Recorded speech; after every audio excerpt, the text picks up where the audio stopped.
Welcome back to Championship Court here at the APP Plantation Open presented by Head Pickleball. Lauren McLaughlin along with John Davison here courtside. For our women's pro doubles match coming up right now, we have the Kawamoto twins of Jackie and Jade Kawamoto on the far end.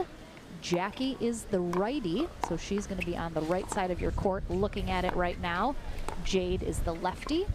They are taking on Megan Charity and Monica Pelicelli. I'm excited to see this matchup. Yes, Charity in the purple, well, turquoise shorts, purple top, Monica in the pink. Yeah,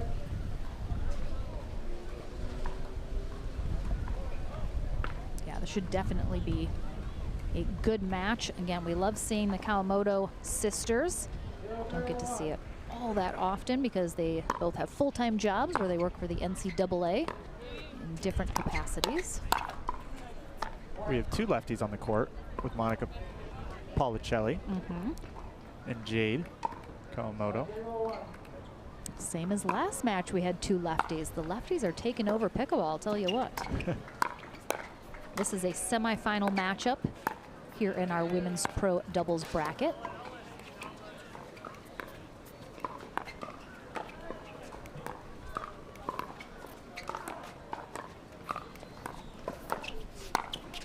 Oh, Megan Charity takes one off the body there. The Kawamotos are definitely very consistent players, which will help them in these conditions. Good leave there from Jade Kawamoto. Jackie Kawamoto got herself a bronze medal yesterday with Zane Navratil in pro mixed doubles. First time partnership for those two.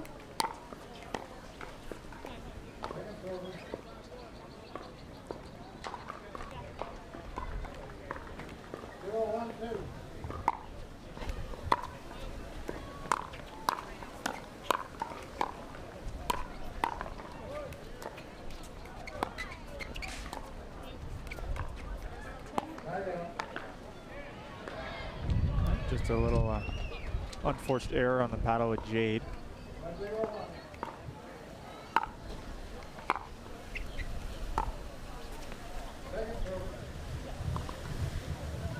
Megan Charity, former college tennis player, and also used to be an assistant tennis coach at Boise State.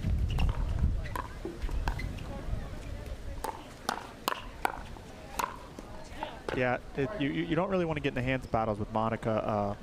And I've played with her before, and she definitely likes it when the ball speeds up. She's very strong and could put that ball away at any time if you leave it just high enough.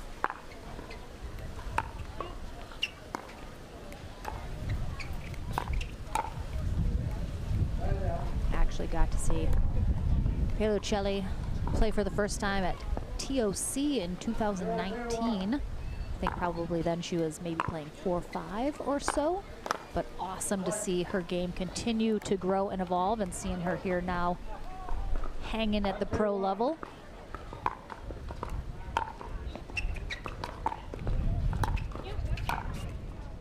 Nice put away there from Jackie Kawamoto. It was all set up by a really good drop shot by Jackie.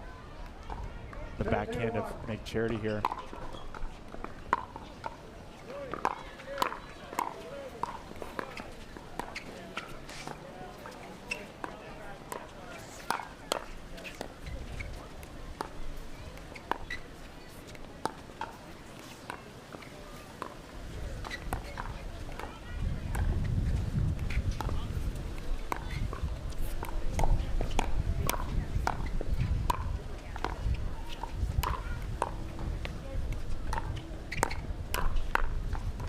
They just get everything back. I remember the Kawamoto sisters played so amazing at the Boca tournament in January, and that was one of the takeaways.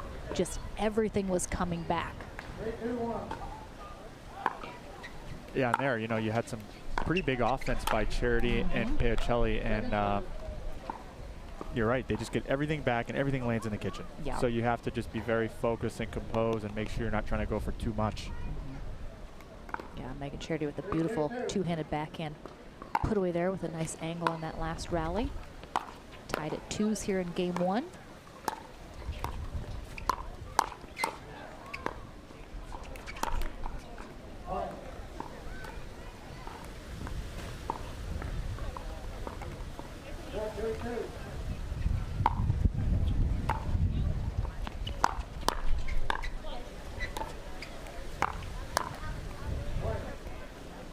Kawamotos are just both not only so steady and consistent on the defense, but then when they choose to speed it up, they just really pick their moments very well. Yeah, they're very intelligent players. And, you know, we had a quick run and a quick timeout right after. Yeah, all of a sudden up by 4 here in game 1 of this semifinal. So, and Charity and Paocelli trying to put that ball away again, but the ball has pulled away from the paddle. Yep. So you have to be very careful and very focused on those volleys. All right, in from the timeout, Kawamoto twins up 6-2 here. Oh, and a miscommunication, I think, in the middle. Charity and Paocelli didn't make a move for that at all. I think perhaps they thought it was going long and then it dropped in. I'm not quite sure what happened there, but Kawamotos keep their run going.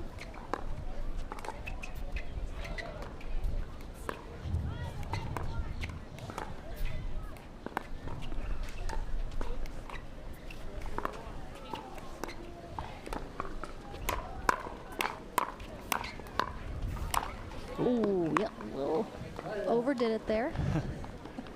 But it was a great defense by Paocelli and Charity to come away with that one.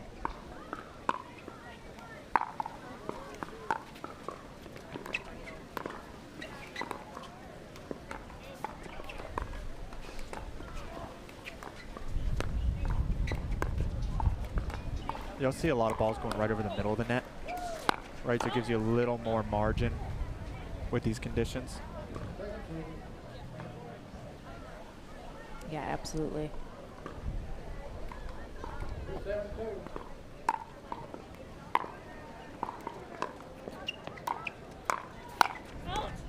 Oh, Charity just can't get out of the way of that. There was a chance it was dropping in that back corner regardless. It was definitely going to be close, so it obviously went on in her mind. She had to make a decision and unfortunately couldn't make one. And a missed return error is not going to help Paocelli and Charity here close this gap.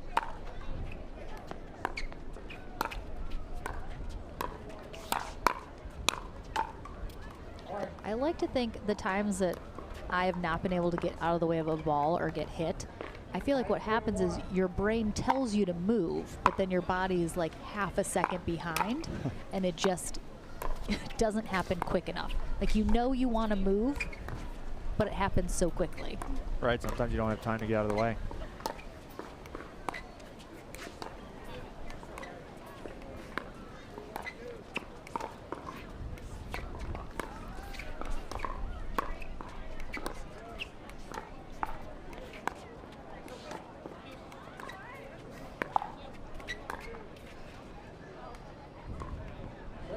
You know, that might have been a smart play, but the winds died down a little bit there, so it didn't keep the ball pushed back in.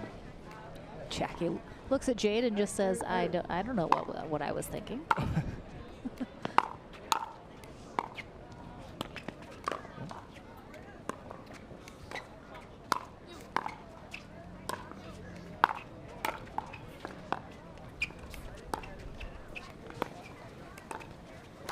Right now the wind literally stopped. Like, it's happening, but that's the other thing too, is you get used to there being so much wind and you go for a shot based on, oh, I have the wind to do this, and then it all of a sudden dies and right out the window. Yep. And That's that'll be game 1. Kawamoto sisters on top 11-2 here. Let's back to the action here in our women's pro doubles semifinal matchup. We have Monica Paocelli in the pink, Megan Charity in the purple on the far end here for game 2, while Jade and Jackie Kawamoto are on the near end. Jackie is the righty, Jade is the lefty. Kawamoto twins took game 1 11-2. Let's see if change in scenery here for Pelicelli and Charity help them out. Yeah, and really the story of game 1 was the Kawamotos were just the more consistent team, not as many unforced errors. We'll see with the side switch if that will help Pelicelli and Charity, like you said. See if they can take game 2 here.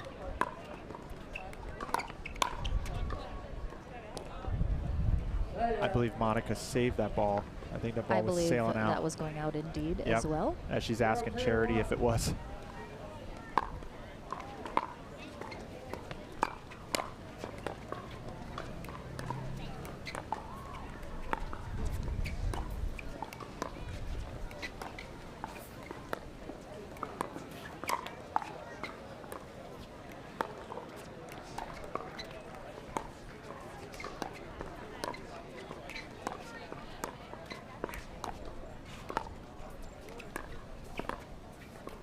A lot of good movement on these dink rallies.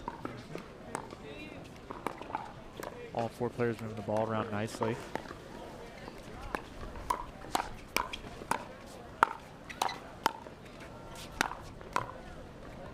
And again, it's the Kawamotos, just that consistency, waiting for the right moment. Yep. They want to speed it up, they want to attack, but they also want to do it at the right time. And that could be the big difference, is teams where you can see a little bit of impatience when they're looking to speed it up, that causes a little more errors than otherwise, but Kawamoto is usually pretty good about picking the right moment. Sometimes I wonder if the ref knows which one is which, so he knows who's the correct server. Jackie is wearing the hat. And I mean, that's the reason you have the first server banned as well. Well, I guess there's that too. Yeah. All right, 1-2-1. All right, this is all Jackie's point. Jade has stayed out of it for now.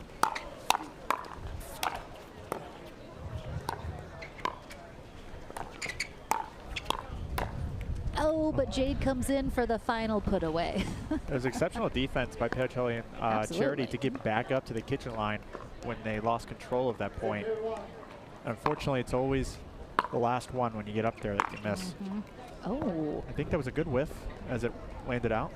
I don't think either of them turned around to see it, though. Well, they asked the referee, and the referee said it was in. Oh.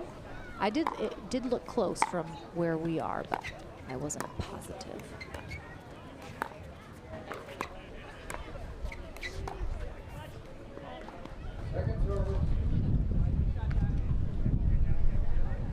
Just pushed that dink a little too far. But they've kept their unforced errors pretty low on this side.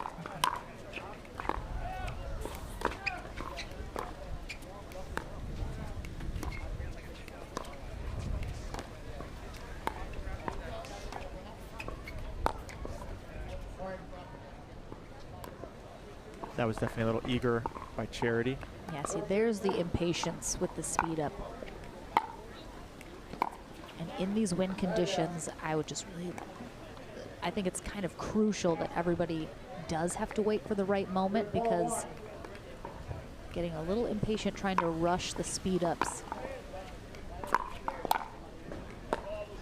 not as good of an idea, especially in these wind speeds, which are, as we mentioned before, 20 to possibly 40 miles an hour. Immediately to court number 17, Pam Gilbert and Sue Johnston. Please report immediately to court number 17.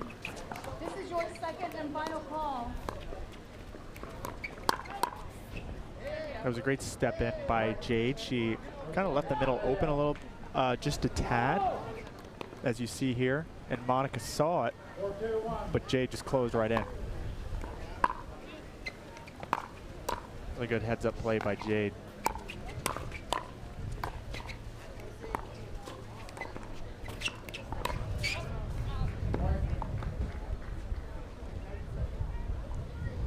think Palicelli and Charity both, again, just a little too many unforced errors this match. I think otherwise they're right in it here with the Kawamotos. Yeah, I admire them, you know, being aggressive and going for their shots. But unfortunately, it's just been an execution issue on that side of the court.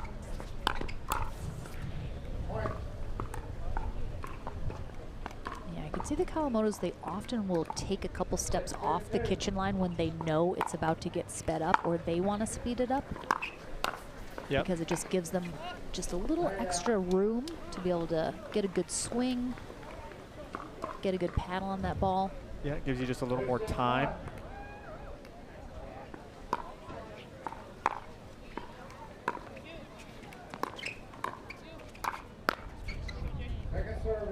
Charity's swing was just a little too early. And unfortunately couldn't get a handle of that ball all the way.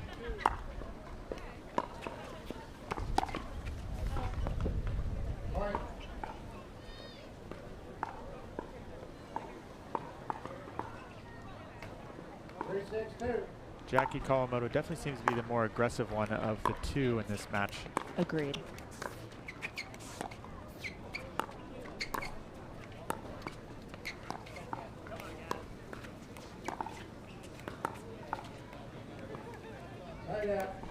Yeah, that was good thinking by Kawamoto.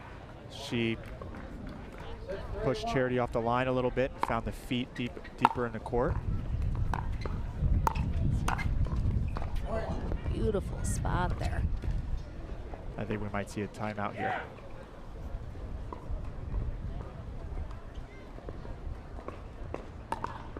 Yep, and there it is. All right, it's going to be 7-3-1 when they come back from this timeout. And again, as you mentioned, Jackie Kawamoto being the more aggressive of the two, I think there's kind of a misconception that when you watch mixed doubles, it's generally the man kind of takes over, being more aggressive, but that can be the case a lot in men's and women's doubles as well. A lot of times one partner is perhaps the more aggressive one, takes over a little bit more court. So it's certainly not just in mixed that you see that play out.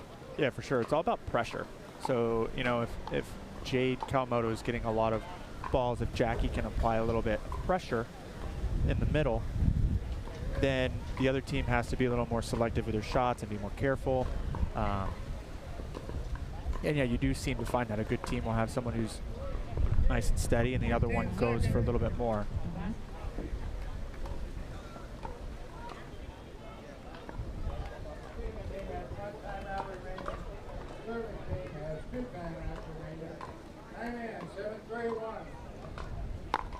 All right, back to the action. 7-3-1. Kawamoto still on first serve, and looks like a little miscommunication about where they were going with the stack because they found a lot of open court there. Okay, Chelly and Charity are staying on this one. Or it's switching.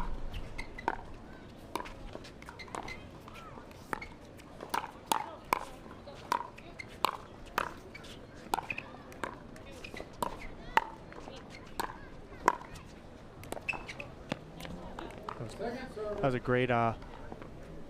great reset by Paocelli to get back into the kitchen line and forced Jackie to hit a difficult shot. Oh. I think they said wrong server.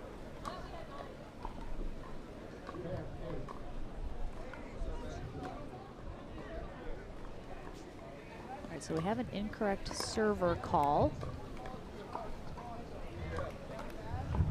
which I think the Kawamotos don't necessarily agree was the case, but they don't really argue it, so I think they perhaps are not sure what happened either, but it happens. Yeah, I might have missed that as well. I didn't think they were in the wrong, but we're all caught by surprise.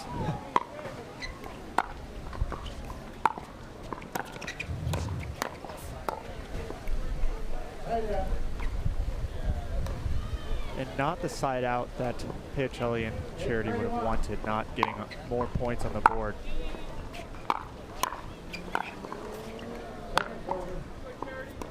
But if they get another good stop here, then let's see if they can inch away at this lead.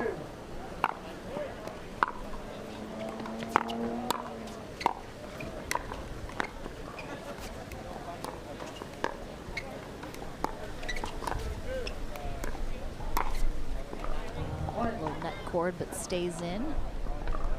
2 away here from heading to the winner bracket final.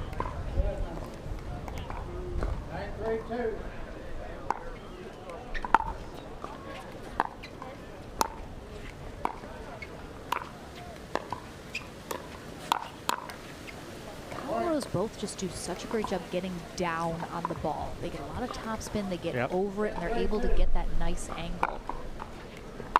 And you see we had Jackie again stepping in the middle and get aggressive. This is a match point.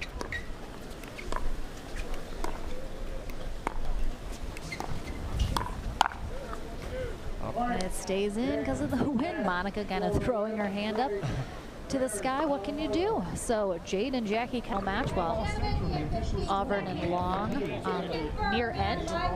Stefan Auburn in the dark shirt on the near end. Brendan Long in the white. And here we go. Here we go indeed. LSI, USA Pickleball, PPR, Tournament, Huda, New People, Zane Navratil off to an aggressive start. Pickleball Net, Pickleball Magazine, Hard True, and Core Physical Therapy. As the official Pro Tour of USA Pickleball, all APP events are safe and 100% follow the official rulebook of USA. Nice spot there from Auburn. Again, we have 3 very tall players on the court right now, and Zane Navratil. Yep. Please always remember and never forget. The minute you Poor settle Zane. for less than you deserve, you get even less than you settle. We're good buds, so I'm allowed to say that. The APP would give all players would best of luck this weekend and go So that on right there is what we're going to see. Oh, there it is. Nice, nice defense and cover, though. Yep. Wow, really nicely done. And that's exactly what we're going to see from Diescu. He's going to get in those cross-court dinks battles. He's going to pop up the one with the backhand and then clean it up with the earning. Unfortunately, he wasn't able to clean that one up. Well, that one died a little there on the court. However, not able to get under it. Again, yes, still dealing with 20-plus mile-an-hour winds here today, so wreaking havoc all over the place. 0-0-2. That's going to go long from Long. Well, fitting. He did it on purpose just so I could say that.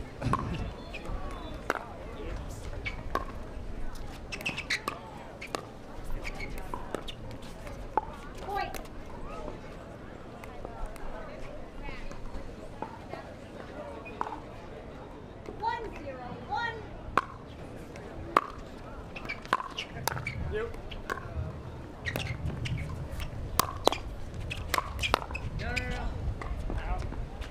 Nice pickups. I do expect this to be a very close match.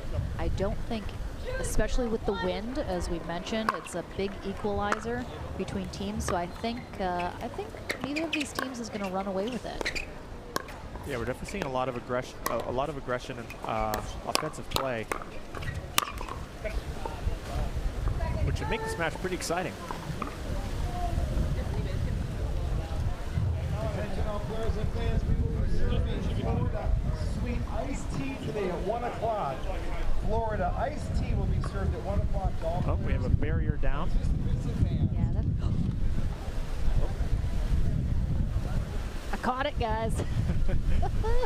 We lost some equipment on the table here, but we're all good. Man, look at those reflexes of mine. Woo! Tell you what. You're ready for the Pro Tour.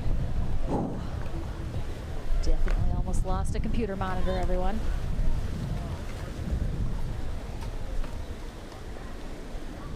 Each team gets a free timeout here as we repair the surrounding areas of the court.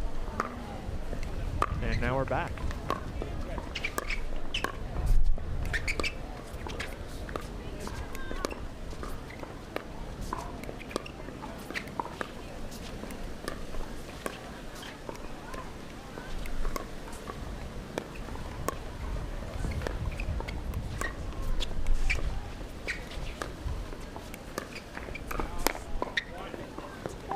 go.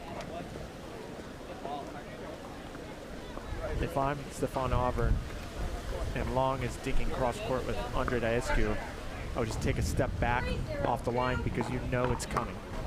You know that Andre's going to use his length to get in there and start an attack. Yeah, he is definitely looking to speed it up as soon as possible. Oh, caught a little bit of that post on the around the post attempt. Again, we see Navratil on that right side.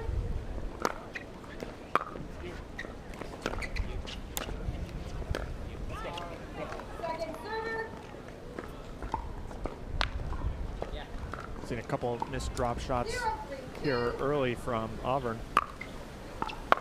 as they're just getting comfortable. Good eye. And again, Navratil and Daescu are relatively close in age, but I'm getting a lot of like big brother, little brother vibes, and I like it. 1, 3, 2.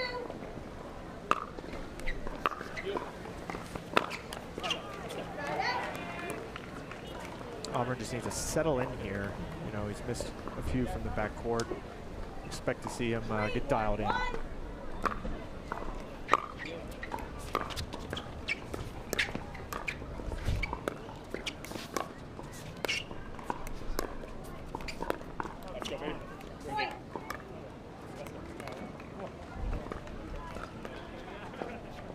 Let's see here, 3-1, 4-1, sorry. 4-1-1.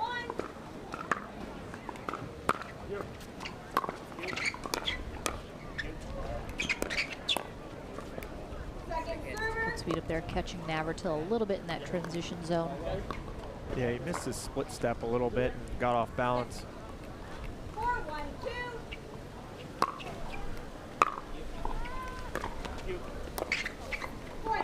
Yeah, just a couple of these unforced errors from Auburn we definitely didn't see in their last matchup. Yep. So perhaps feeling the pressure a little bit of their opponents. Well, and how we were talking about earlier with the wind, the direction it's coming from, Auburn has to be careful reaching in on some of those balls, right? Because the As ball it is pulls it pulling away. away from the paddle.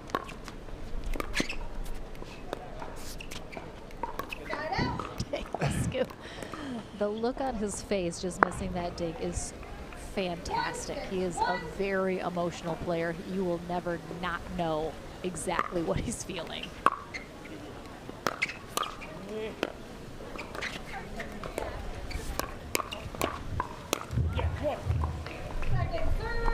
Another error here by Auburn. 1-6-2.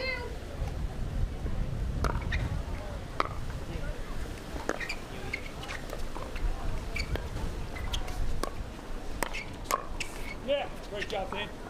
Come on. Yeah, just really quick hands from Navratil and Daescu. I think Long and Auburn really need to be ready for that ball to come back. If they're gonna speed it up, you have to be ready for the next one coming even faster.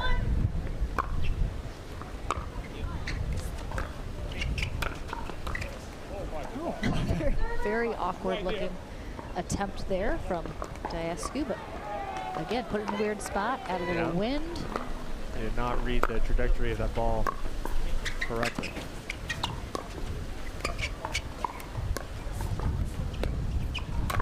Yeah, great spot. Yep, great attack by Zane, right in the chicken wing of Brennan Long on the right hip.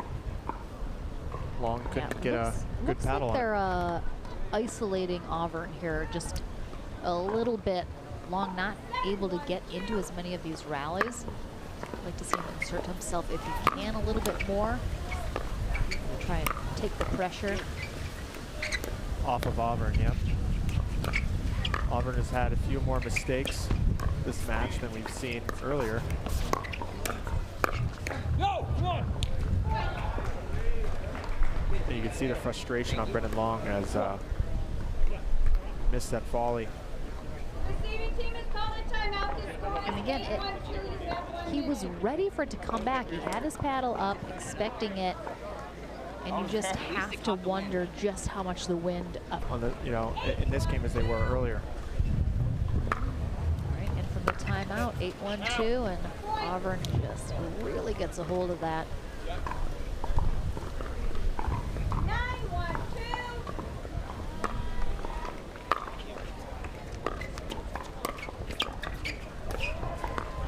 All right, attention players, this is a reminder, you must check in every Good job day getting with that you ball play. down by We're Diascu's getting ready feet. to with the 12:30 start time in Making the him queue. really Waiting get nice and for low. that.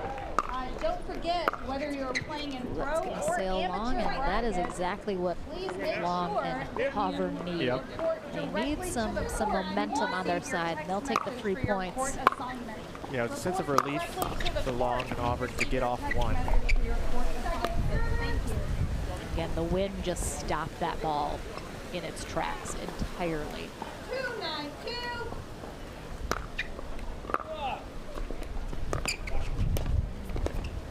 I'd like to, so that was a really short return from Diascu, and I would have loved to see Long attack that. Get in there, drive it, do something with a short return. Yeah, I thought he was going to, and then it looked like he pulled off from it. Maybe he didn't like the way it was, Second server. he was thinking it wasn't going to bounce as high. Yeah. 9-2-2.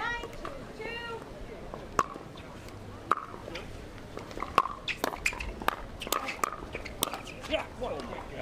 Great hands by Auburn to save the first onslaught of attack, and then Long just had the opportunity to put it away. Yep. Again, error and a game point here for Navratil and Diascu.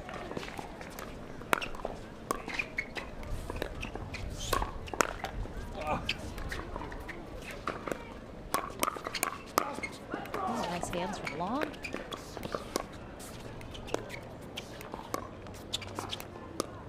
Oh, the wind has died just a little bit now.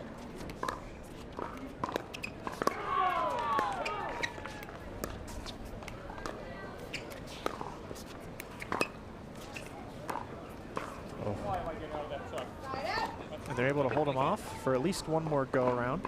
I mean, if Long and Auburn can cut down on their unforced errors, especially in the dink rallies, they have a better chance of outlasting Navratil and Diascu. Referee correction. 2-10-1.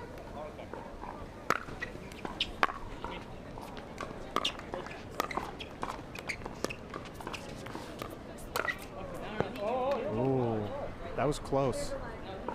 The left heel might have caught it on Auburn's earning.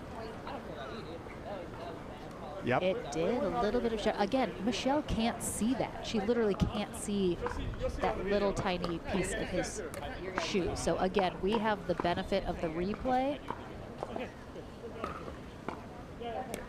And once we get to the point in pickleball where we have the replay available for everyone, It looks like we have some good sportsmanship from Auburn, trusting the call of Zane and Andre giving up the point. again, that's what I love about pickleball. We see this nonstop, just really great sportsmanship. 2-10-2. And again, Navratil and Diascu very sure that he caught it, which he did, which we saw on replay. Yeah, so kudos to Auburn for the sportsmanship. And it was very close. It wasn't a blatant kitchen violation. Yep. So again, very close, easily missable by our ref as it was on the other side of his foot. You know, very close. 3-10-2.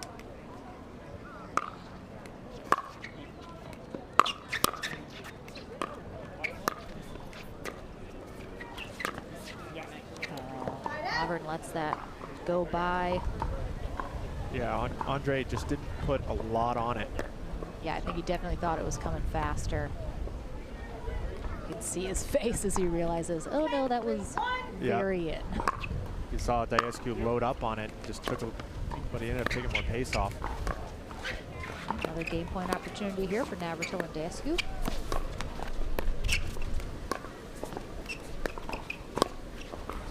Yeah. Point game. Just a lot of pressure being brought from Navratil and Diascu. They come out on top here in game one of the semifinal, 11-3.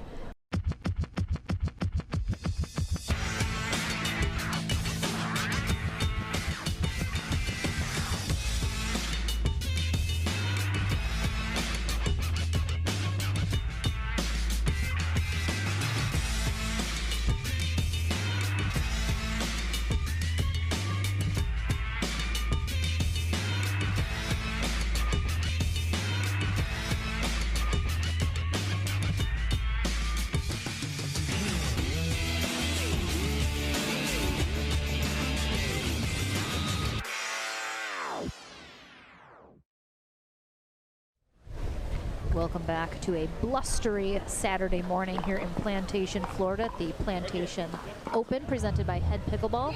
We have our number 2 seed, Andre Daescu and Zane Navratil, taking on the number 6 seed, Stefan Auvergne and Brendan Long. Long and Auvergne on the far end here for game 2. Long in the white shirt, Auvergne in the dark. Daescu and Navratil taking game 1, 11-3. Let's see what adjustments were made here coming into the second game. Yeah, the story of game 1 was Zane Navratil and Daescu definitely controlled, set the pace for the game, and was a lot more aggressive than Auvergne and Long. Auvergne and Long had a few more unforced errors earlier on in the middle part of the game, and you know, that can easily stretch a lead out pretty quick.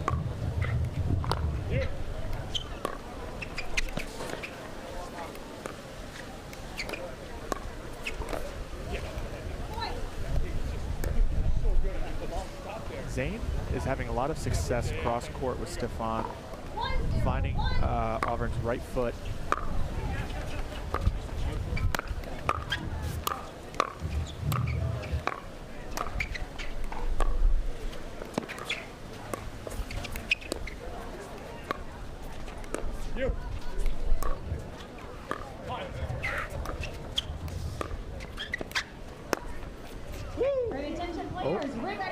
I think Daescu thought he got that back corner, but then says, I didn't see it. Yeah, it does look like it missed just barely, but he easily doesn't argue.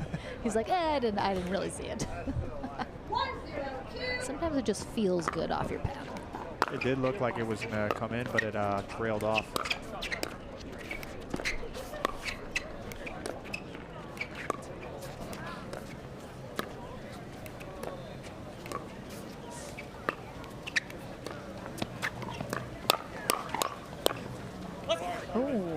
Little middle confusion there. Yeah. Those quick reflexes by Long on the very last one, able to get his hips out of the way and put a paddle on it.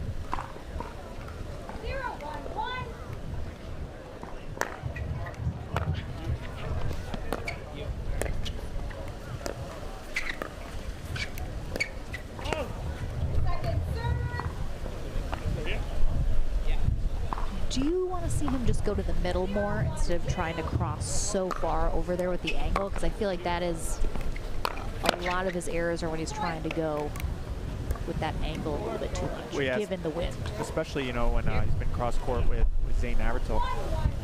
Zane has been able to really hit some sharp dinks to Stefan's backhand, and Stefan's trying to put it, basically trying to match it, you know, instead of just reset it to the middle. Yep.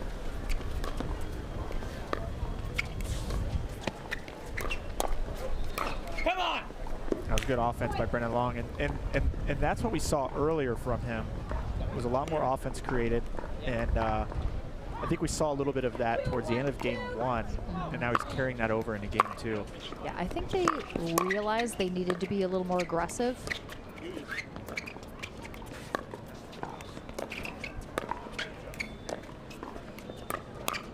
Nice hands from Long.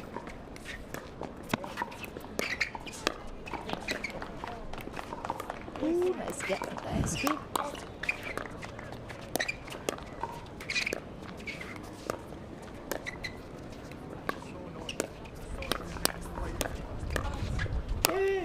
That one's not coming back. But that was a good point by Long and Auvergne, putting a lot more pressure, moving Andre off his line a lot more. Yep. Andre's not going to be as dangerous using his length if he's a foot off the kitchen line.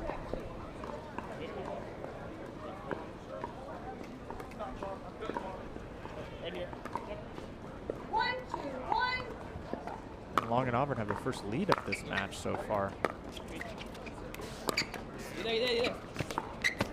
Let's go. Let's go.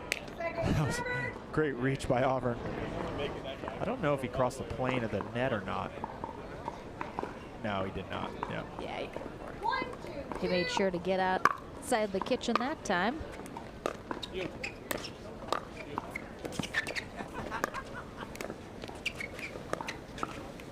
Auburn, one of the newer faces on the pro scene. Just turned 33. A belated happy birthday. Oh. Okay, so I mean, Michelle did call it about a second after Stefan called it on himself and laughed as he was. That's one of those early rookie mistakes where you're just like, I don't know what happened. I just fully went in the kitchen. Great defense.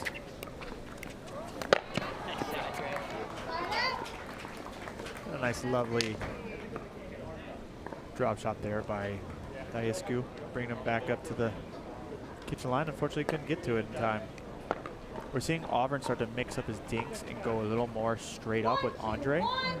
And Andre, you know, known to earning quite a bit, but he's got to keep it in the back of his mind that Stefan is sitting there the whole time looking Ernie as well.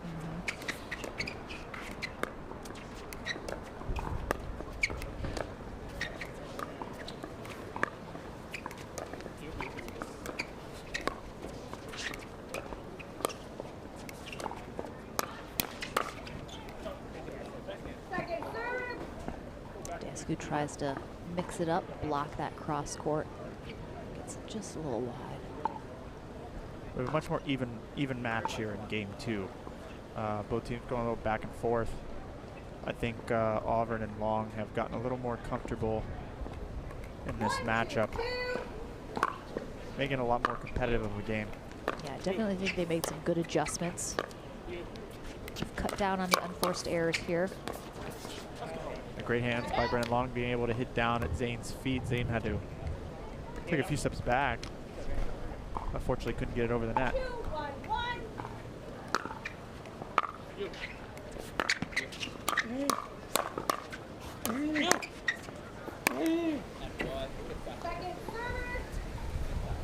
Eskew just so big and such powerful overheads, but he also does a great job getting a good angle on them as well. Yep.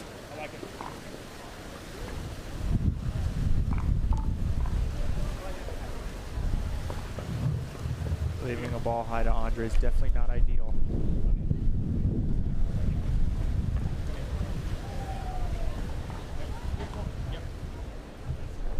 Again, yes, we are looking at 20 to 40 mile an hour winds, depending if it's gusting or not. So.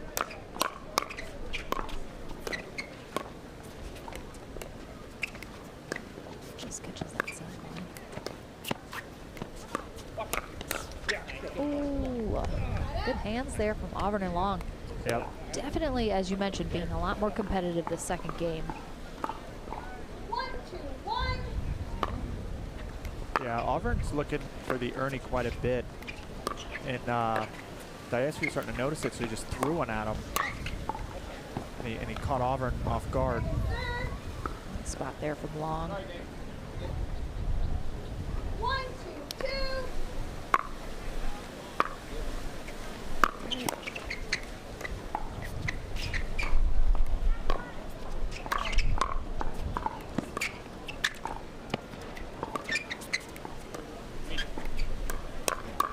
Ooh, Navarrete with that two-minute backhand, yep. Just sitting on it. He's ready for Brennan to attack. 2-2-2.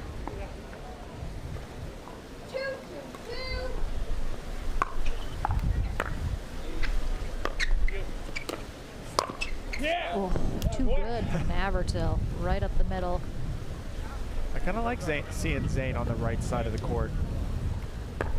You definitely see more of that two-handed backhand, a swinging volley, and Andre just stepping out of the way, letting him have it.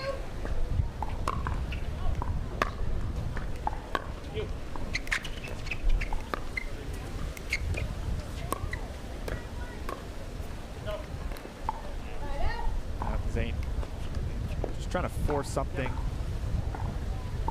That dink, be a little creative, but it didn't work out for him very well.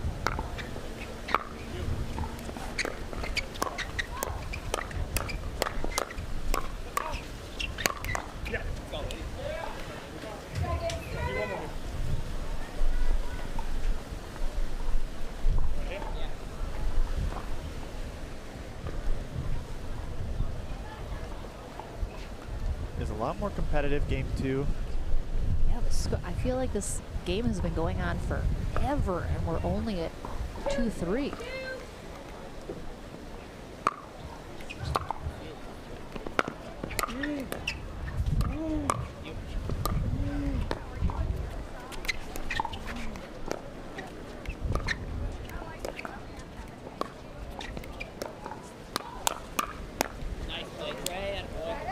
Yep. Andre Descu, because he does love to take balls out of the air and attack, and he has that length to do so, but we are seeing he's not getting as much on them because the wind is pulling them a little away from him. Correct. So we can't quite get as solid of a paddle on it as he wants to.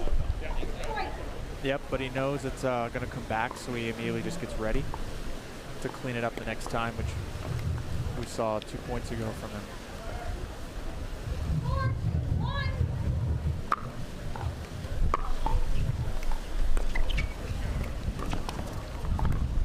It's definitely a pattern that Andre likes to get into. You see it quite a bit.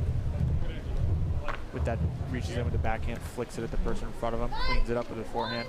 All right, Descu and Navratil going on a little run here, though. This could be what they were looking for.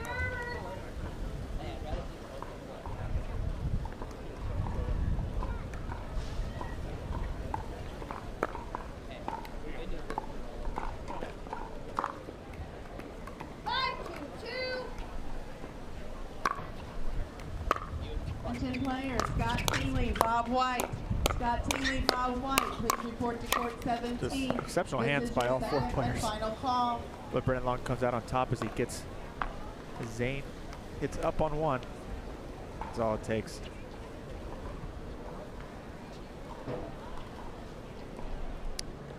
Little of a lead got stretched on that one side out as Descu and Navratil now take a 5-2 lead. Auburn and Long have not scored a point since they've been up 2-1.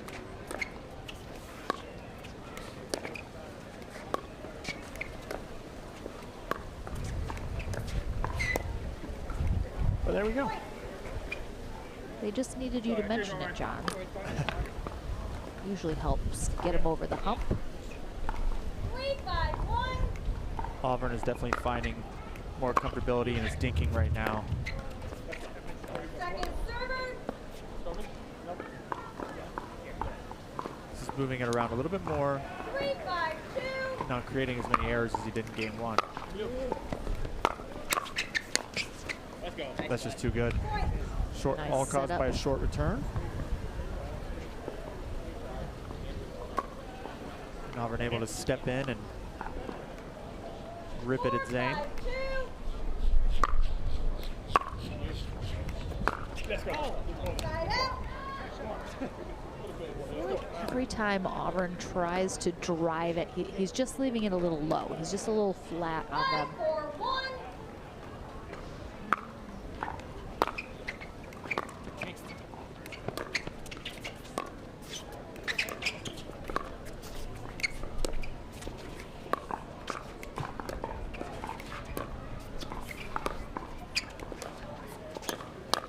Nope.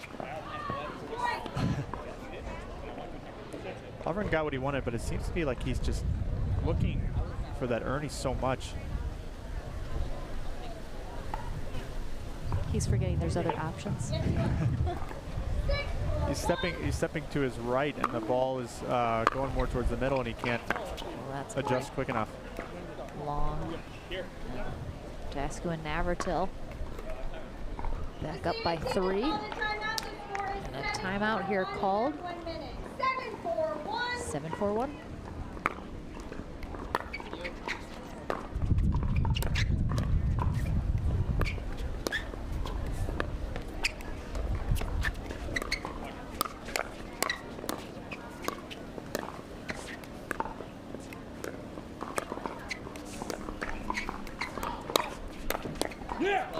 This was too good by Andre, pushing Stefan Auburn off the line, creating a little bit more space for him to move that dink around and getting one to pop up.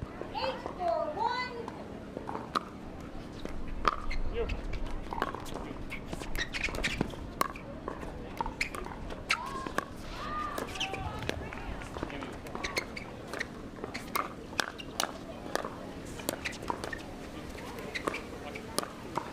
Yep. Great spot there from Dasku. So yeah, if I'm Auburn there, I just take, you know, with Andre reaching in with the backhand, just take a half step off the line, give yourself a little more time.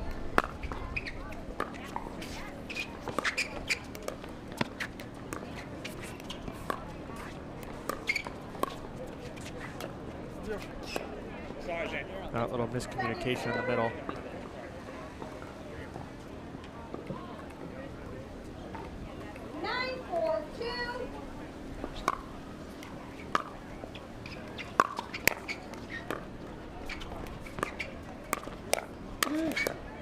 Oh, nice pickup. That was insane. Oh It's no, still it's going to going. be too much. He had to reach so much at the end for that. Good effort getting there, just too much angle. And a match point here for Zane Navratil and Andre Dasku. Ooh, that was an out ball. Andre knows it. They owe me big time over there. I saved the player's stand. Sorry. Dasku saying it was going into the player's tent behind the court. So Auburn and Long hang on here. I think they're gonna have to put a little something together here, or they might be out of opportunities.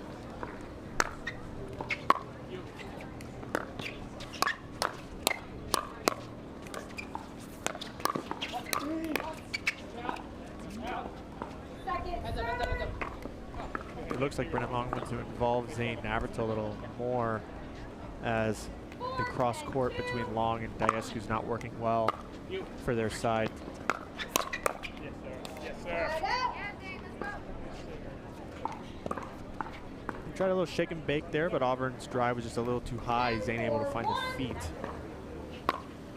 of Long. Another match point.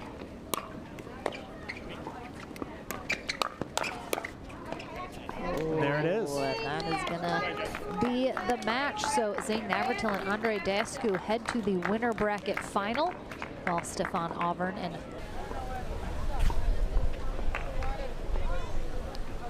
Lee Whitwell recently signing with Team Pro XR Pickleball, one of our fabulous sponsors here at the APP Tour. So a big shout out to them. A couple other great pros have recently signed to their team, as well as they're building quite a nice roster. So Amanda Hendry in the pink skirt, Anna Bright in the white hat on the far end. Yep, and that's what we're going to see from Anna Bright is a lot of offense. She does not like to stay in the dink for very long. So Lee Whitwell is a pretty good person to stand across from her, as Lee is, you know, very good at blocking and resetting and getting every single ball back. So. And they have to also, they've seen it, they've experienced it. George obviously played with Anna Bright. Yep. They know her style. She wants to come out firing. She wants to be aggressive. You know she's going to be looking to just speed it up at you, so you have to be expecting that at all times. That is correct, and she does a really good job of getting that ball from very low, you see there, on the backhand side, and grabbing that ball and pulling it over the net and still keeping it in. Caught Whitwell making a move to the center there. A little net love. The fans love it. Gasp. Crowd starting to filter in here. Yeah, definitely. Getting some butts in the seats, as they say, John. Yeah, quite a few people next to us on this side of the court. Yeah, it's a really nice open area, so you can watch from a lot of different vantage points. We got some bleachers, we got our courtside seats, standing along the fence. Go. Great play, great play. Amanda Hendry has been very consistent all day of what I've seen so far, which helps a player like Anna Bright too to create the offense if she can just be very consistent and make a lot of balls herself. 3-0-2. You.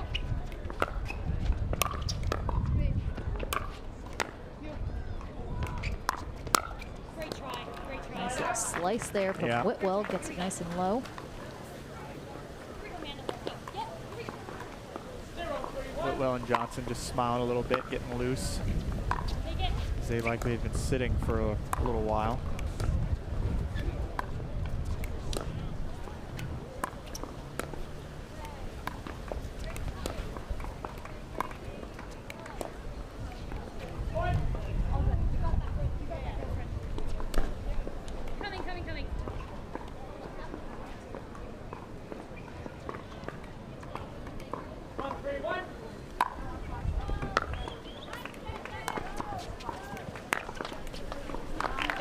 There it is, another attack. Just catches the chicken wing of Whitwell right in the left shoulder. So pretty good spot for Bright to pick.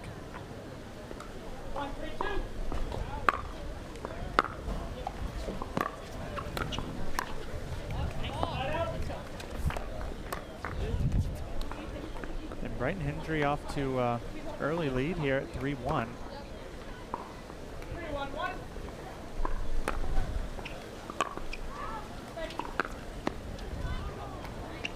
Wow, that was just insane.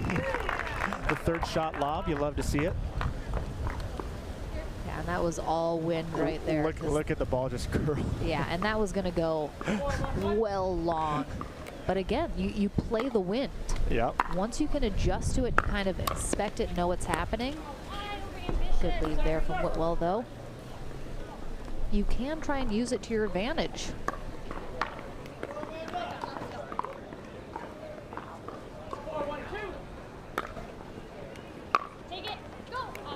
Oh, a little payback from earlier. Yep.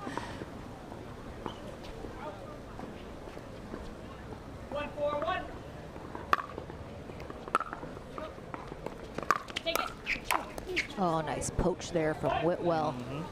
And obviously set up from Johnson with a good drive right at Hendry. Nice little shake and bake there. Hendry, another lefty. So another righty-lefty matchup here. My goodness. It's been every match so far. Coming out of the woodworks. Only the last one there wasn't. There was only one. Yeah. Zane and Andre are both righties.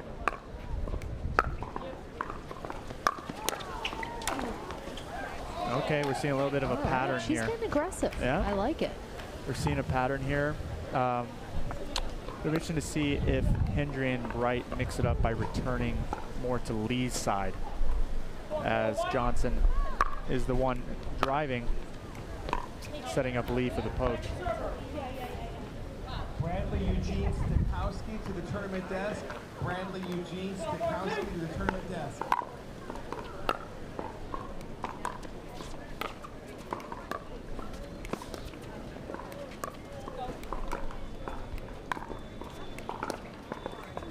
You are going to see Johnson and Whitwell targeting Hendry a lot this match, just because they know what Bright is capable of. Yeah, and you know, with Hendry hasn't had as much time in the double spotlight, but she's really improved over the last year. Absolutely. Become a lot more of a consistent player, more higher percentage play. Yeah, she has definitely continued to work on her game and continues to grow into the pro scene, which I love to see, especially on the women's side. Ooh. And it's very smart of Georgia Johnson to, you know, as Bright is leaning more towards the middle, you know, she's able to bring that back, that 200 backhand roll from Johnson over to the behind Bright. As that space is being created.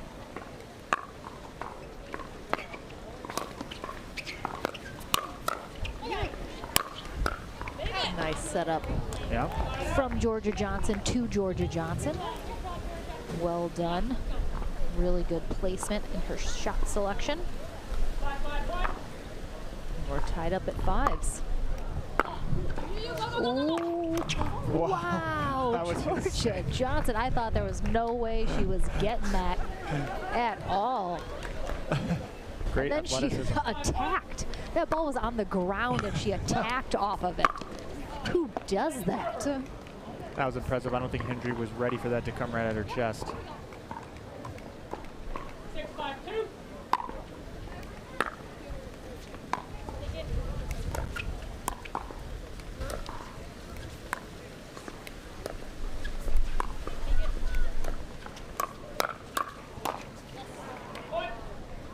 Good hands by Georgia.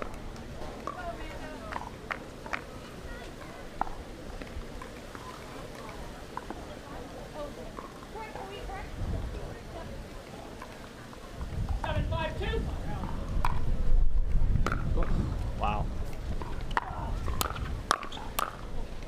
Oh, nice spot there.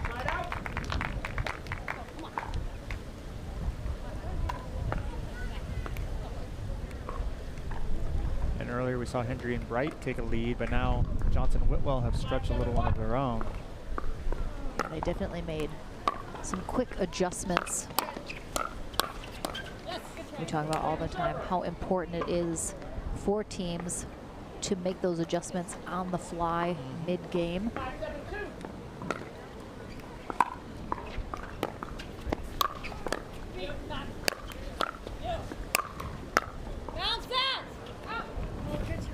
Nice job, Whitwell. Screaming at Georgia Johnson to let that go. But nice job from the 15-year-old with some big overheads, keeping the pressure on.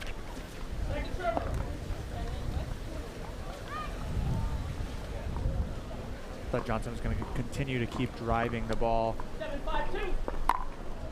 Just, that one comes up a little short.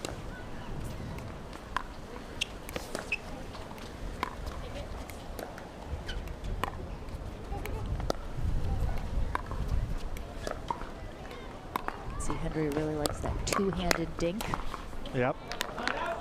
And they got away with that one as Lee Whitwell was sitting nice and pretty with that forehand in the middle. She wants that one back.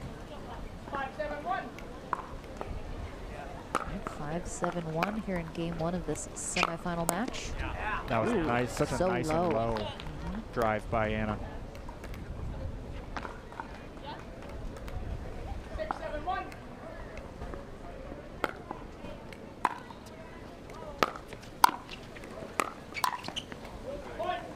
Again, there's been a lot of talk. Obviously, she kind of roared onto the scene last week.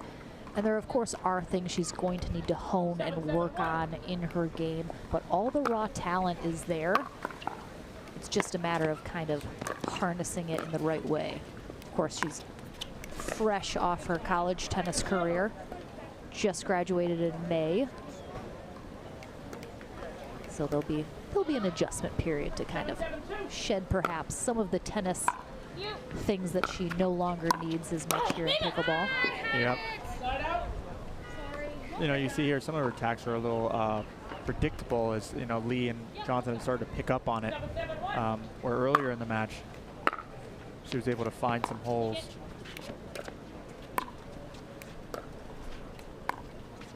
And I think they've done a good job of keeping the ball away from Bright, so she's not being able to be involved nearly as much.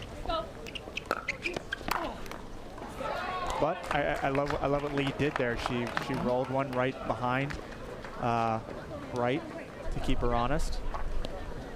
Bright had no other option but to throw up a lob. Oh, that looks a little long. Johnson has a really heavy serve. So again, it serves her very well, but every once in a while she's going to miss some.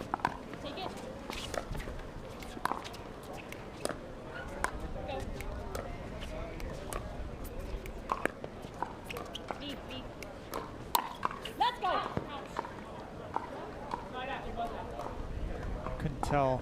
I think Whitwell thought she caught that, but yeah, that looked like it was just a little long, but good idea. And the thing is, too, you mentioned the predictability from Anna Bright. I think as you're watching her play, it is a little predictable.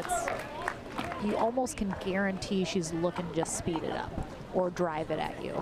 So I think she definitely needs to really work on the soft game, incorporating a little more variety into her shots. Yeah, and on that prior point that she won, instead of looking for the attack, she actually rolled it back behind Georgia to set herself up.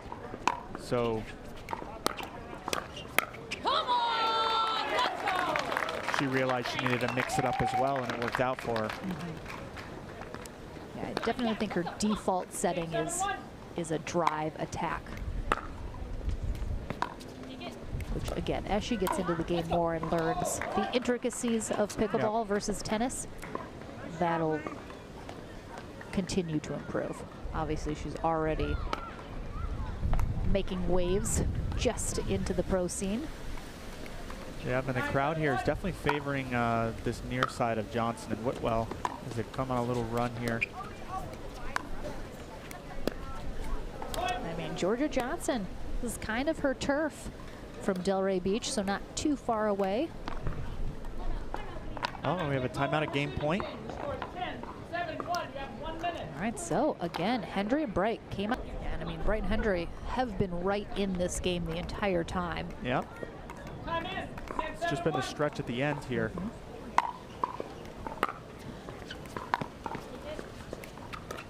This is game point here for Whitwell and Johnson.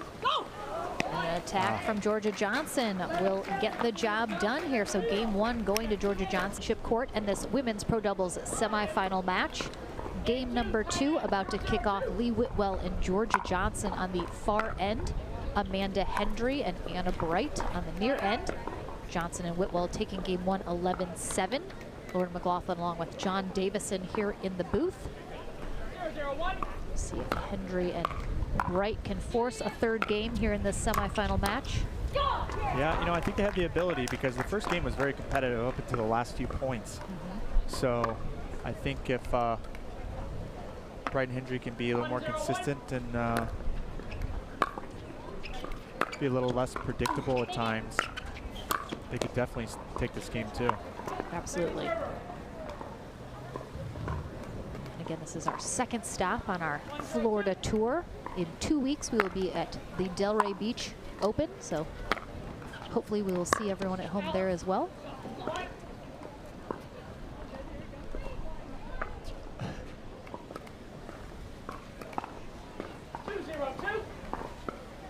Off to a quick start.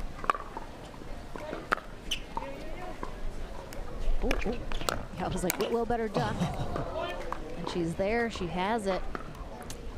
They got away with that one as Whitwell was ready for that. She'll want that one back. Yeah, very similar here to the first game, Hendry and Bright. Quick 3-0 lead. Let's see if Whitwell and Johnson again. Different end, different wind conditions. Let's see if they can once again make those adjustments to get back in it here. Tell you We've what, seen some errors. Bright is 2 for 2 on the third shot lob. That is true. So I'm interested to see if she goes back to that. Oh, nice pickup from Hendry. Oh, nice hands from Whitwell.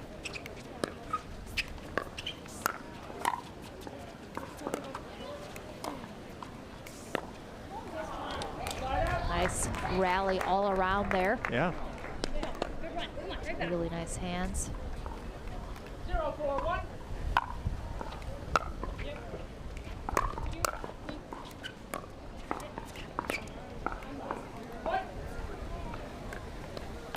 Hendry with a couple dink errors here. Maybe just getting a little tight. 1-4-1.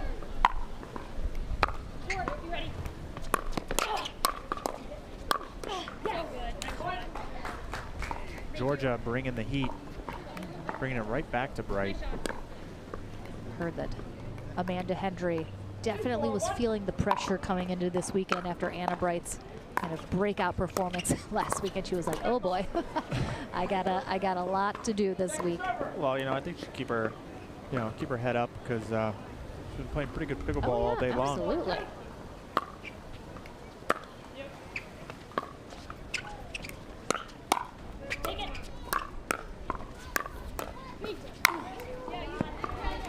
That's just good pressure right off the bat from Whitwell and Johnson. Just in control of that whole point. And Again, just like game one, Johnson and Whitwell now closing the gap. Yep. It's a deja vu, John. Yeah. Whitwell now getting a little more aggressive, a little poaching there. Yep, history repeating itself. That was a really deep serve. Right on that baseline, really well done from Johnson.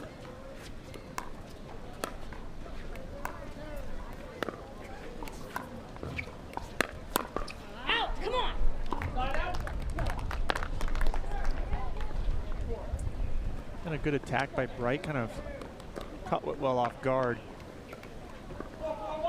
As she held it pretty long. It looked like she was gonna pop it at Georgia. Nice job from Johnson. Completely read that Bright was making a move towards the middle there. Yep. Caught her on that backside.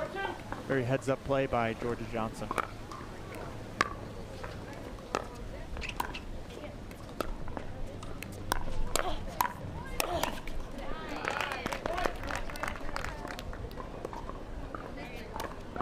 Again, Bright bringing some brute force to the court.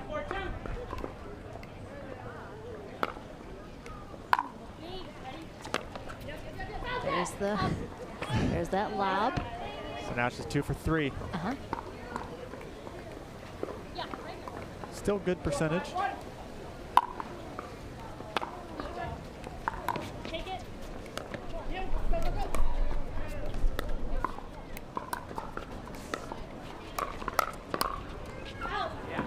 Good eye, let it go. I know it's interesting to watch the teams that, or players that talk a lot during a rally of, you know, yours, mine. Obviously, Bright does that a lot. It's very vocal. Yeah. Some players really like that, some don't. Ooh. Lee Whitwell. With the swing and a miss. There's the good reflexes there from Whitwell. Strike one.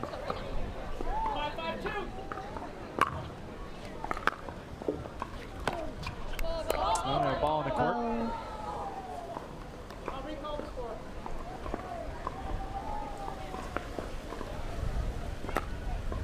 Looks like we got a Ryler DeHart, Travis Rittenmeyer sighting over there, playing J.W. Johnson and Dylan Frazier. It's a semifinal matchup, I believe. Oh, Amanda Hendry. Oh, I think that would have gone out if Whitwell had let that go. Yeah, it hung up in the air there a little bit. Yeah, it looks like the wind was going to take it wide if she had let that Yeah, it would have go, surely gone over. She thought it was going to be a little closer, so. Oh, it was amazing hands by Hendry just to get that far into the point. No, absolutely. Tied at 5s.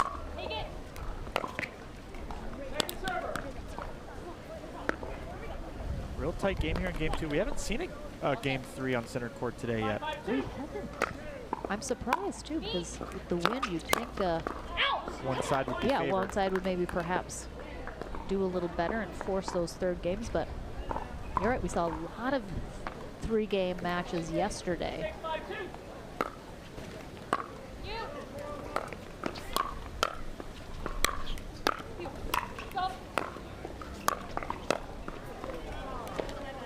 Nice spot there from Johnson.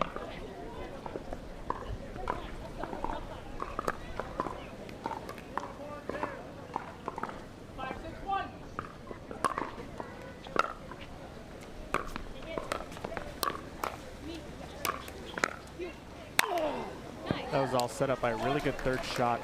Kind of rolling drop shot by Johnson. Yeah, that was really nice. Making Hendry have to hit up on the ball, and after that, Johnson and Whitwell were in control that whole point.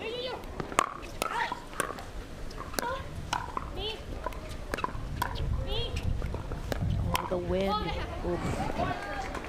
Thought Bright was going to whiff that there for a minute as the ball just got sucked away from her. Yep, Bright took off a little bit more than she could chew on that one and opened up the court for Whitwell to have an easy put away. And now they regain the lead here at 7-6. Johnson's had a lot of success with some big drives that maybe would go long, but she's targeting them at a player. So it's making it really difficult for them to not try and go for it. Might have a timeout here, possibly. Yeah, here it comes.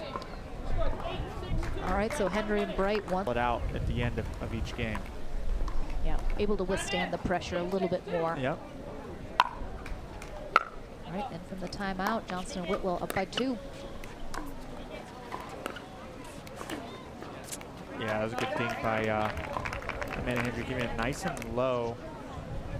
Whitwell did not seem for it to be ready for that to go so low at her feet. Ooh, just took a funky bounce. Yeah, that was a big serve by Hendry. The wind's kind of shifted a little bit from behind Hendry and Wright. Spot. And Amanda Hendry also recently signing with Team Hudef. So big congrats to her in her new sponsorship.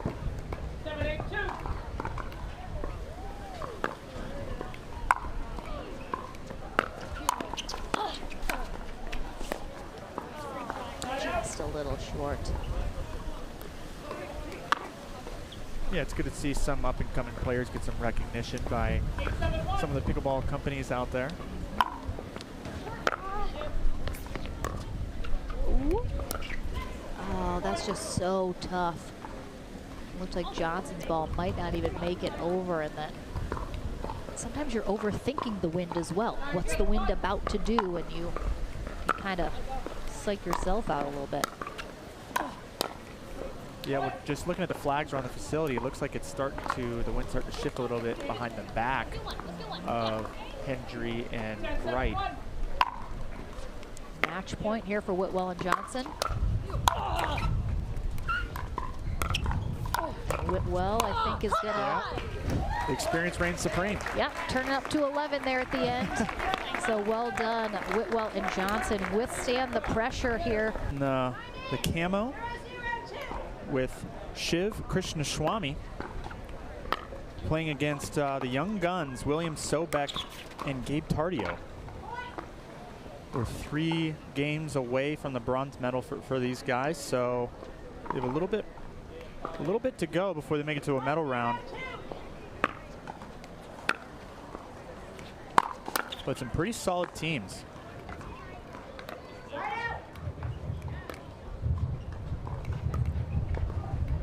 Krishnaswamy and Hubschman beat Jayshawn Campbell and Eric Gilbert to get into this match, where Tardio and Sobek took down Johnny Goldberg and John Sincola 15-3. Wow. Yeah.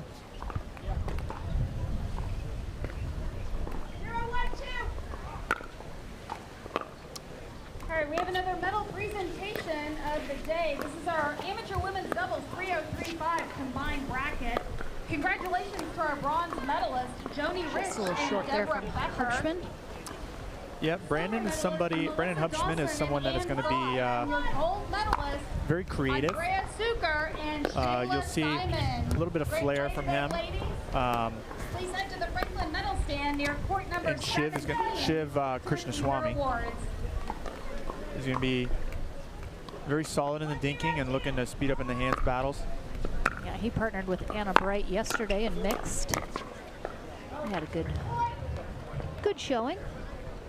Sure, not quite as good as they would have hoped, but I think a lot of teams can say that. Yeah. I've played with Brandon Hubschman several times.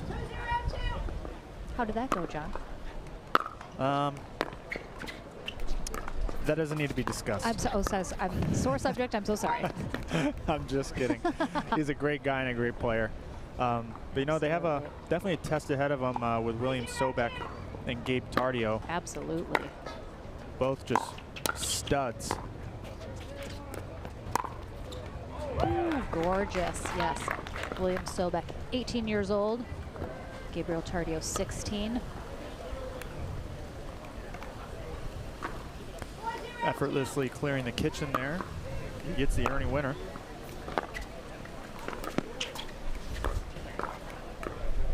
Yeah, you're going to see a lot. Ooh, Went for it okay. again. Was that a no-look backhand overhead by It Sobek? sure was. It sure was. A little beautiful Ernie there from Tardio. You love to see it. 10 out of 10 on style points. I often think we need to start factoring in style points in pickleball, but I'm not sure USA Pickleball agrees, so we'll see. I'll submit it in the next rule change.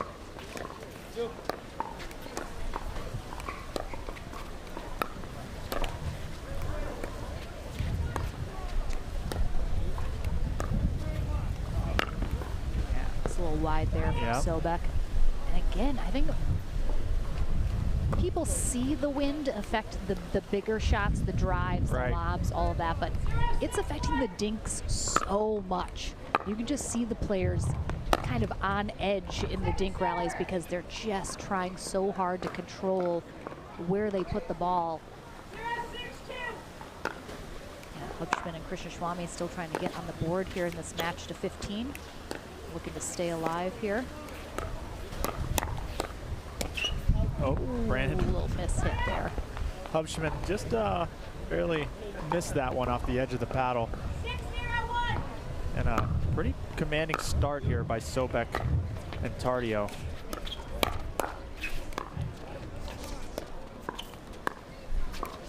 That was a great job by Krishnaswamy getting that ball away from the sideline of the court where Tardio was looking to Ernie again. Oh, Hubschman with a big Ernie. Yep, Hubschman is very athletic, as you can see. Oh, and he just barely. I know, I was like, I thought he was going to go for it, and then it pulled back, like right at the end. Ooh, a little too big on that drive. Yeah, I'm not sure I've seen Tardio and Sobek team up together in a tournament. Well, yeah, you know, obviously William Sobek played a lot with his father as he was getting older, and I think it was due time for him to. Yep, he has transitioned to the senior pro level. Yep.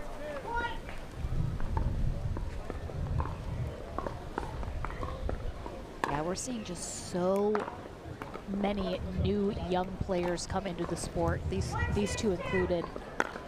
Sobek been around for a little while, but I think having a little bit more better results the last year or so. Yeah, you know, he's starting to get older, a little stronger. Yep.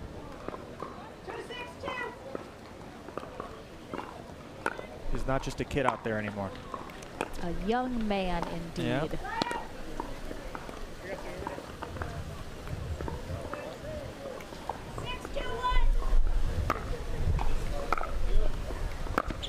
That wind is really picking up right now, isn't it? Yeah, just so tough.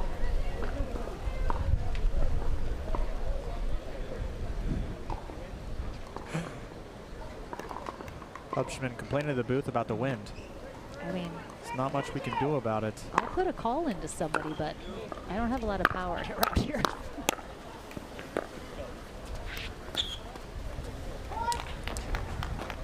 And there, you know, you see Hubschman likes to be really creative, but it's tough in these conditions, right? Yeah.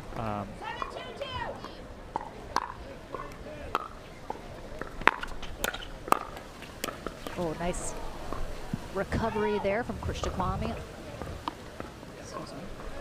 Krishnaswamy off the net. Everybody calls him Shiv.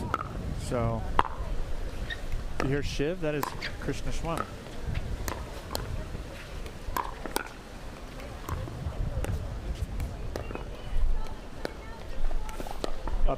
Hubschman and Krishnaswamy obviously want to close the gap here a little bit before they switch sides. Yeah. So this is 1 game to 15. Yeah, they mixed it up a little there on the stack, trying to just give the kids a little different look.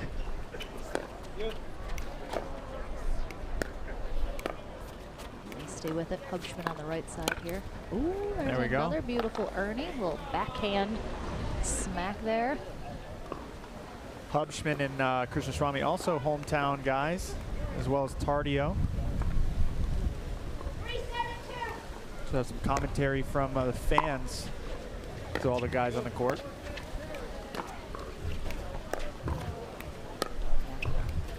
Nice big crowd here today, enjoying some pro pickleball.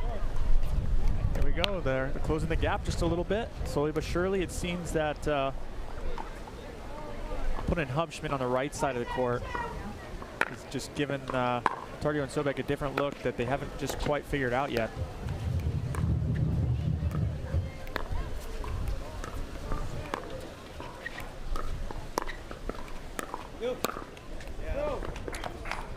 That's just a good attack by William Sobek. And I think Tardio also has been looking for those Ernies as we saw early, but putting Hubschman in front of him, like you said, has kind of neutralized that a little bit, especially because Hubschman's also looking for those Ernies. 1 point away from the end change. Ooh, nice spot there from Hubschman. Hubschman says, no thank you.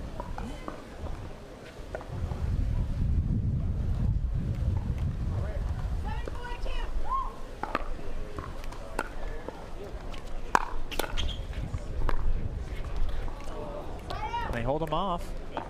So now let's see if they can close the gap a little bit more on this side before they switch over at 8. Now we see a different look from Sobek. Oh yeah, they've mixed it up now as well. Tardio kicking himself a little bit there as he popped one up a little bit.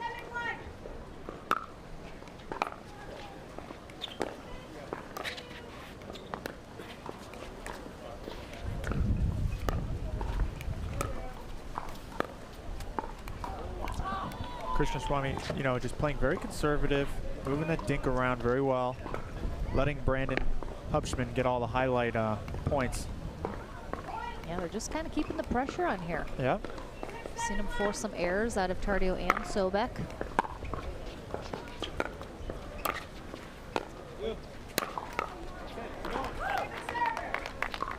Hubschman just leaves that one a little too high. Sobek finds the left foot of Krishnaswamy. They are within 1 here, though.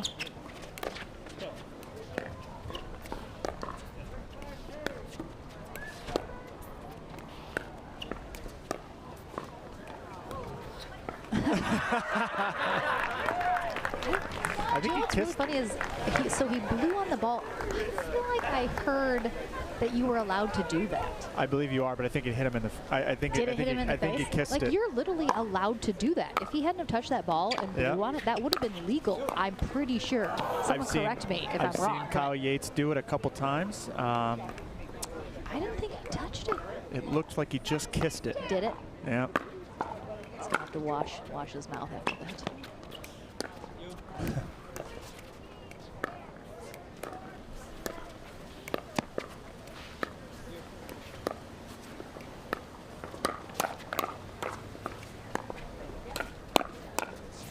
Oh, nice gets from William Sobek. They will get that 8th elusive point here finally. Oh, yeah, he kept them alive. What a reach.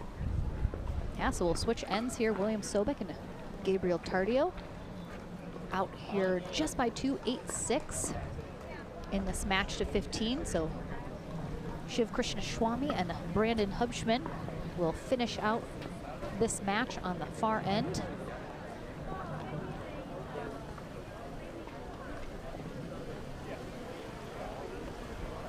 Definitely asking Hubschman if he touched that ball after. Matt, what's your guess? Do you think a lot of pickleball players realize that you can do that and that's legal? Well, I think some, many at least have seen Kyle Yates do it. So I've done it before. It didn't work, but I tried. Didn't quite get a good enough blow on it.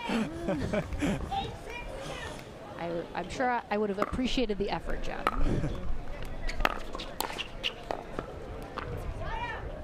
All right, so a quick side out after the end change.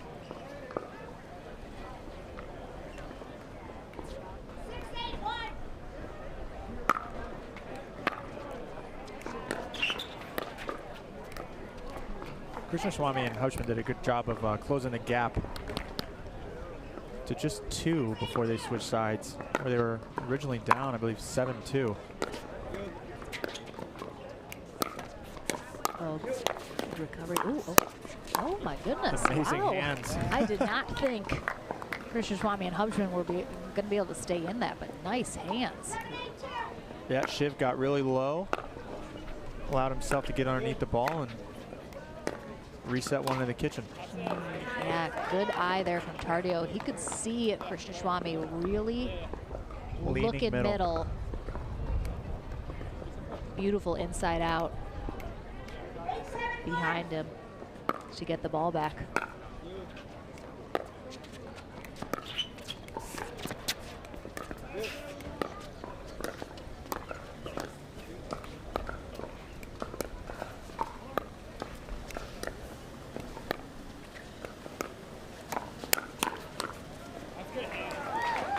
Good reach there from Tardio, who it was a good sprouted up. It was a good setup by Tardio to clean it up, and Brandon gave him a little bit more work to deal with, though. Still able to come out on top.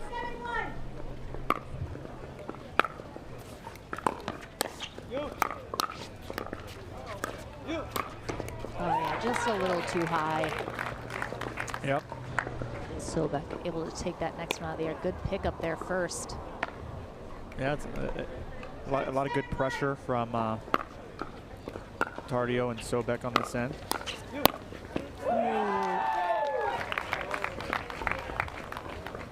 What an amazing play by Sobek, giving himself the shake and bake. It's never a bad thing to just set yourself up.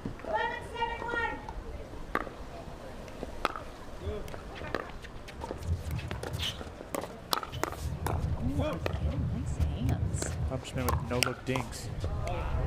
Able to pop Tardy with one of those. There's a couple no-look dinks there by Houshman.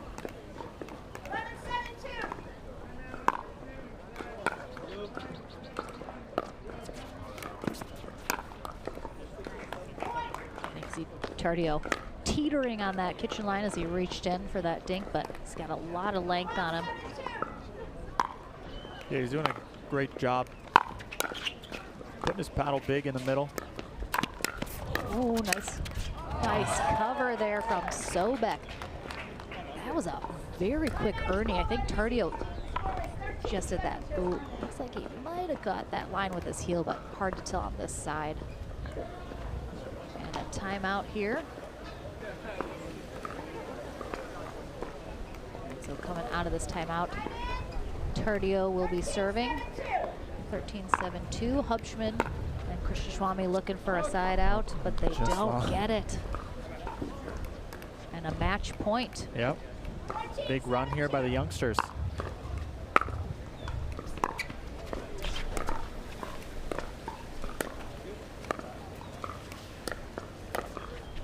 Ooh, a little too aggressive there from Sobek. You know, you have to go for gold sometimes. Yeah, sure. Every once in a while. And up 14-7. Not a bad time to do it.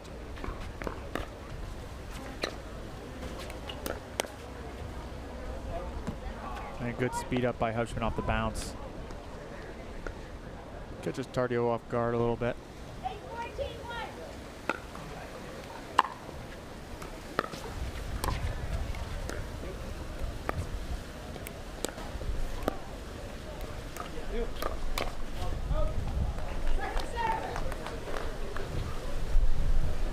Sobek staying nice and composed as they're targeting him a little bit right now. He's got some very quick hands, though. Yeah. So that can be a dangerous thing to try.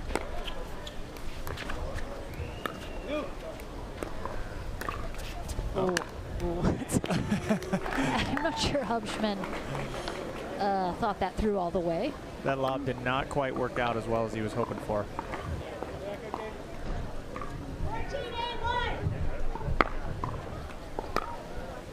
And another match point.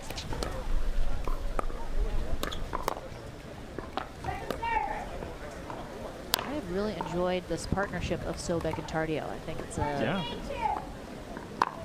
good one. It's going to be a good force for the future as these kids are maturing and getting a lot more experience at the pro level. Yep. Christian Swami and Hubschman hold off another 2 match points. They got to put some points on the board here, though. Well, it was a way to capitalize off that short return by Sobek as Hubschman comes in and crashes.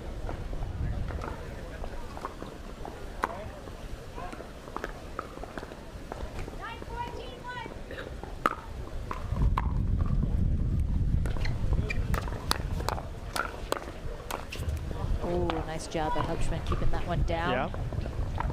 Good focus and composure by Hubschman, and Tardio puts the paddle down. Not really understand just how important they are to use at crucial points in a match.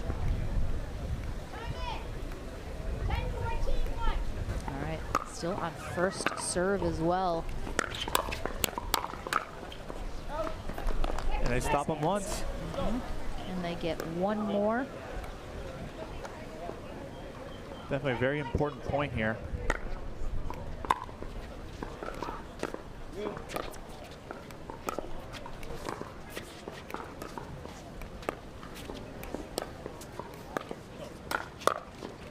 That was all set up by a really nice dink by Christian Swami, making Sobek have to reach down to his right ankle and pick it up.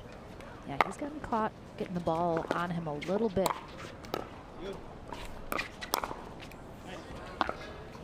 Brandon Hubschman with a nice step in there.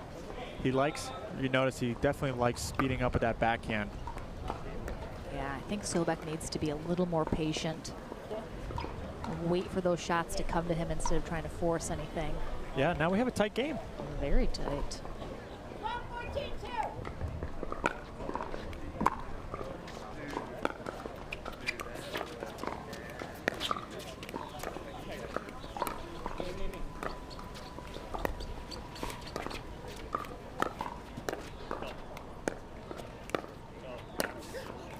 Brandon gets it done again.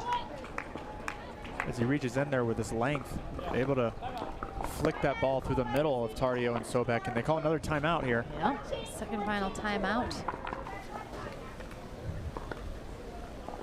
Tardio and Sobek just looking for one stop here, trying to hold off Christian Swami and Hubschman from tying it up. Ooh, and they do. Yep. Massive side out there coming on the timeout. Yeah, that was a 2 more crucial stop. match point opportunities. Will be pretty important that they close it out here and not give them another opportunity. Let's see if they can do it.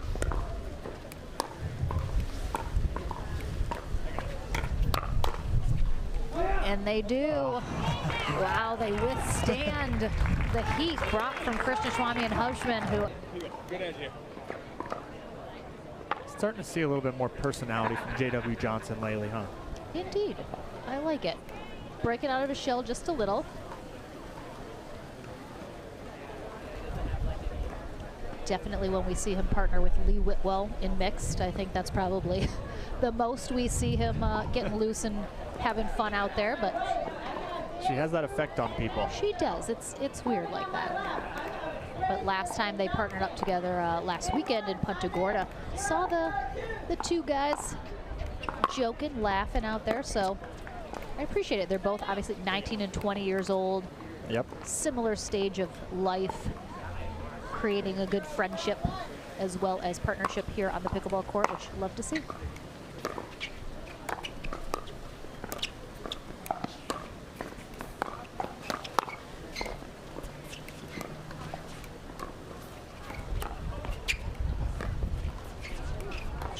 Nice get from Diescu. That ball is behind him.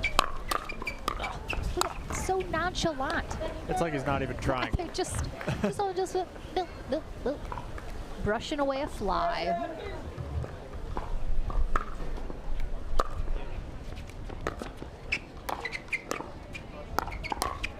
Ooh, 2 under that from Navratil.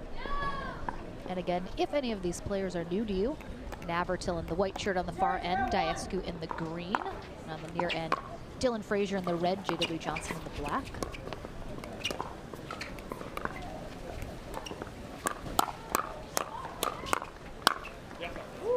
And just as we predicted, A lot of firepower. Frazier's got a really impressive backhand flick.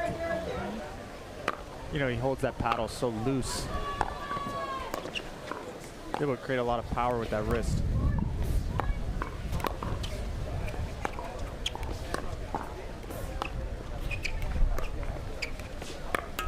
Ooh. It just didn't come out wide enough. Yeah, kind of came back instead of out due to the wind. Still at zeros here, though, in game one of this winter bracket final.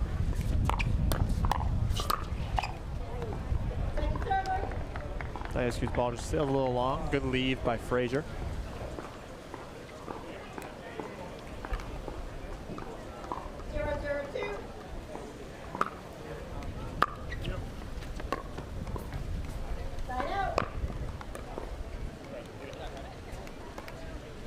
We're still here at 0-0.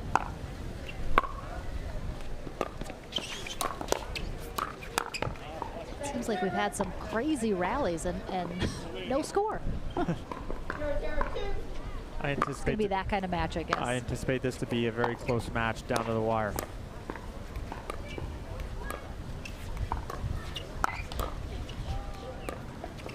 Ooh, Dasku looking for that Ernie.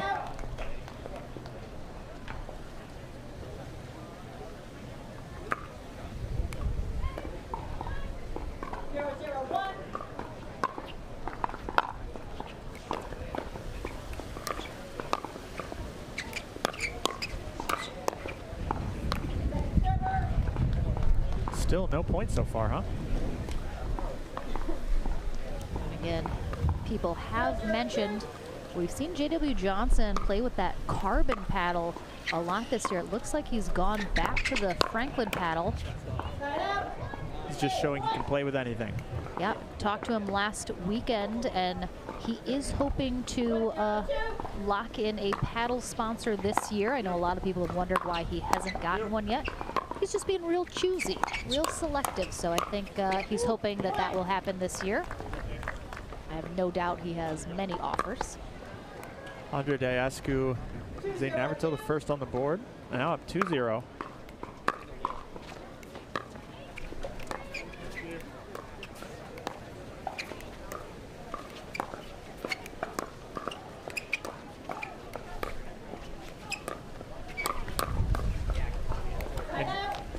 You have J.W. Johnson there, just so compact in those swings. All right, attention players, this is a reminder.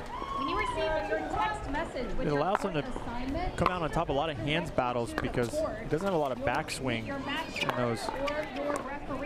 those volleys. Amateur or pro play, please report directly to the court when you receive your text message with your court assignment. Thank you. Amazing gets here by Diascu and Zane.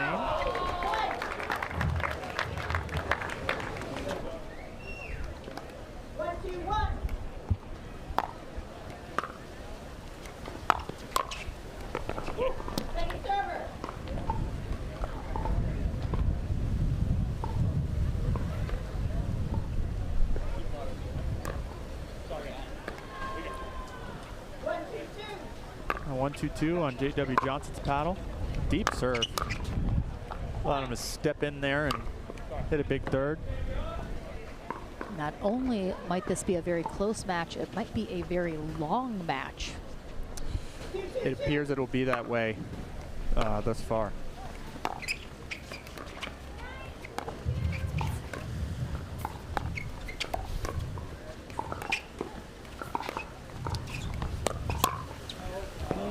Nice lead there. Yeah, it was a good attack by Johnson off the bounce. Able to get up and over the net. Took a little pace off so it'd stay in. 3-2-2.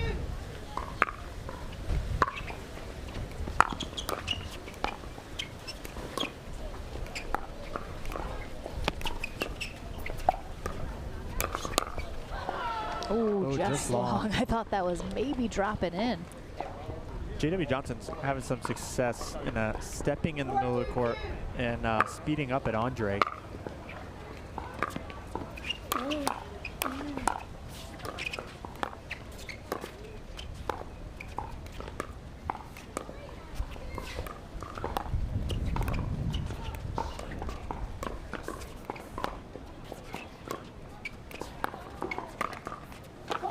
Just a little low. And again, Andre Dascu's always looking for that speed up. He's trying to pick the right moment. That one was maybe a little too low, not quite as attackable as he was hoping. Ooh, almost gets there. Yeah, got friendly roll there for Dascu.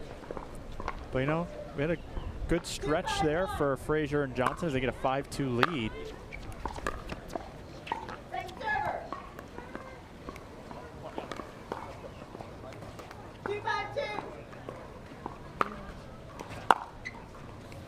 Samantha Hernandez, Nicole Budalski, Nicole Budalski, Samantha Hernandez. Yeah, we're seeing that a lot. J.W. Johnson reaching in the middle there and speeding up at Andre. Ooh.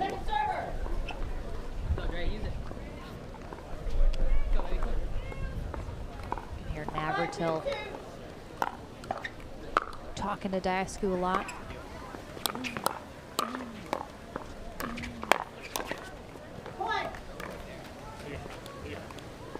Zane Navratil hasn't been involved too much so far this match.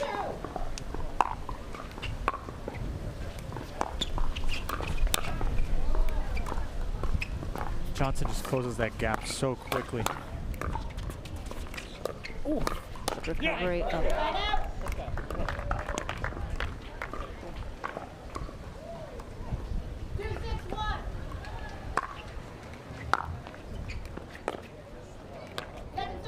Dascu's having a little trouble with his third shot drops, Yep. leaving him pretty short. Interesting, he does usually see him mix it up with the drives, but I haven't seen too much of that. Yeah, the story so far is Johnson and Frazier coming out in the hands battles against Dascu. It's found them pretty much all their success so far. So I'm sure they'll continue doing that until it doesn't. Oh, nice poach from J.W. Johnson. Good switch. Ooh. Wow. Oh, they're still in it. Oh, wow. What a point. Nice effort from Johnson and Frazier, but great job from Navratil and Dascu staying steady.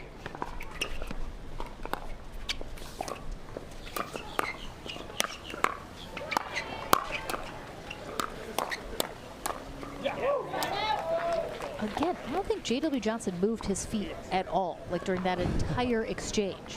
Just moving his arm, moving his paddle. He does make it look so easy, doesn't he? So easy.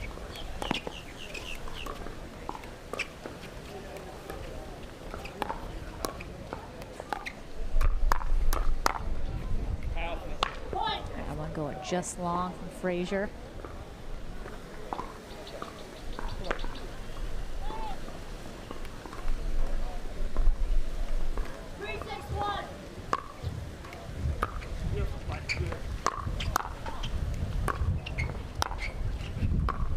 Yeah, the wind picking up a lot right now. Sure is.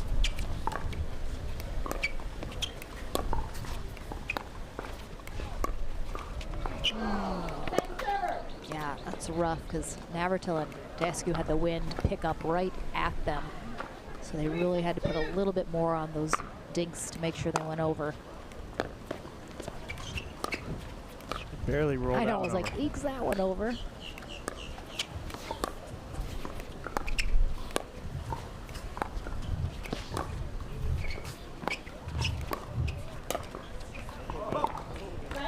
That was just too sick. Held that paddle real loose. Was able to. Yeah, just look at that wrist flick. Yep. It's all in the wrist right there from J.W. Johnson.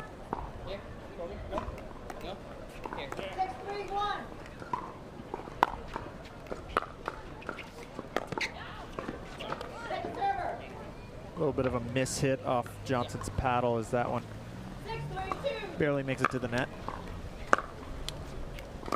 Oh, looks like Navratil on the left side here, switching it up a little. Yeah, it's a good move. Change it up. Nice blocks from Diascu. They couldn't come away with that one, but we'll see if they stick with that change up.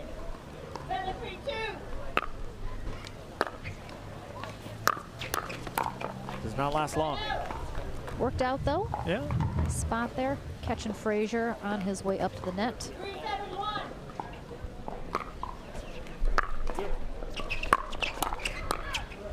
Yeah, well, Diascu seems to be really sticking with that third shot drop. Navratil is almost exclusively doing the drive when it comes to him.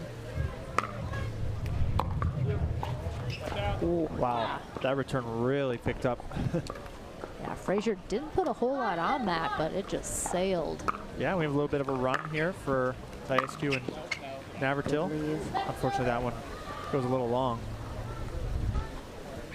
But they get another crack at it to close the gap a little bit more. Yep, within 2.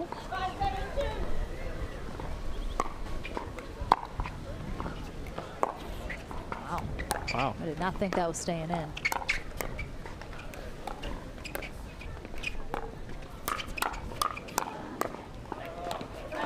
Again, Frazier just stands so upright when he's playing, especially at the kitchen line. I think that would hurt him more than it does, but again, just such quick hands. Yep. It's just, they're both so compact in their swings. Oh, beautiful. Frazier's got to extend himself a lot, but beautiful top spin keeps that ball down over the net. Ooh, good duck from Navratil. As Johnson and Frazier laugh that one off.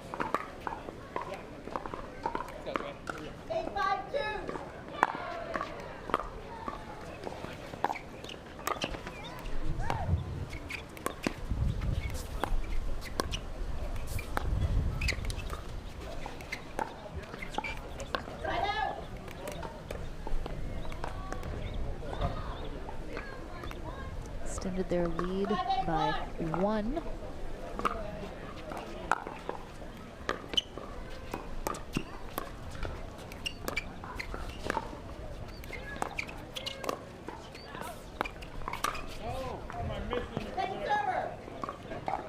Andre just reaching a little too much for that one and sails it long. Just a little impatient there.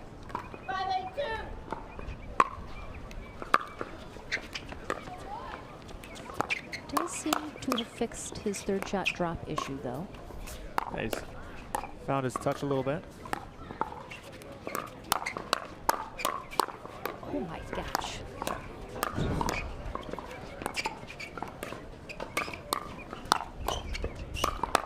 We wanted hands battles and we got them, that is for sure. Unbelievable. Amazing hands by all 4 players on the court. Just so good.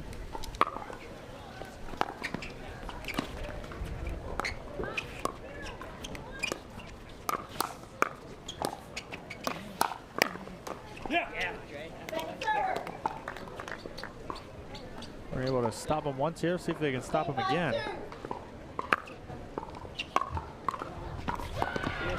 Oh, nice return. Very deep, got up on Frazier. Yep, and Frazier and Johnson unable to Yeah, they've been stuck a convert little there. here.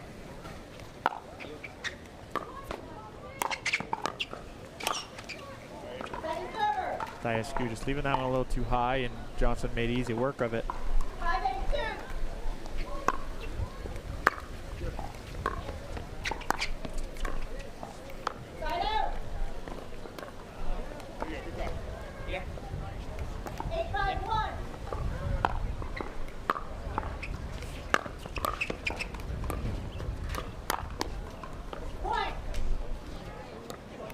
Finally making a little movement here. Yeah, Diascu is still, not come out on top of a lot of these hands battles, so I'd like to see possibly if he can start getting in those cross-court dink battles where he's really comfortable. Ooh. Little net cord love there. We'll give Frazier and Johnson a game point, and we have a timeout here from Navratil and Diascu as they are hoping to stall that momentum. Likes to have that cross-court dink, which sets up his backhand attack, and Ernie. Game point here for Frazier and Johnson.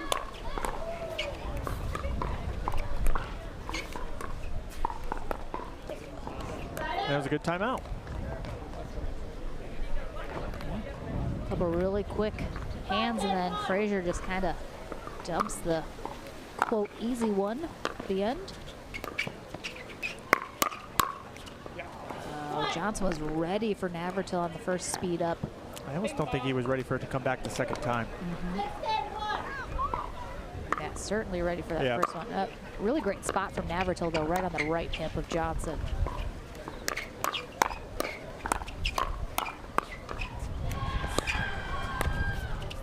And that one just barely lands in.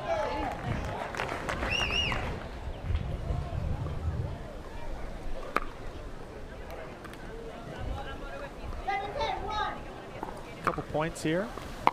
Still on first serve, too.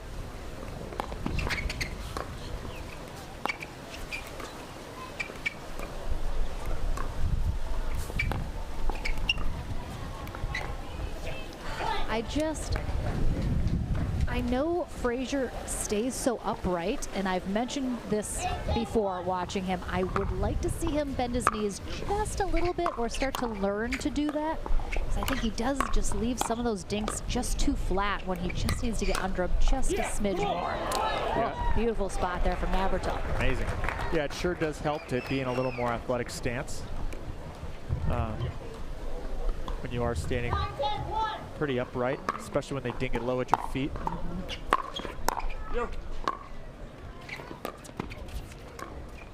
Now we have a ball game.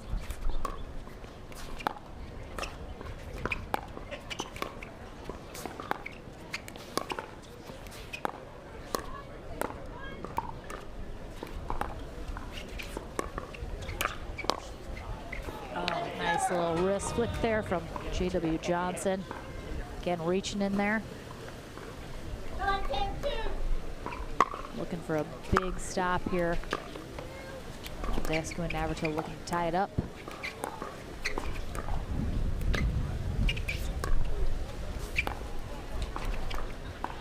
Oh, that wind is just pushing the ball down.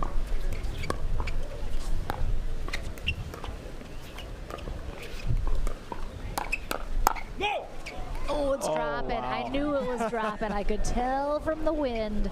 Diascu calls out immediately, and under normal circumstances, it probably was going long, but not in this wind, so big side out here. Maintain that game point. 2 opportunities at it. Let's see if they can close it out. Yep, a little bit of luck for Frazier, but at a crucial point.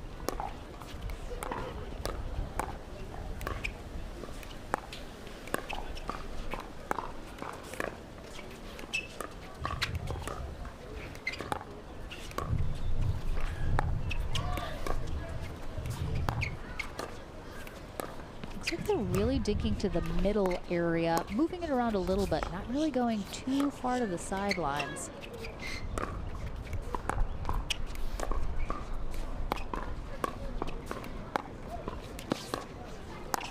Oh, trying to open up that middle, and he got what he wanted. Yep. Pulled Navratil out wide, creating that space, but then just couldn't finish. Diascu saw the gap and closed quick and made himself pretty big. Oh boy.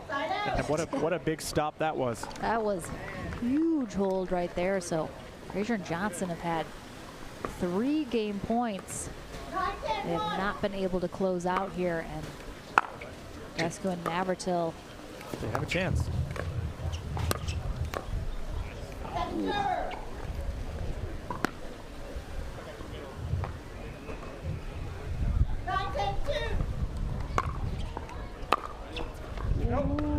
And that's going to sail long and tie us up here at 10s. Yeah, that was a poorly timed missed return. So now it's Tied ball game. I do not like that choice from Frazier at this crucial stage. Frazier in the last few points here has hit a few long. Now we have game point for the other side. Yeah, they were down 5-10. It's never over. Especially at this level. You just gotta hang in there. And he comes out on top. Wow. What a comeback. What a comeback indeed. Andre Daescu and Zane Navratil come from behind. The pro doubles winner bracket final. Zane Navratil and Andre Daescu on the near end, taking on J.W. Johnson and Dylan Frazier on the far end. Frazier and Johnson with several game point opportunities out in front. Most of game one were overtaken at the last moment by Navratil and Daescu to take game one 12-10. Now with the end change, we'll see if the 19 and 20-year-old have a little more success here. Perhaps close this out, force a third game tiebreaker. No doubt Navratil and Daescu will make that very hard to do, though. Yeah, towards the end of game one, Daescu and Navratil found the groove, whereas Frazier and Johnson started to make a few mistakes, unable to close out game one. Frazier looked like he got a little tight.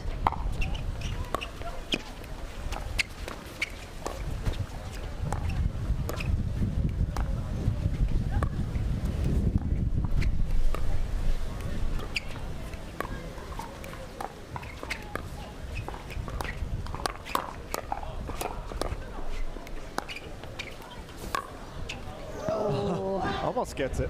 Yeah, got it a little behind him. Didn't have a lot of options there.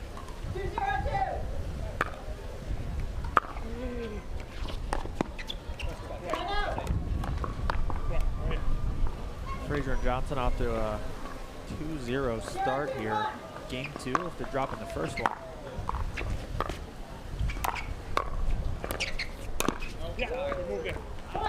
I love that from Zane Navratil, closing that gap and just unleashing at the chest of Frazier. 1-2-1.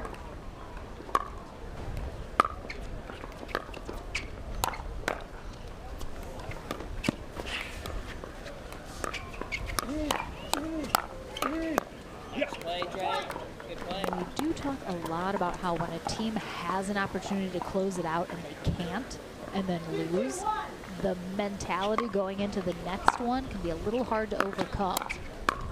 So we'll see if they are able to shake that off, because that can be very frustrating. We're tied up at twos.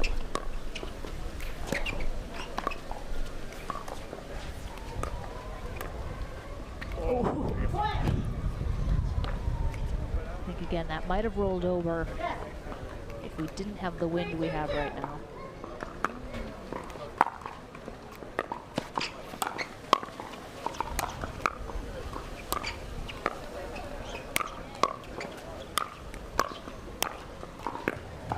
Oh, off the end of the paddle there for Navratil. I think we're seeing too as well, obviously, the momentum that Daescu and Navratil had from being able to come from behind and win game one is clearly rolling over here into game two. They're playing very confidently, already up by one.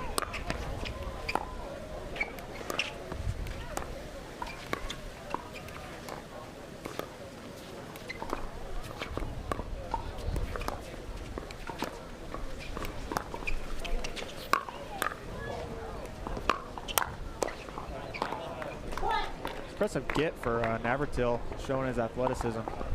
Unfortunately, they're not able to come on top of the point.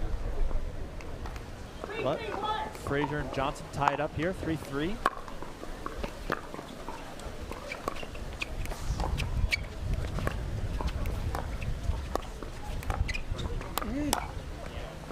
Nice hands by Frazier there. Threading the gap up the middle here as Daescu reaches into Yep. speed that up. Frazier definitely has a very nice counterattack with the backhand. Oh, what a get! Oh no, oh my gosh, oh my gosh, oh my gosh. Wow. Yes, I was like, they can't lose it after that. Wow, oh my gosh. Which is crazy.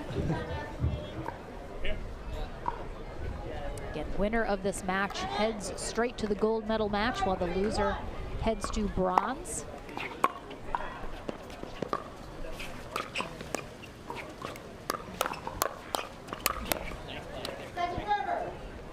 Diascu is able to come away with that one as Zane Navratil gets Johnson to pop it up. Oh, that's gonna sail along. Turned out to be a pretty good timeout. Absolutely, 2 big stops right away. 3-5-1.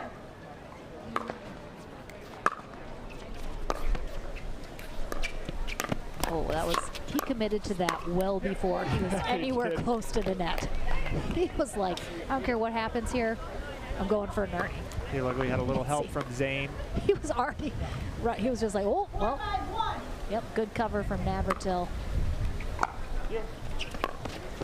He knew his job, he played it well.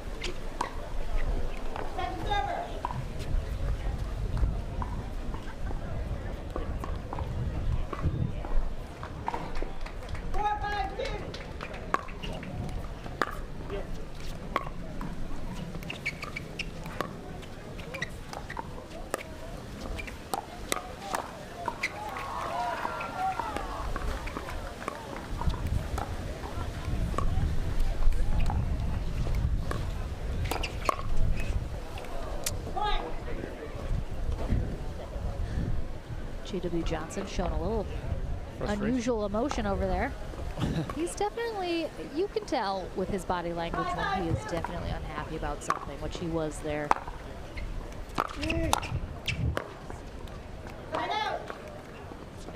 And they tied at 5 at least. Sort of tight game in the middle of game 2.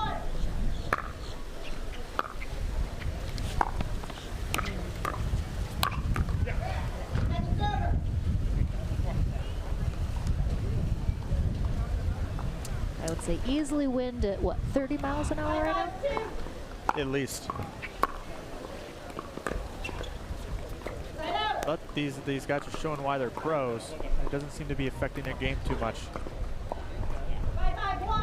Or they've learned to adapt and, you know, work with what the wind has given them. Seen a couple sort of collision issues between Frazier and Johnson here. Yep, well, Frazier likes his backhand in the middle there, as well as J.W. Johnson definitely loves his forehand in the middle.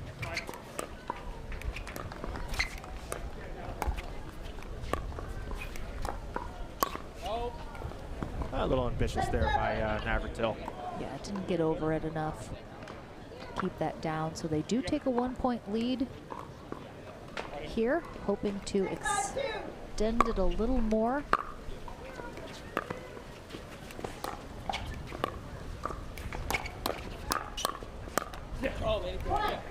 Navratil and Diascu are definitely finding their groove again.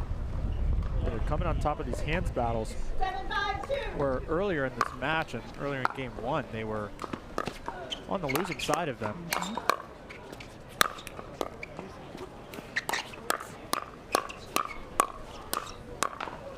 What pickups from Navratil. Oh, nice effort. He almost snuck one through there in the end. 5-7-1.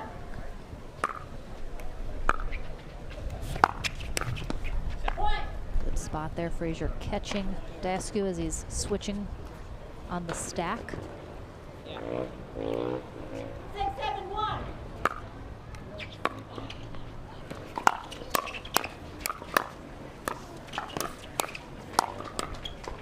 Just keep Amazing pickups by Frazier. so low, barely clearing the net. And just a hair too short on that last one.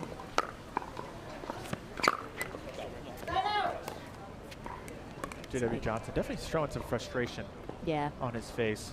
Definitely a bit of a different dynamic here than game 1 for sure. where we saw them very much in control, playing very confidently, not a lot of errors, and we're seeing that definitely play out a different way here in game 2.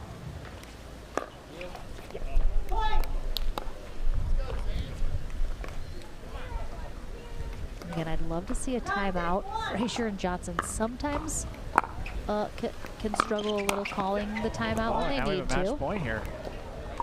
And again, no, they're not calling a timeout. I state for the record, I highly disagree with that decision. But, yep, match point here for Diascu and Navratil. They get it done. Little chest bump. So Zane Navratil Die down, but that does not seem to be the case in the weather forecast.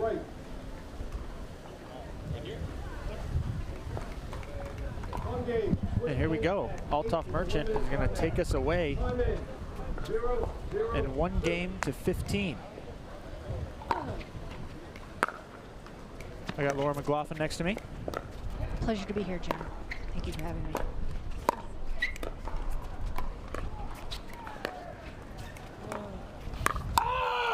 Oh boy. All right, starting early, right out of the gate.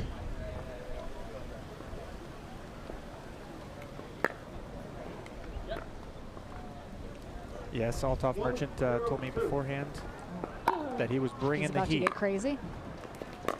That is what he says. We'll see if Brendan Long and Stefan Auvergne. He is hyped up. He is hyped up. Yeah, again, 2 lefties once again facing off. Merchant and Auvergne.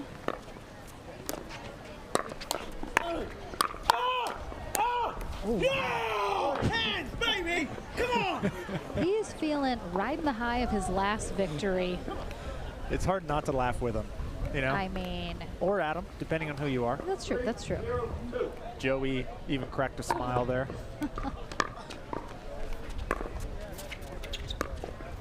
I tell you what, it does get in the head of the opponents. Being It's a on little gamesmanship. being on the other side of Merchant a time or two, he definitely loves to get in your head, as well as pump himself and his teammate up.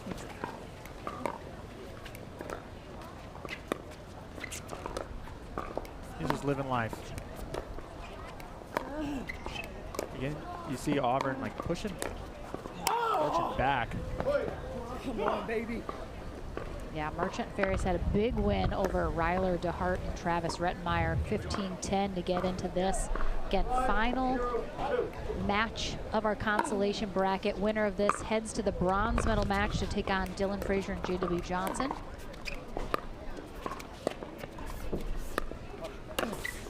That's just too good by Farias, finding the hole there. Yeah, Long was there, even took a swing at it. I think he maybe thought Auburn was a little too close to him, so he didn't quite fully swing at it, but a timeout as Huge lead. Merchant Farias. All right, back from this timeout. Let's see if Auburn and Long have an answer. Good side out here as the wind is really picking up. A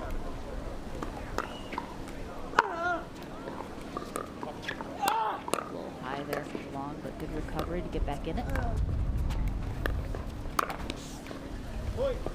It didn't work that time for Farias, but he is loving reaching in, and he gets underneath that ball so well, able to roll it over the net, but it just didn't work out for him that time. Held up. Was definitely a little too much for Long. Yeah, and really what the difference, we didn't see Althoff Merchant getting this animated earlier on when they were having a tougher time with this team. 2-6-2.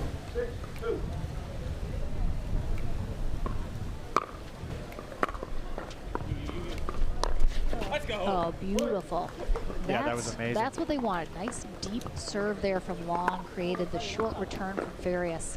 Then Auburn did a great job covering ground and attacking, not putting too much on it, keeping it nice and low, but yeah, and they've cut the lead in half. Made some progress here.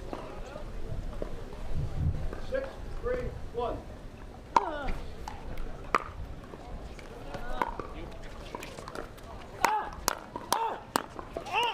Oh, yep, Farias thought Merchant was going for that, so a little confusion on who was taking that last shot.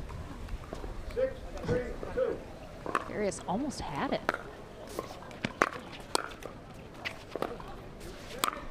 No, out call. Just a little long there from Long, but he's definitely in control of the point. And this was a last-minute partnership for Auburn and Long. Had never played with each other a single time before this tournament. Well, they've done well so far, making it all the way one game away from the bronze medal match. I should say so. And who knows, their day may not be done yet. There's a lot of pickleball left to be played in this game. 3-7-1. 3-7-1.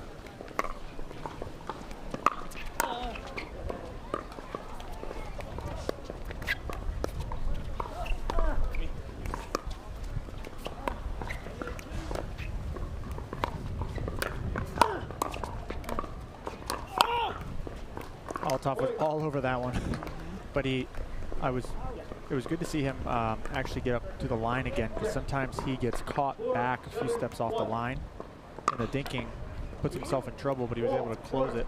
Second serve.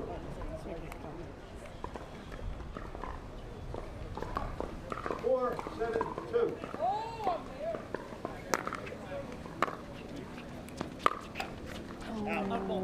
and a And the serve net cord into the just net, and then helps it out. Side out.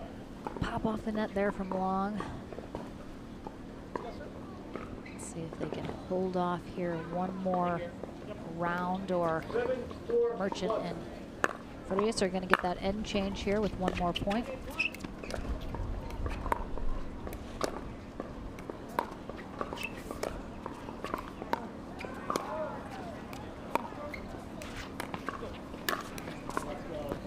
That was a great offensive dink by Merchant to pull Stefan way back and have no other choice but to pop it up over the net. Farias cleans it up. Yeah, Auburn's definitely letting him. All right, side switch 8-4. A lot can change still. Absolutely different wind conditions. Different look has definitely affected teams differently. Let's go. And, Long and Auburn definitely need to be a little more aggressive, try and control the point like you just saw there. well, yeah, they were the more aggressive team the first time they played, and now you're seeing Merchant and Farias initiating the attacks more often.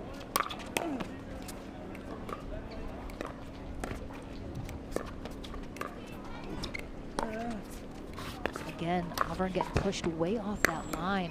Yep, well, it's coming off of very sharp dinks by Merchant. That's one thing he does really well. He really gets a sharp dink in there.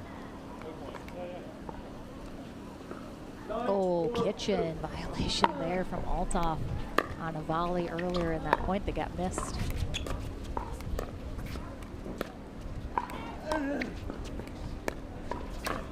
Yeah, Joey, come on. Joey Farias even getting pumped up a little bit over there. You love to see it. Long and Auburn definitely have to mix something up a little bit here. Right here. 10-4-2. As Merchant and Farias are definitely controlling the pace of the game. Drive. We haven't seen too many unforced errors like that out of Long. We did in their previous matchup.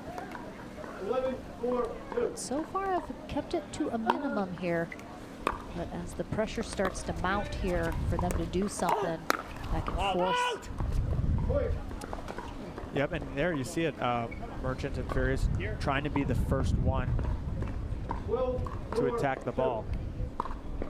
Attention players, Heather Nobler and Natalie Novak.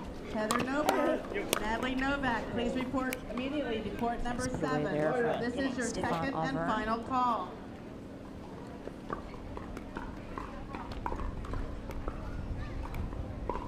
Oh,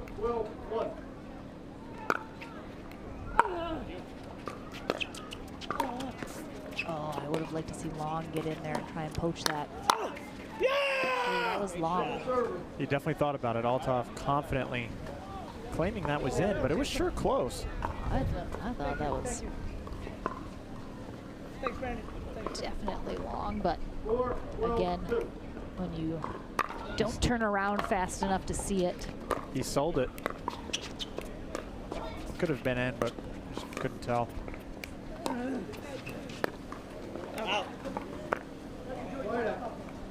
Definitely some frustration by Auburn as he's missed a few of these dinking rallies. Merchant. Maybe, you know, move that dink around instead of going right back to Altoff's backhand, right? You know, drop some middle, maybe roll one over to Joey. Yeah, I agree. When Merchant's feeling hot, I would perhaps avoid him.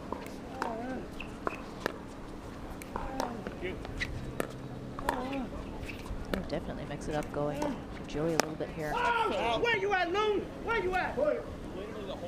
Yeah, looks like they're We are just waiting for the following players to please check in. David Parker, Rocco feeling a little tight Giuliana, here. I think they're and feeling the Joseph pressure of trying to Roberto. make something Please check happen, in trying at to the get back check-in in here. desk.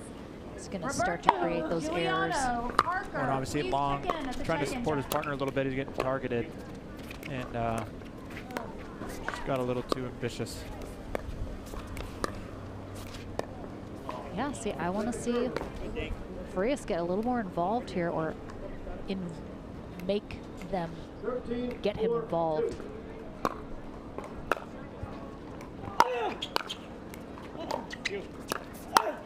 Oh, that's going long, but He barely gets it in. yep.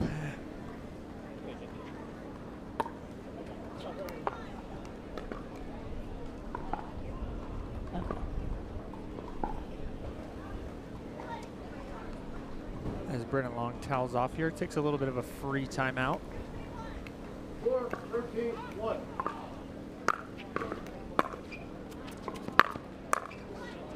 Yes, if I'm Brendan and Stefan, I'm gonna try to mix it up a little bit instead of targeting just one part of the court. Especially if it's not, it might have worked for you earlier in the day, but if it's not now, you need to make a change. Yeah. I think continuing to go to Merchant has been a mistake. Oh my goodness. But then Joey Inside does out. that. I mean, Long got it, but I think you just you have to mix it up. You got to do something different. What they're doing right now isn't working.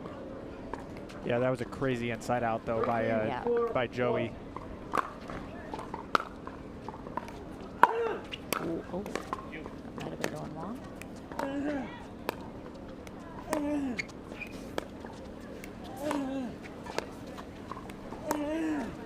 See, he gets that such a penetrating dink there. Yep, I'd like to see Stefan go a little, mix it up, go to Joey. Yep.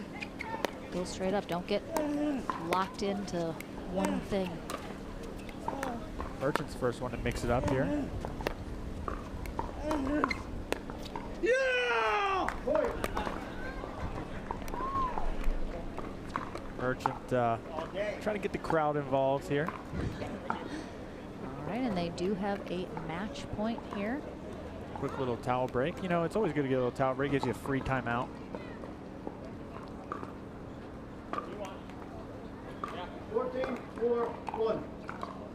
This goes into the bronze medal.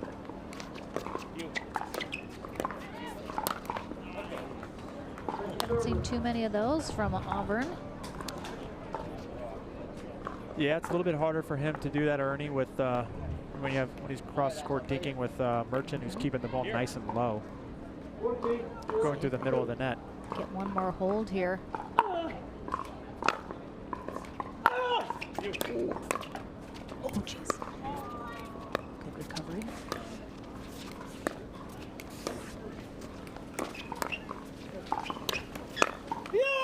Oh, he's there. Merchant was celebrating by himself there, heading into the bronze medal. You love to see it. And with the chest bumps, Oh, the typical South Florida fashion. All right, ladies, 15 seconds. To confirm, on my left, I have Berkey,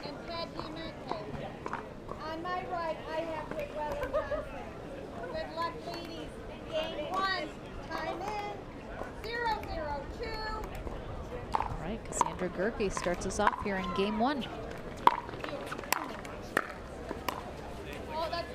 That was sick.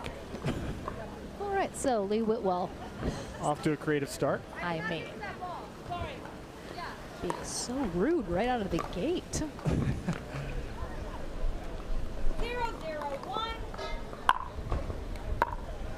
I haven't seen Lina play before today, but they're definitely having a solid run. Gerke obviously loves that backhand punch, and she welcomes any and all attacks coming her way. And So look for that. Let's get an over-under as well on how many times Gerke hits the court today, because she loves to take a seat. She gets really low. She puts it all on the line. I'm going 3. She Over, sacrifices under her on body. 3 people. 1-0-2.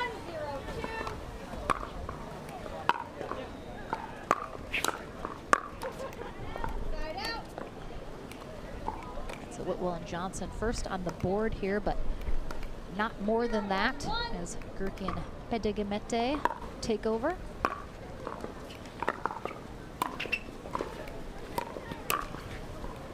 Johnson's there. Gerke might have got away with that one. Keep going. Up there. Keep going. Okay. Here. Don't fail. Serve the base. Yep. 1-1-1.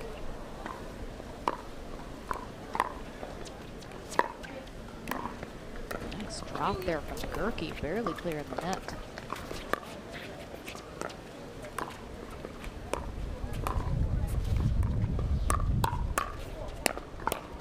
And that's that backhand punch that we're going to see from Gerke on the first block.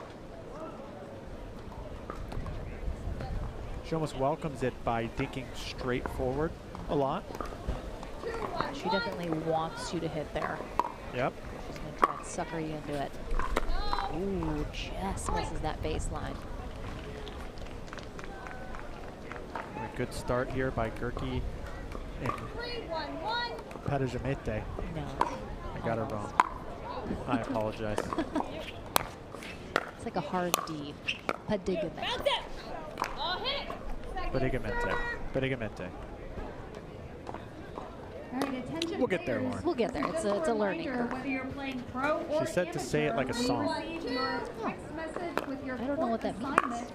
Please report directly to the court and meet your match starter or your referee. Nice pickup. Good attempt, but good recognition there from Georgia Johnson. Directly to the court Staying once nice you and receive calm. Your court assignment text message. Thank you. She knew exactly where she needed to put that ball. 1-3-1.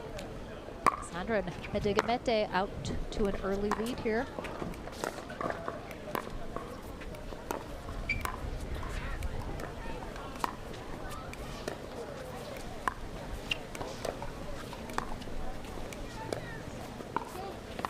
Ooh, nice effort from Whitwell. Ball just landed out. Good attempt, though.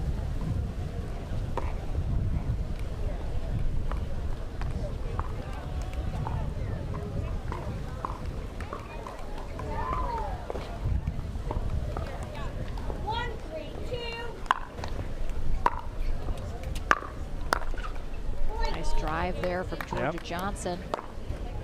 Gerke just wasn't able to get there in time to clean volley on the ball. 2-3-2.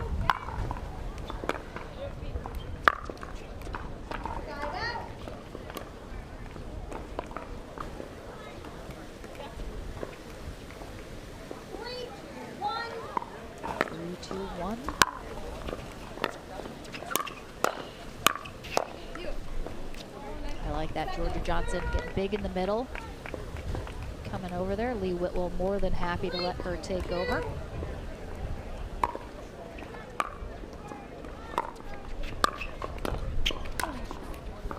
Nice angles on both sides. Yeah, crazy angle by Whitwell there. Putting it to where Gerke was not even close to. 2-3-1.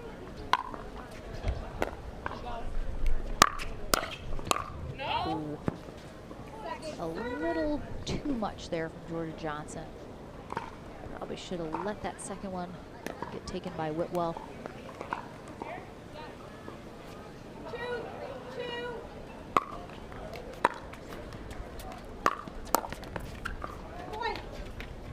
Yeah, if I'm Gerke and Lena here, if they're switching the stack like that, I would hit it probably to Lee instead of Georgia on the return, because Georgia's really finding that drive and putting them in a tough spot.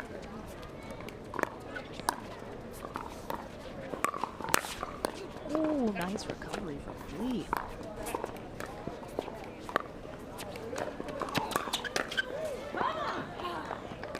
Nice job.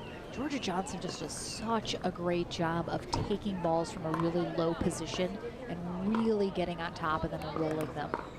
Oh, that was out, wasn't it? I called it out. I thought it was out. What did you think?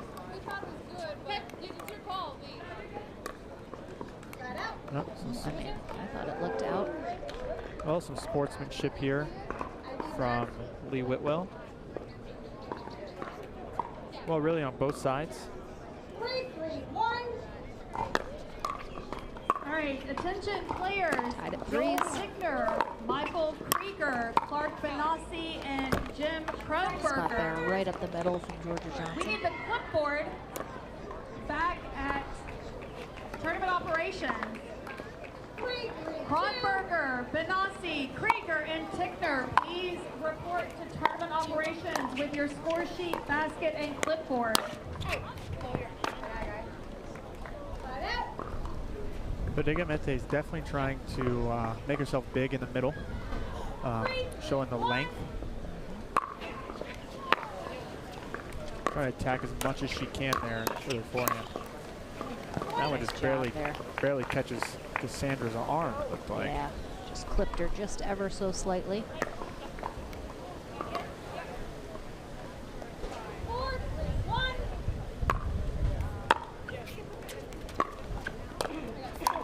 Oh. It gets her again.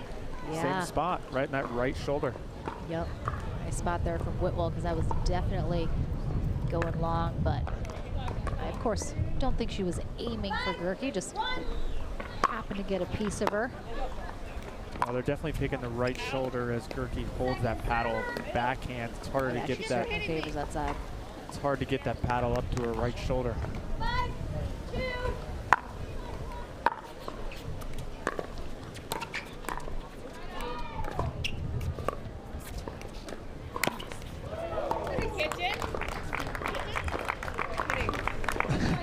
All right, another Lee Whitwell Ernie, another slow-mo. Oh no, I think she missed it. I think that was clean. Oh, wow. I can confidently say I thought that was a clean Ernie. And Cassandra Gerke playing games with Lee Whitwell's heart.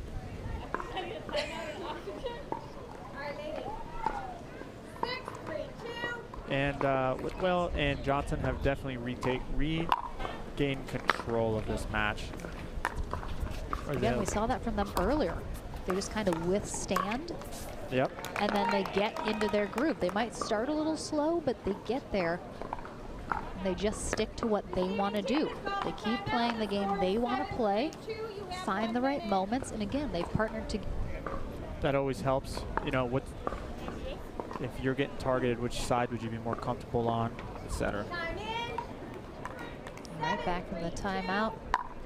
Will And a good timeout. serves wide. All right, we'll see if Gerke and Padigamente can.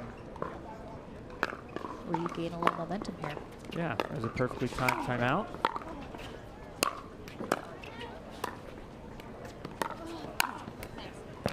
Again, when you are full out for a ball, there is just not a lot of options Gerke has. She just wants to get it over the net.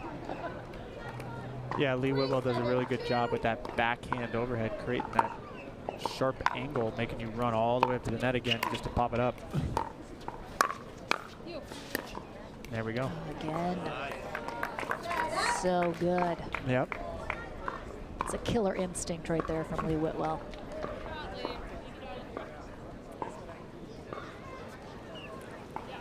And she replicates it time and time again. It's very effective.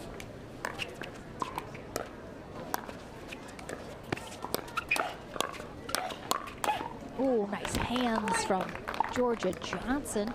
Staying nice and calm. Yep, stay tall and strong there in the middle of the court. Asserting some dominance. Huge serve. That goes up and over. Oh, that's almost into the hockey rink. Almost into the hockey rink. Massive serve there from Georgia Johnson.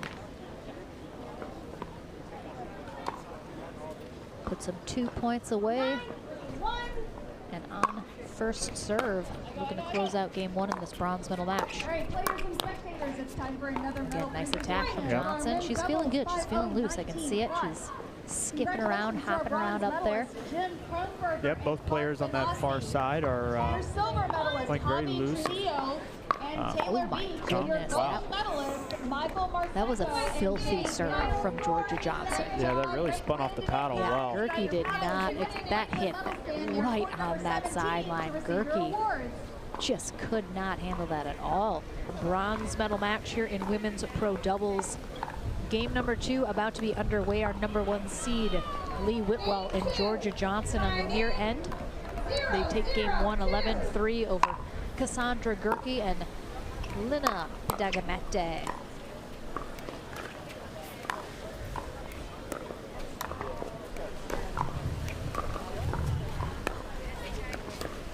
We'll see if we can get our first game 3 of the day. I know, right? We have not had that luxury yet. So let's see if Gerke and Dagamete can use that time in between matches to maybe develop a new strategy. Yeah, Whitwell and Johnson were feeling really good, played really loose in that first one. Yeah. Gerke and Dagamete came out really quickly. Got up, I think 3-0. And that was really all they were able to do. I mean, Lee Whitwell and Georgia Johnson just played exceptional pickleball. Not very many mistakes, and really took control of the match, moved the ball around well. Good drives from Georgia Johnson, so I'm sure they're looking to do the same thing going into game 2 here.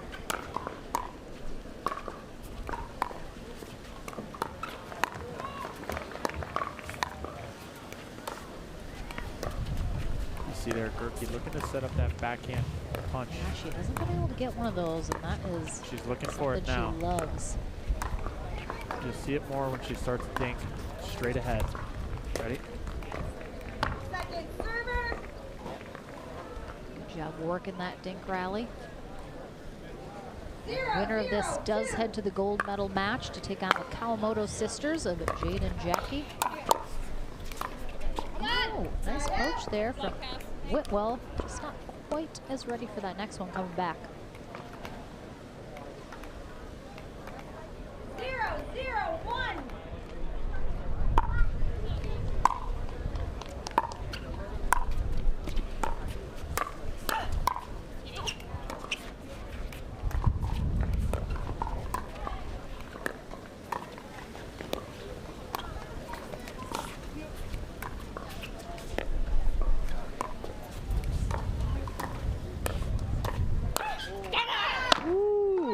Oh, there we go. Now we got some come-ons fire going.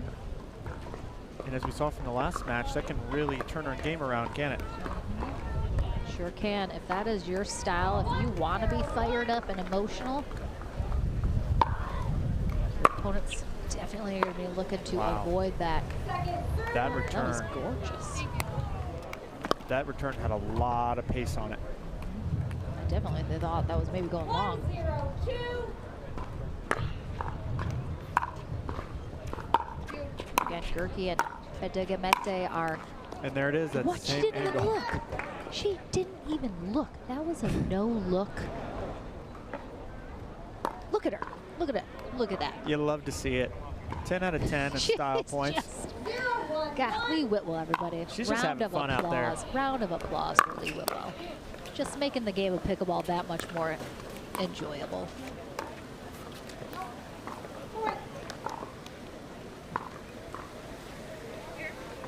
She's definitely turned into quite the star, hasn't she? Yes. Not the error you want if you're Cassandra Gerke. Yeah, and of course the wind now really to the backs much more of Gerke and Bedegamete, and I think they're definitely trying to drive the ball a lot harder to combat the wind. Excuse me, into their face is what I meant. 2-1-2. And that can be hard when your balls are getting held up, creating a more attackable situation for your opponents. 3-1-2.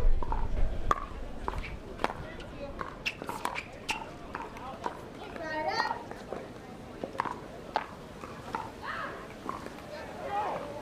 And here we go. They get the ball back here. 1-3.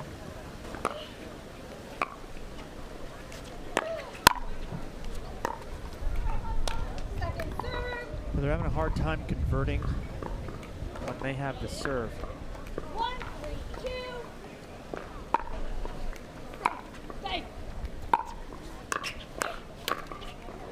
Yeah, we've seen that with a lot of teams. Sometimes they do a good job getting that side out, but then again, if you can't convert and put points on the board, it's really all for naught.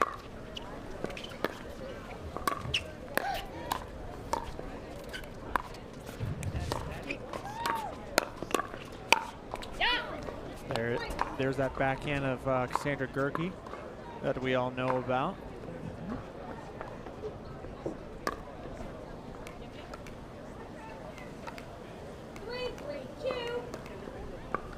Looks like Johnson and Whitwell are going to stack with Whitwell on the left, which is definitely unusual when you have a lefty. Oh. Clearly they're seeing something that they did not like.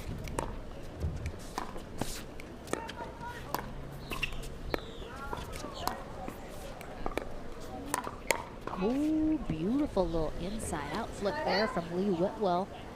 Yeah, that was nasty. Caught Gerke by surprise a little bit.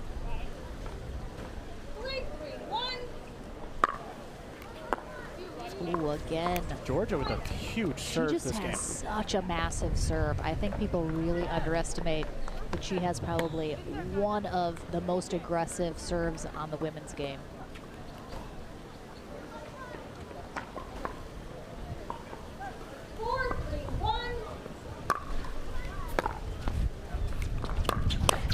Gerke almost taken out her partner with that return. Gerke and Bedegamete switching it up a little as well with the stack. Yep, and you don't see Gerke on that side very often. Thinking they're going to switch back here. Serves long from Johnson. This serve, but she's converted on several of those, so it's worked out for the most part.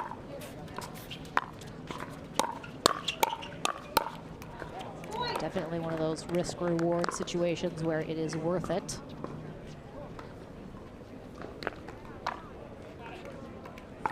Georgia Johnson just seems really focused right now. I mean, I'm sure with Lee Whitwell as mentally strong as she is. Well, I mean, Lee looked down and absolutely knew it. Half her foot over that kitchen line. yeah. She didn't even have time to move her foot back. No. It was so good. You were so fast. I mean, she just still has a great time. 3-6-1.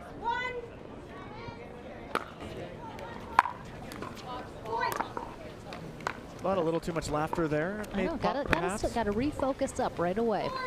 4-6-1.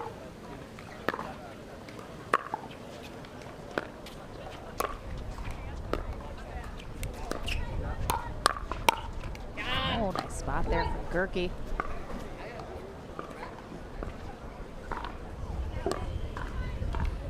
Yeah, I'd like to see if Gerke can get more in those straight-up dink battles to bring her backhand punch into play. 2 missed returns in a row there from Lee Whitwell. Maybe just a little bit of a mental lapse, I would say. I'd like to maybe see a timeout as it's tied up here at 6. Don't think they've used one yet. Certainly if they're able to put another point on the board. Second server. I I would definitely think one would be coming. Gerke taking over here on second server. We're much tighter here in game 2.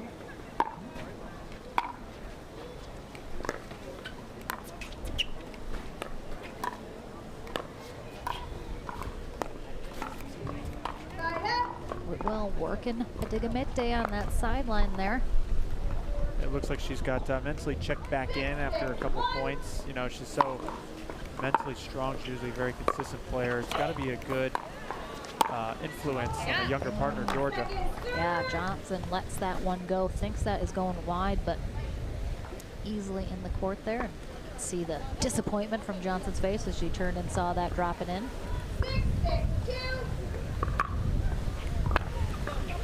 Wind really picking up right now. Oh, oh no. Oh, Oh, she That was- almost got it. that was actually amazing. I don't know how she almost, how Gerke almost got that ball back. There we go. I mean, you just gotta just throw your paddle in there somewhere and hope something happens. But well done, Georgia Johnson. You can love those rallies that she just locks in, and she's gonna take everything. Gets really fired up, really focused. And a good timeout And here. gonna try and stick with it here coming out of this timeout. Yeah, they hit a little bit of a mental lapse there in the middle of the game, but it looks like they've refocused and back to business. They are on second server, so Gerke and Padigamete just need one stop. Ooh, nice recovery from Gerke. Oh no.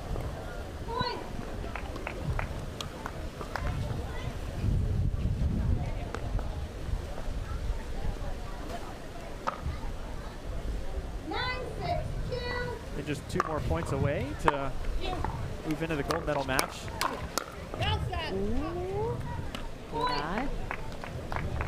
And we got a match point here, the bronze medal match on Johnson's paddle.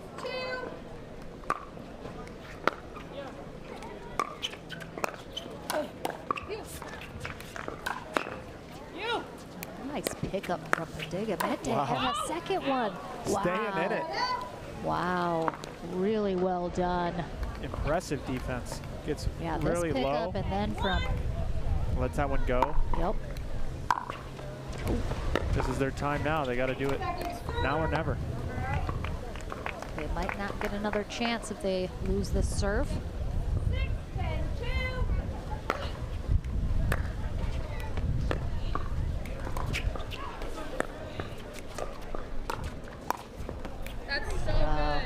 Lee Whitwell, I mean, just those angles.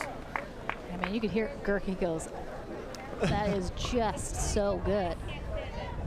You know it's good when your opponent just stops and is like, yes, Yeah. Congratulations to you, that was beautiful. All right, match point here.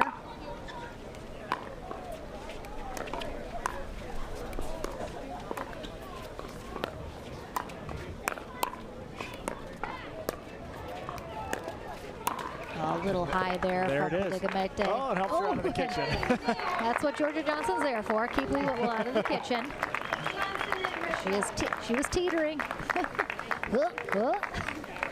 Georgia realized at the last minute, oh, I'll pull you a little. On to our men's bronze medal match. We're gonna have a good one here. Probably a lot of vocalization from one side, not so much from the other. We have our number 1 seeded team, Dylan Frazier and J.W. Johnson on the far end. Frazier in the red, Johnson in the black. They are taking on Joey Farias in the hat on the near end, and Althoff Merchant without the hat. They are number 3 seed. Christine Olivier and Jennifer That's one way to do it. Please come to tournament operations. Steve. Sorry, guys. Oliva, Zane Navratil and Virginia Andre Oliva, Daescu are and, waiting in Jennifer the gold medal Schumacher. match Please here in come our to tournament men's pro operations. doubles bracket. Lauren McLaughlin and John Davison here courtside for our final few matches of the day.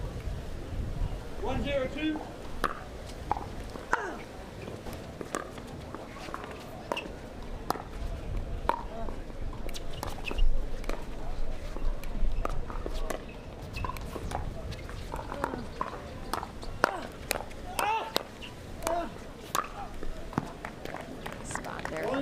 J.W. Johnson.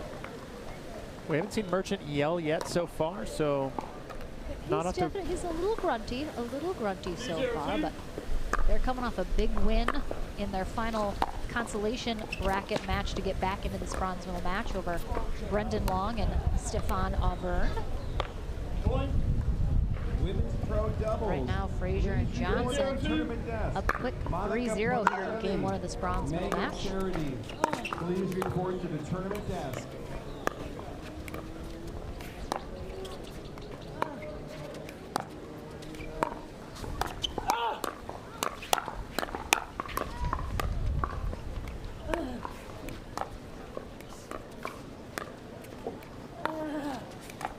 Come on, Joey, come on. There we go. Yeah, he's getting fired up. We saw J.W. Johnson and Dylan Frazier play really well in the winter bracket final against Navratil and Deescu. They just failed to really close the deal at the end. They were right there with them, but had a little bit. Okay. Nice cover from. Oh, that's long. Merchant. Yeah, so we'll see if they have a little more closing power here in this match if they get the opportunity.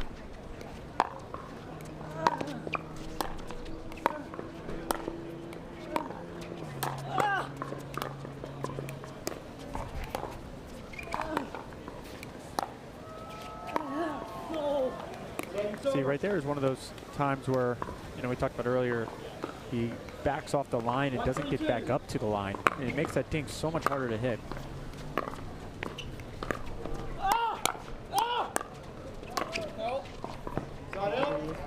Yeah, Merchant still has some really quick hands. So I think he can certainly still create a lot of trouble for his opponents. That was sick. Yes, with a little reaching out there, backhand. Yeah, he puts the tip of that paddle down and has a nice loose wrist where he can get underneath the ball and create a lot of action on it. And happy to report the wind is still alive and well here in Plantation, Florida.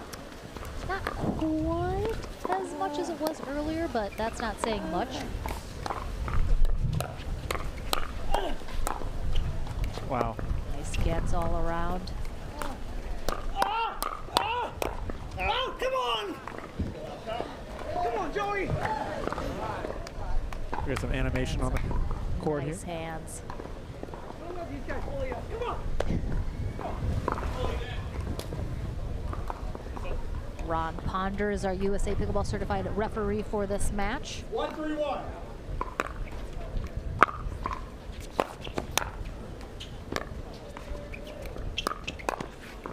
It's been a pretty even match so far. Both teams coming out on top of the hands battles. Oh, it was a little high there from Frazier. I'm surprised Farias didn't attack that Close rather the than gap. let it bounce. Yep. Well, again, with the wind, right? Yep. The ball's moving around Really quite a makes you bit. question what you're going to do. Seconds over. 3-1-2.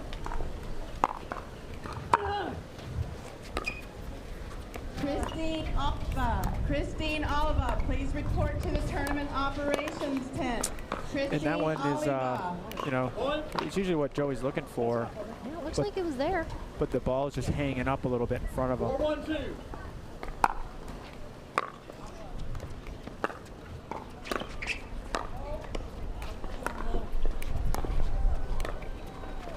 Christine Oliva, Jennifer Schumacher. It's just really hard Christine to Oliva, kind of see Jennifer on screen, Schumacher, please even in report person, to the how tournament much the ball is operations. moving all the time. So when you see a player, looks like, oh, that was an easy shot. Why did they miss it? It's because the ball's constantly moving as the wind is pushing it around. So a lot of times it's there and then, you know, it moves just ever so slightly and you connect with it at a weird place on your paddle. 1-4-2. Ball really got on Farias there. They're not able to convert again. 4-1-1. It's a couple side outs now where they're not able to score any points. JW Johnson just looked a little lazy on that one. Yeah, a little non-commitmental. 4-1-2.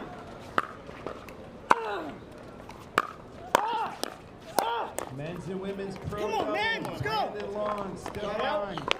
Let me see if he can keep this hype going the whole match. I think we know he can. I think I definitely know he can. Second's over.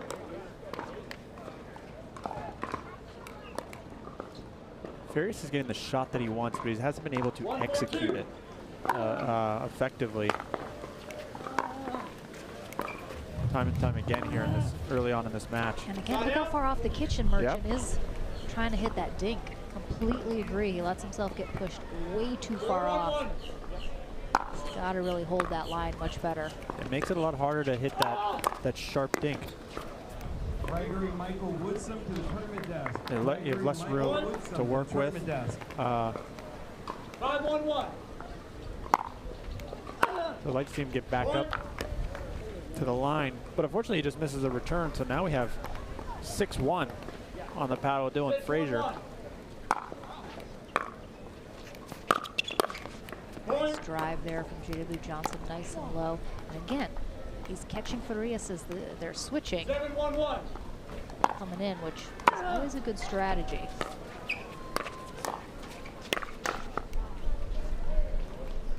Second's over. Big strong lead here from Frazier and Johnson. 7-1-2.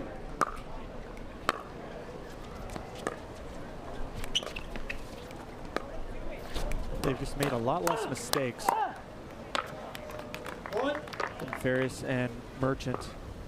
Been a little more selective on which balls they're attacking. 8-1-2. Ooh, that's going to be good.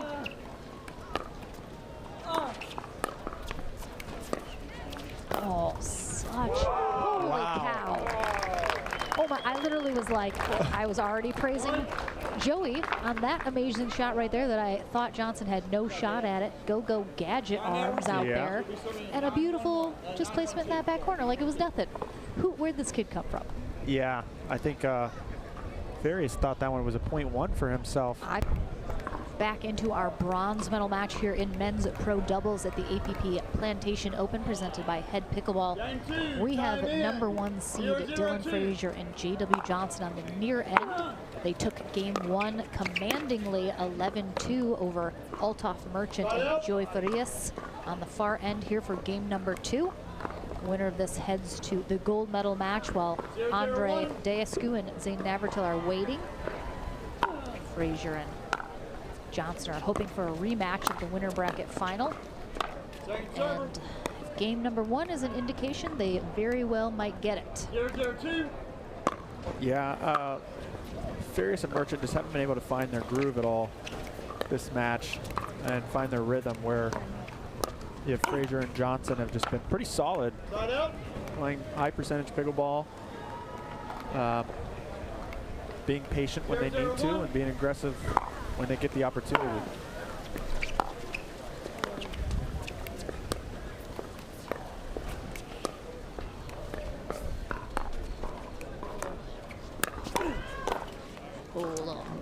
Middle collision. Yeah, Frazier likes that backhand flick in the middle, but Johnson is there to close the gap. Yeah, Frazier hasn't quite learned how to give up control. Oh, drops it in. To give him credit, his backhand flick there in the middle is pretty good. Pretty good, agreed. 1-0-2.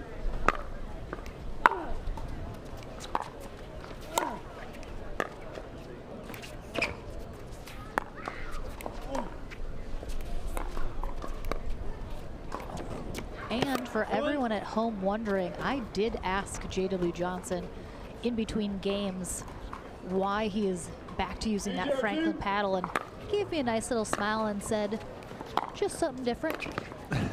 Just mixing it up. He can do whatever he wants. That's what he said.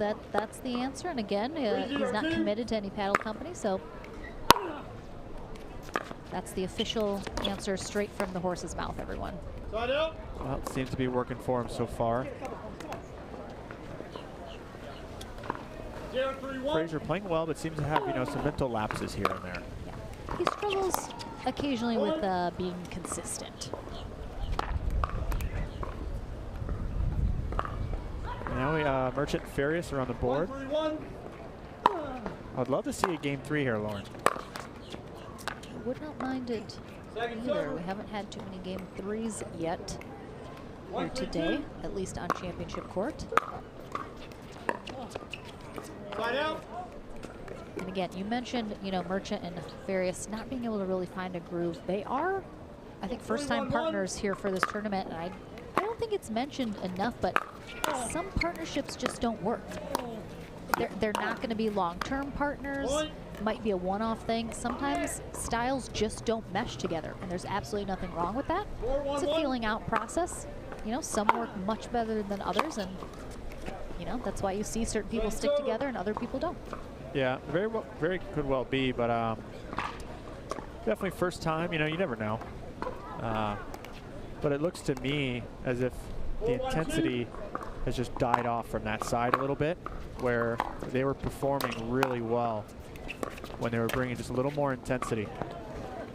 Yeah, definitely think the score isn't quite as reflective of, you know, how close it was in game 1. Certainly closer than the score indicated.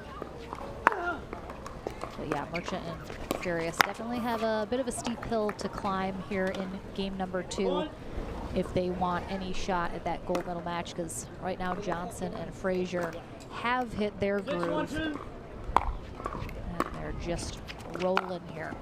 Yeah, Fraser and Johnson are very comfortable right now, laughing between every point. Just seem to be very comfortable and loose and having fun. Having a good time. It's a lot easier to have a good time when you're winning, John. Or so that, a rare ace. Took him to the hardware store. Ace, the helpful place. Oh, I like it. 8-1-2.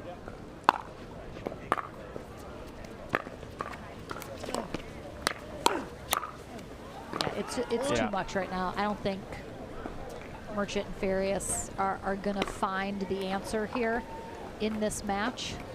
I think they played really well getting to this bronze medal match, but it's not over till it's over, but they definitely need to make something happen pretty quick.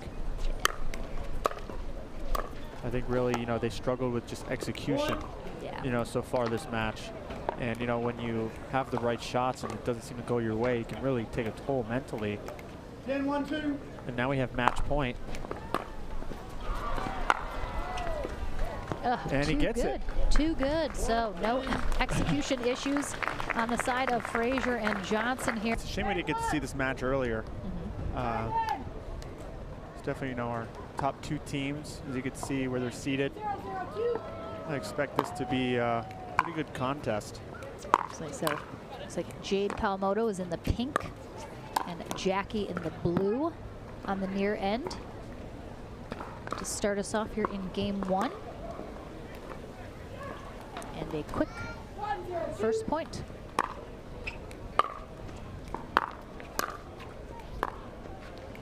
Again, we've seen the Kawamotos just be so steady, so consistent, great defense.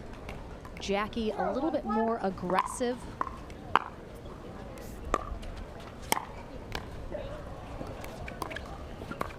They have been sitting a little while here, though, coming through the top half of the bracket. So we'll see if it takes them a little while to warm up here, or if they can kind of get right back into it. Sometimes it does take a game to get back in when you've been sitting for a couple hours. Oh. Whitwell did not have that Ernie. A little out of her reach. Georgia Johnson was there to cover, but just a little low. So a pointless side out here, and the Kawamotos take back over.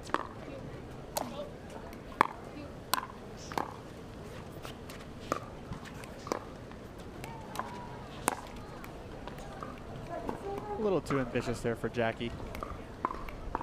She's, yeah, she is looking to speed it up when she can, but that was a little low.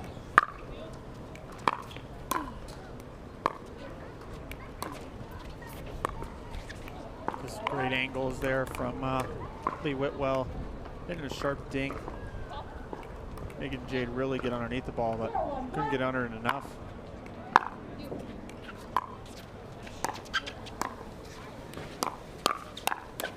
Now there's that speed up that Jackie wanted.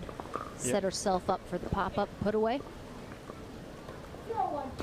We've had some fun crowds here today, some big crowds. And a lot of the pros still sticking around, grabbing a beer from our beer tent, watching their cohorts battle it out here. Yep, some of them heckling from We'll let behind you us. guys at home guess who the hecklers are.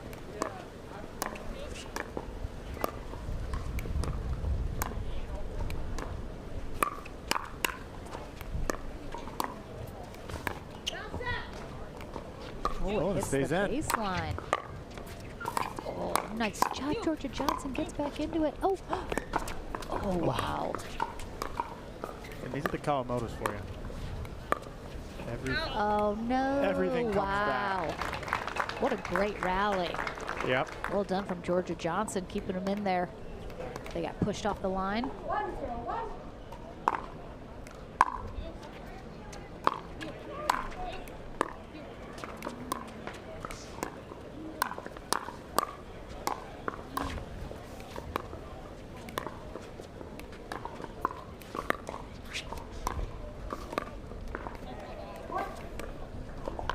Both teams kind of finding their way so far this match.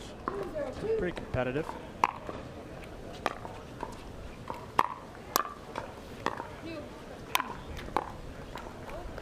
We've seen Whitwell and Johnson come out a little slow sometimes in a game and then kind of get everything firing. Looks like they may have to do just that here. Well, it's definitely a slow-moving game so far.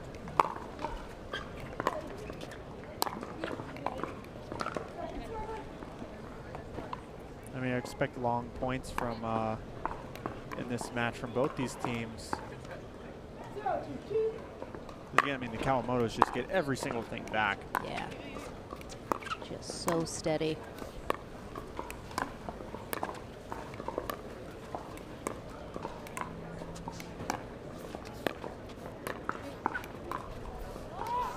A little wide there from Whitwell. Pushed it just a little too far. Yep, still not able to convert.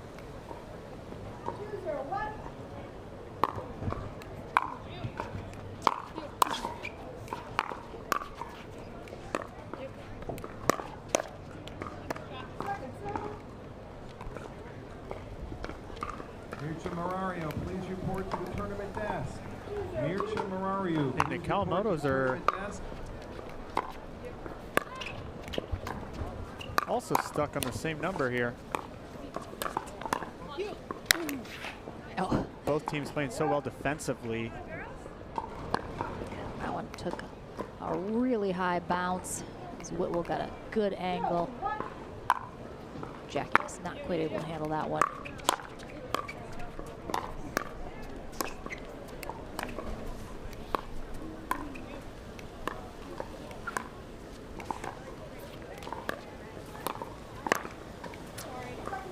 Confusion in the middle with the lefty-righty.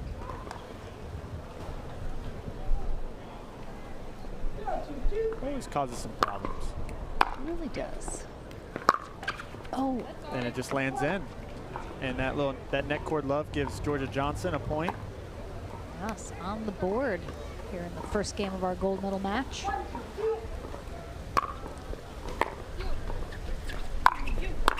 Oh, it's starting to rain a little. We're getting some really tiny rain clouds coming through here. They've passed pretty quickly, but You're not supposed it to is say that spitting. word. I'm so sorry. Featuring Julie Johnson, Spitting a little here. playing Ava Welsher and Helen It's not Wilhelm. enough so far It's to not really too bad. stick on the court, but Yeah, we'll see how it goes.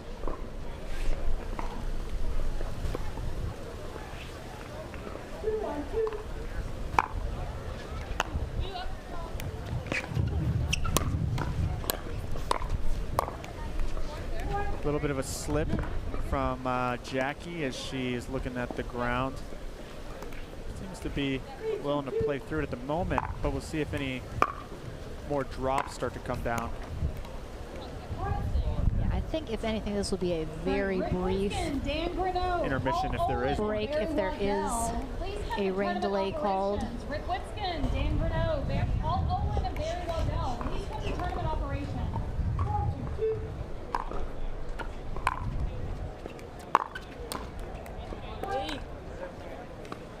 Nice low drive there. Yep, Lee and Georgia switching the stack a little bit.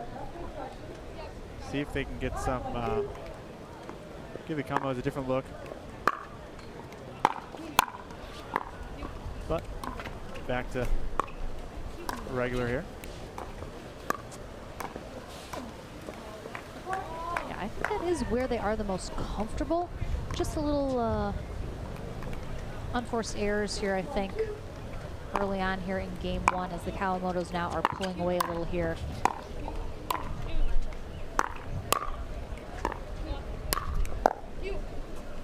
Nice pick up from Jackie. And that super sharp backhand by Lee Whitwell causes a mistake from Jade.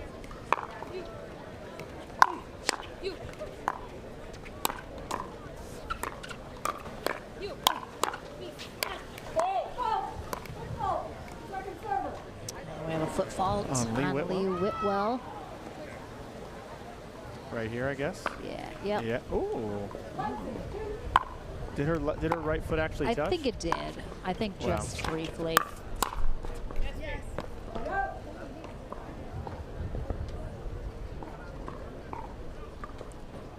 So yeah, Johnson and Whitwell just have not found the groove. Yeah, they have really done such a great job so far here today. Really playing loose, confidently, and we just haven't seen that yet. But again, their only loss of the day is to the Kawamotos. Yeah, but they're playing very solid.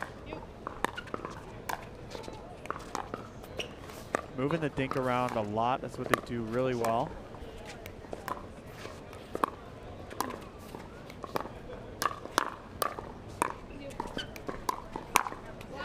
And Jackie was sitting on that one.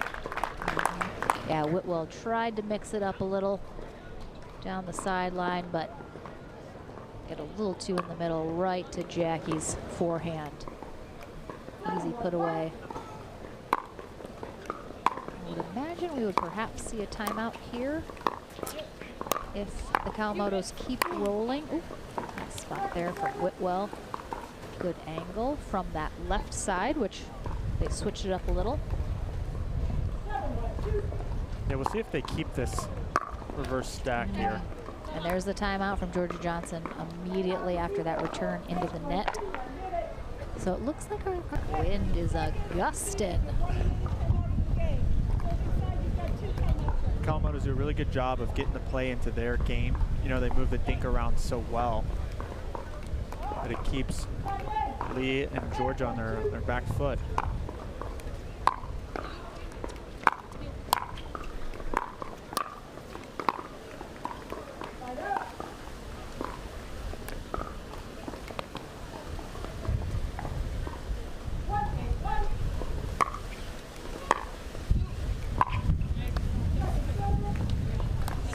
Johnson do get the ball back after that timeout, but again, not been able to convert here. They got that 1 point earlier.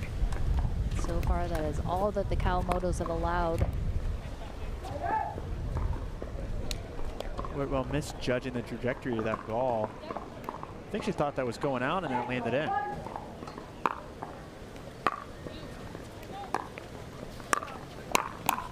Jade with the big poach. I mean, look at these ladies. Just flying through the air. They're so good at that attack out of the air, especially in the transition zone, and then get right back into it. They're also very good at switching off the attack and knowing when to reset the ball. Oh, steps back a little too much off the line there, and Jackie Kawamoto dumping that last one in the net. Good defense from Whitwell and Johnson staying in that rally.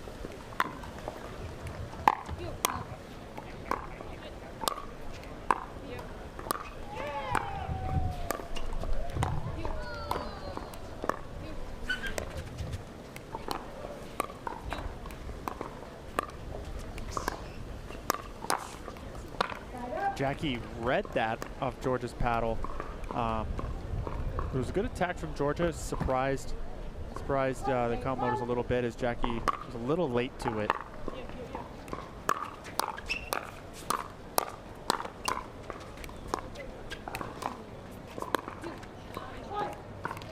And here we go, they're off one. All right, first. And sometimes that's all it takes. Yeah. In pickleball, sometimes you just get stuck on that number and it takes everything to get off of it.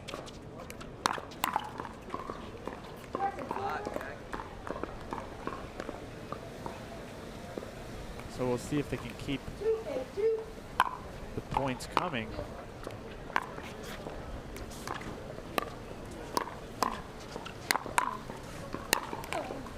I'm not really sensing a lot of energy from the far side of the court of Whitwell and Johnson.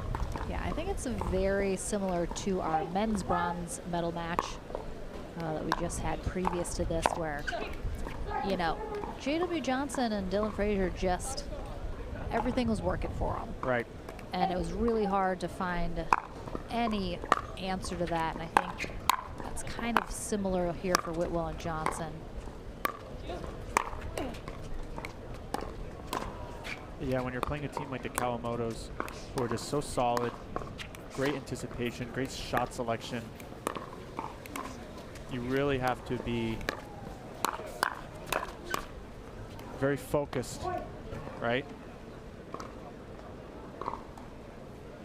And they've joked in their interviews that, you know, they obviously play together all the time, and sometimes they want to kill each other, and sometimes it's great. And they're threatening to never play with each other again all the time, but I mean, there is certainly something to be said for the chemistry between the twins here.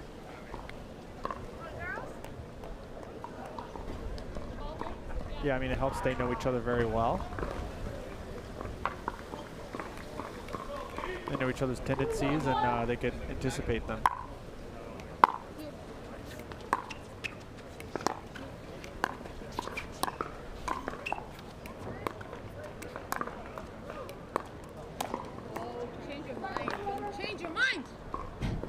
Well, obviously upset at herself for changing her mind in the middle of that.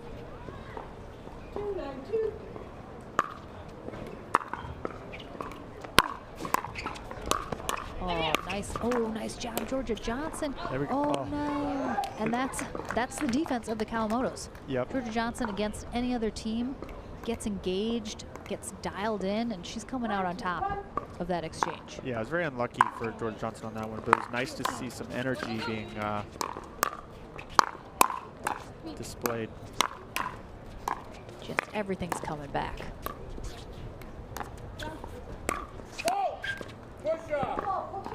On Oh, Georgia yeah, Johnson, push-off looks from like. Georgia Johnson here as she goes back for that overhead. Oh, yes. Oh, that was unfortunate. Didn't look like she was going to be close enough to touch that, but kind of pushed that left foot forward as she started to push off. Good call by the referee. Yep, good eye. We do have two referees here for this gold medal match. This is a game point for the Kawamotos.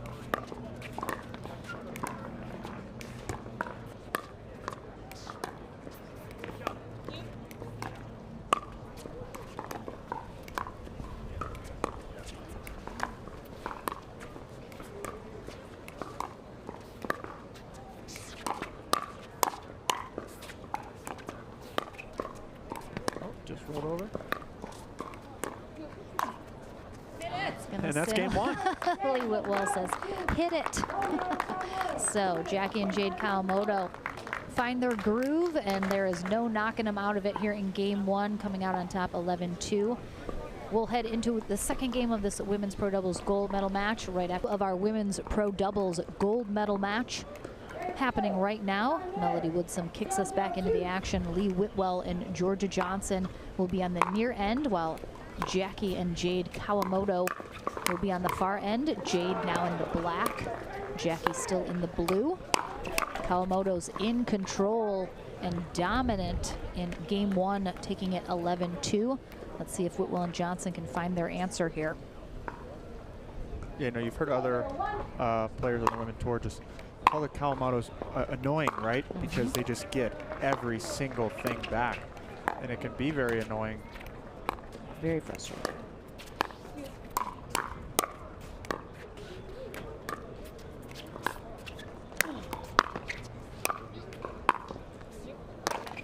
Oh, and again, another confusion in the middle on this side.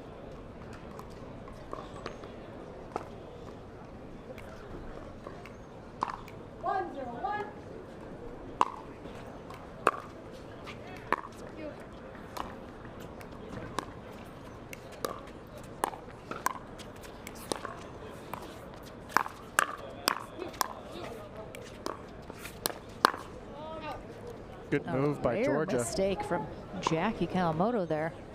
Yeah, well, Georgia really step in the middle and apply a little bit of pressure. Yeah, definitely would love to see Georgia Johnson get a little bit more aggressive, poach a little bit more. I think she needs to. Yeah, when she gets engaged, that can spell trouble. So I'd definitely like to see that happen.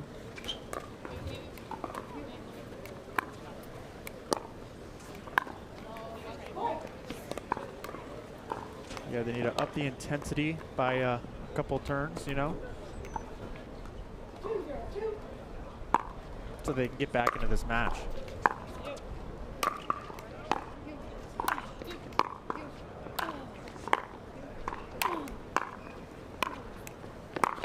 Oh my gosh.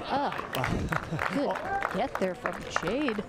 Yeah, it was Usually that is a winner there from Whitwell. I know, all set up by that sharp angle. But Jade's still able to track it down and put a paddle on it.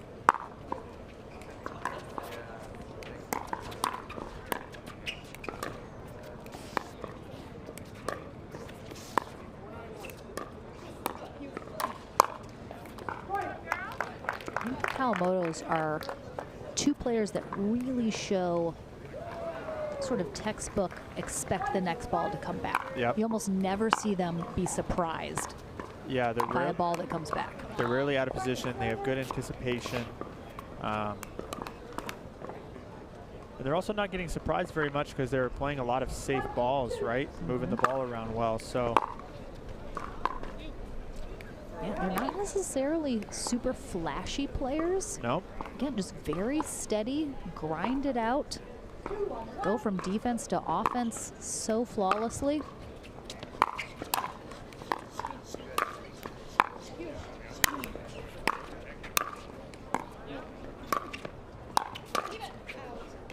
Yeah, they just play very solid pickleball. High percentage.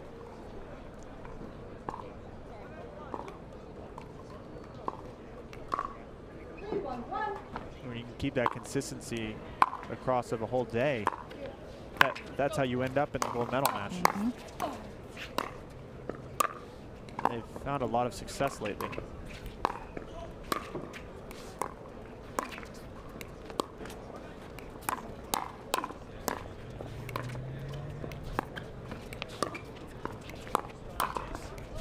There we go. Yeah, that looked like it clipped the net just a hair. Threw that off for Jackie not being able to get a paddle on it. Yeah, we don't see the Kawamotos all that often at tournaments, but when we do, they're hitting the podium more often than not. And that just shows that even though they're not getting a ton of tournament play, the style of play, it's easy to pick right back up. Yep. Not much flashy stuff, just meat and potatoes. Absolutely. Then we get a timeout here by Johnson and Whitwell. You know what they need is a big come on, who's pretty strong, powerful, right? Able to really hit a heavy ball and, you know, able to put the ball away on a lot of teams. And then when you're not able to do that against a team like Kawamoto's, it's incredibly frustrating.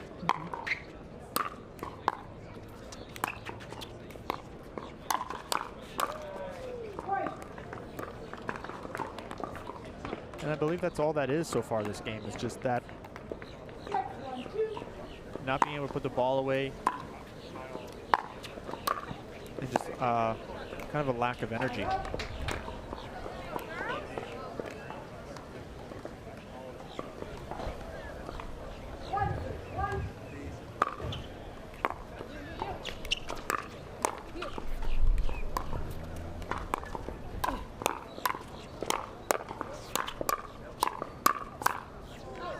go.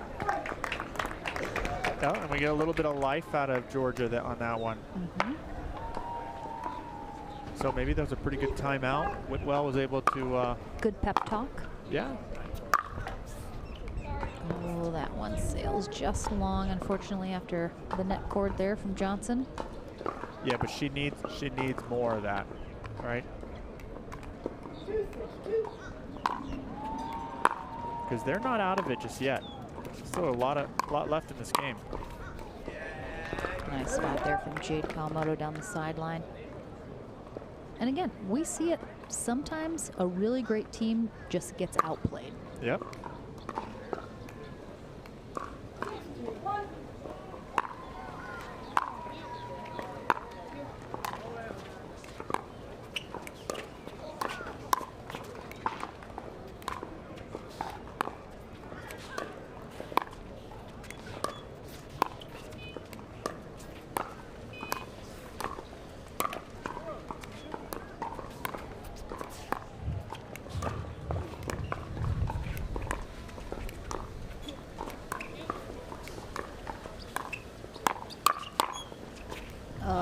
Drops in.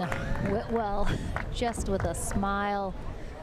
And again, it's points like that that are just incredibly frustrating when you play against a team like the Kawamotos. Everything is going their way.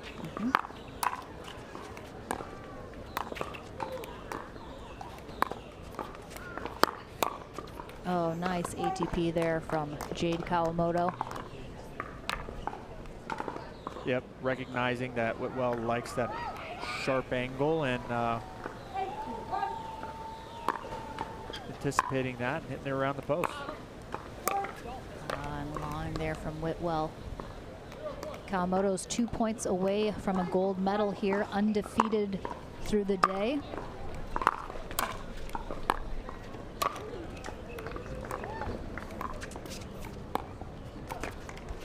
There we go. We got 1 point now away from a gold medal for Jackie and Jade Kawamoto.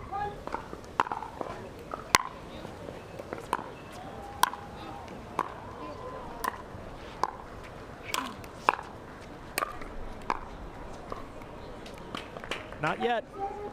Yeah. So got one more to go. See if they can. See if they got one more hold in them here. Yeah, it's not over yet.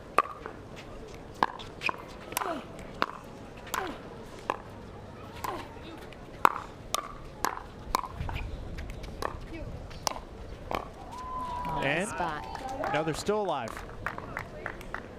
Whitwell showing a little bit of energy there, taking some more of the middle.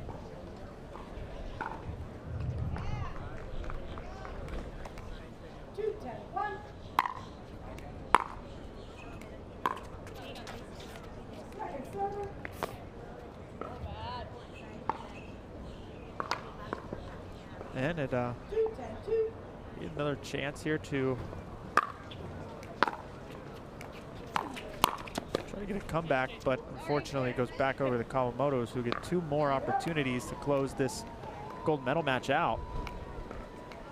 The Kawamotos have just played top-notch pickleball here today. Yep, and there it is. And the serve return short from Lee Whitwell, and the Kawamoto sisters are our gold medalists here in the APP and played today, though. Concluding our day in our men's gold medal match is our #1 seed Dylan Frazier and J.W. Johnson on the near end, taking on Zane Navratil and Andre Deescu. On the far end in the winner bracket final, Navratil Deescu came out on top. And it wasn't very easy for them.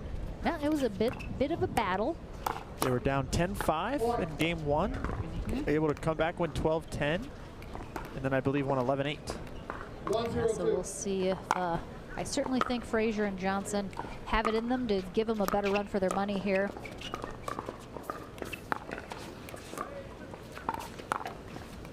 Mike Baumgartner is our first referee for this gold medal match. Joanna Corker, second referee duties. 0-1-1.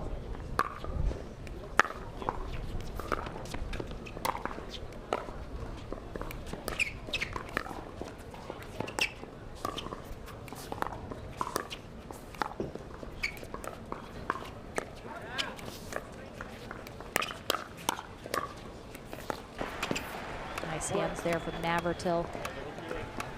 Yeah. As we've mentioned, first time partnership here for Navratil and Daescu. They are planning to partner up several more times this year, but this is their first showing together. I would say undefeated into the gold medal match is a good way to start. It definitely helps your chances. I think a bright future ahead for that partnership in whatever tournament they play together. Fraser and Johnson played together already a few times, getting more comfortable with each other as they keep going. Amazing reach there by Daescu.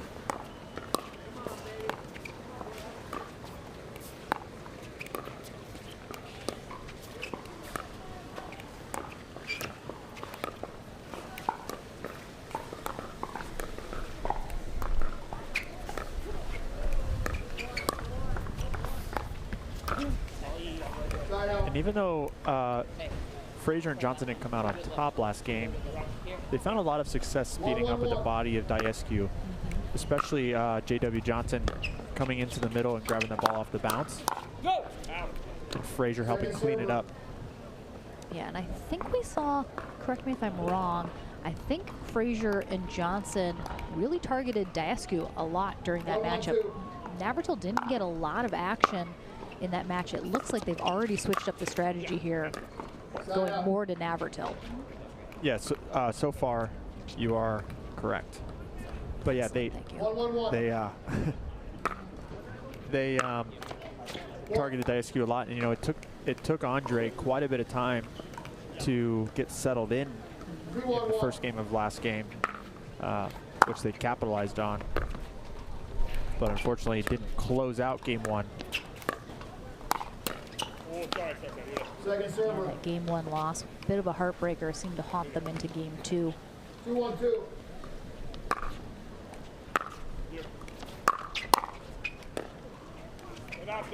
Side out. Yeah, and you just have to be able to close. Doesn't matter if you get to 10 1-2-1. without the other team touching the ball. If you can't get to 11, that's an issue.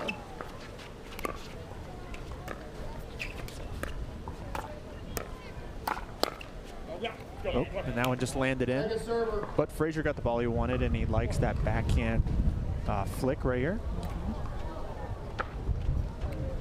Yeah, looked like Johnson was going to go for it, and at the last moment pulled off, thinking it was going to go out.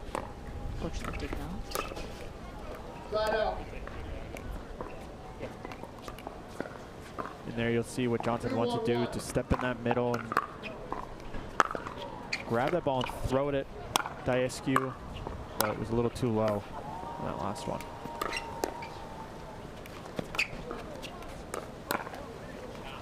Oh, good quick hands from Fraser there, just barely ekes that over. And we've mentioned it before, I would like to see Fraser kind of learn to have a slightly more athletic stance, especially up at the net.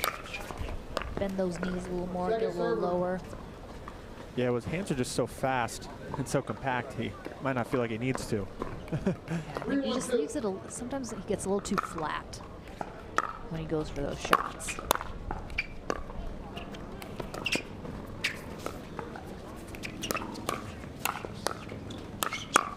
Oh, nice get from Navratil.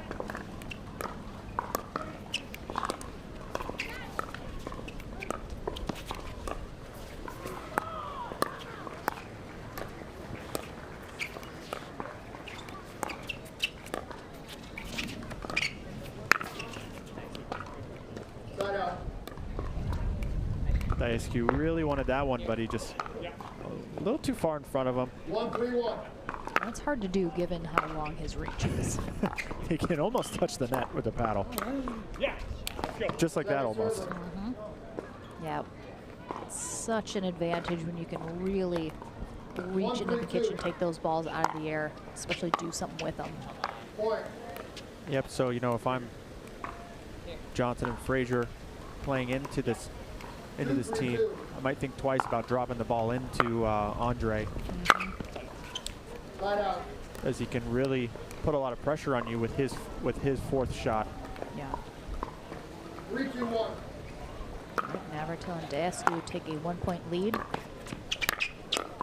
Scott Howell. Scott Howell, please go back to the Pickleball Central tent. Scott Howell, please return to the Pickleball Central tent. Gonna miss dink there by Frazier, and Zane Navratil reacted to that. Looks like he told Andre that's where to go.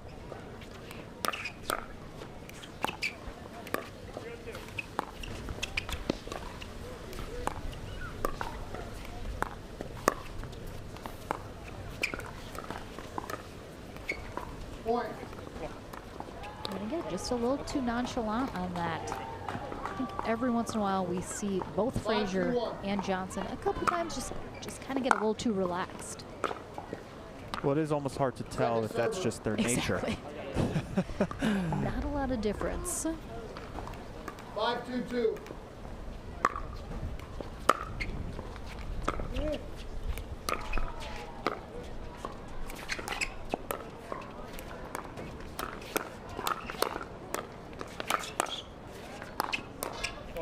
Amazing hands, just resetting everything by Diescu, just taking that onslaught of JW and Dylan, but unfortunately the last one didn't make it. Nice little shake and bake there Yep, for JW Johnson. just doing JW things. Yep. Love that, the defense jump from Navratil. We see that every so often.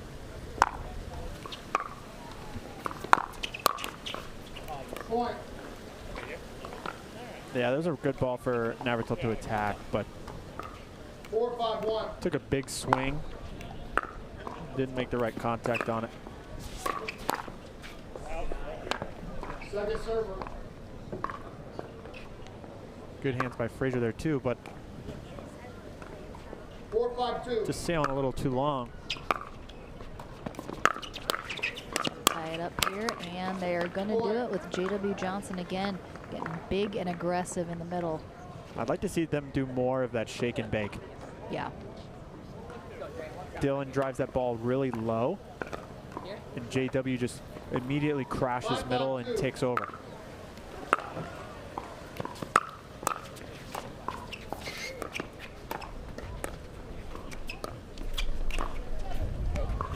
I think we're going to see more of that, as now they take the lead to handle their own, obviously, but at the same time you want to apply pressure when you can, and that's something that JW does so well. Yeah, sometimes you'll see him do it and you're like, yes, do that, keep doing that. Yep. And then he doesn't, because I think he kind of picks and chooses his moments. Oh, is just long. So Frazier and Johnson with a 2-point lead here in game 1 of this gold medal match.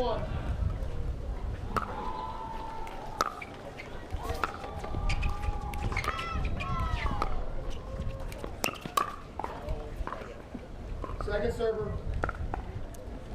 Frazier and Johnson do have to win this 2 out of 3 portion of the gold medal match to force a tiebreaker match to 15 if they want that gold medal.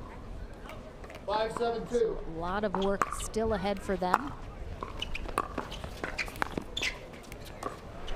But they're hoping to make it one step easier by taking this first game, getting a little momentum. 7-5-1. Yep, Zane trying to pump himself back up as he's had a couple errors in a row.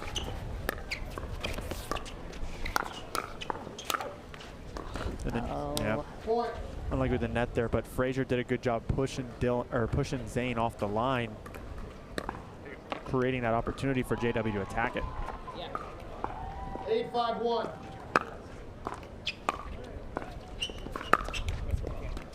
Second server.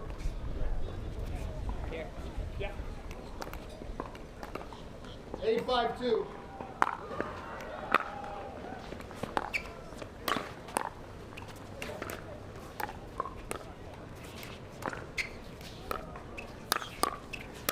Nice setup for himself, pushing Navratil and Diescu off the line, but they're right back in it.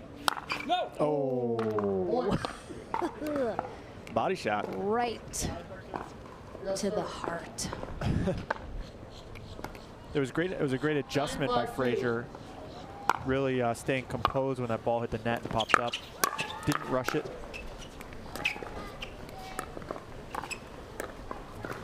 Getting a couple more drops again. Oh, no payback there. Oh. We are getting There's a rainbow. We are getting spit on a little. However, there is a rainbow in that little cloud. I think it's going to pass over us pretty quickly like it did earlier. Yeah, we should be in good shape here. Now we'll see. It's almost the same story as when they first played. Oh, nope, it's coming down hard. All right, attention players. Yeah, we might We're gonna have a short rain delay here for sure. So stick with us, guys. This should pass pretty quickly and dry up, so don't go anywhere. We'll be back to this action hopefully real quickly. We'll take a short break. Out here as we kick back off into the action here. Navertil. Oh, well. All right, so not advantageous, I guess, for Navertil. I am sorry about that. So quick side out, and Johnson and Frazier 2 points away from taking game 1 here in our gold medal match. You just had to curse him, didn't you?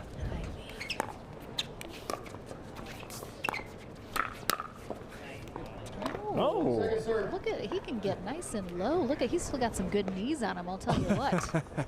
I could not do that. 9-5-2. Ooh. I mean, look at that flexibility. I mean, he has been doing like yoga in between the matches, keeping loose. Yeah, he very flexible. I haven't been able to touch my toes since my college days. I still got that going for me, at the very least. But, quick side out though. No points given up, so let's see if Navertil and Diascu can take advantage here. Close the gap a little here in game 1. They did it last time. It's definitely possible to do it again. Point. Again, Mike Baumgartner, our first referee for this gold medal match. Joanna Corker, our second referee. 6-9-2.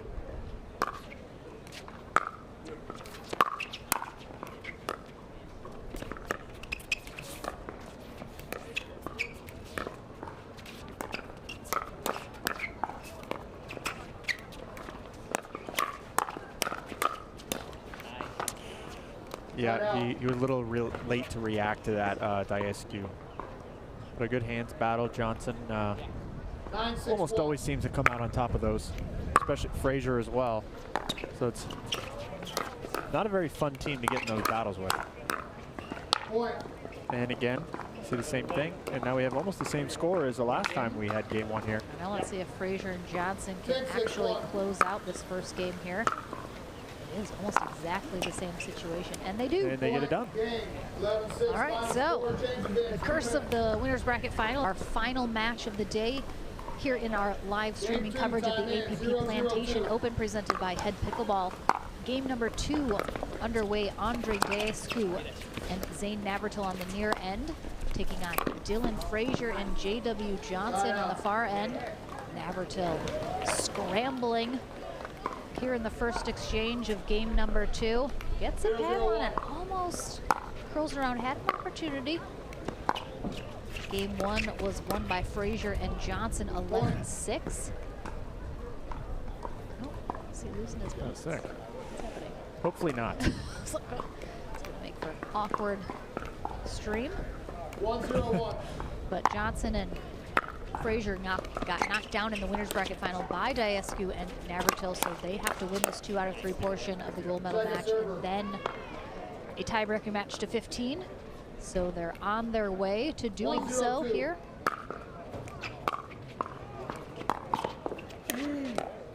Again, we're kind of at that weird dusk time of the day where the lights are on, but the sun is setting. It's not quite dark enough yet, so kind of in that weird lighting period.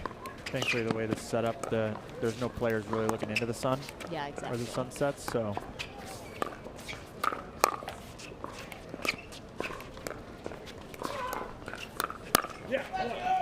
Point. Here we go. We got some energy back in Zane Navratil.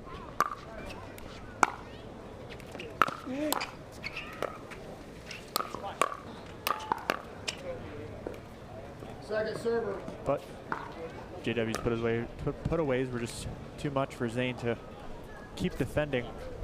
1-1-2.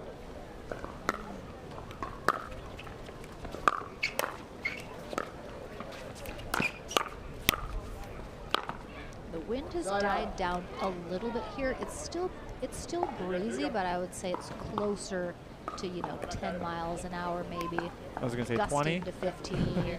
Yeah, 1-1-1. A little calmer than earlier, but just as you say still a that. factor. I know, as it gusts.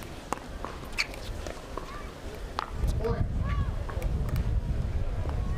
Commentators curse again as the wind really picks up. 2-1-1. I'll see myself out. Second server.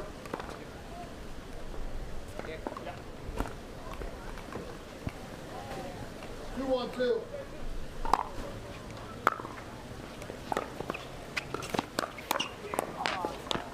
Point. Spot there. I can see two of the sort of up-and-coming new names on the men's pro scene. Ryler DeHart and Travis Rettenmeyer are on the sideline watching this gold medal match. Probably taking notes for the next time they have to face either of these teams. They sure are.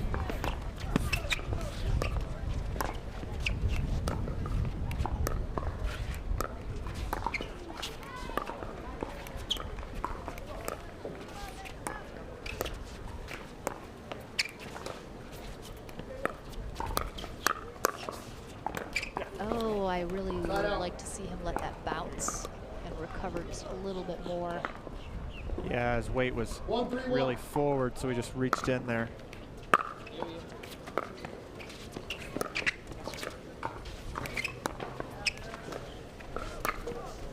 Ooh, that's going to be just long. Second server. Oh, I'm sorry. Tries to Point. flip that into the back court.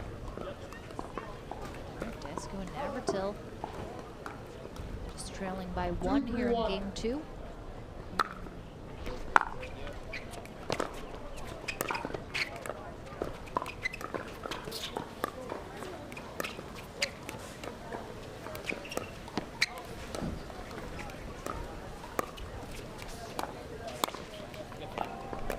Yeah, that was definitely not the ball. Andre he wanted to break his paddle there. Yeah, I thought he was going to hit the bottom of his shoe super hard. 2-3-2. It's interesting where players choose to hit when they're very mad. Sometimes themselves, sometimes a shoe. Good restraint, though. Wow, that was sneaky. He held that ball so long. Yeah, he's so deceptive. Frazier just holding. I mean, barely moves his paddle. Just a little flick right up the middle.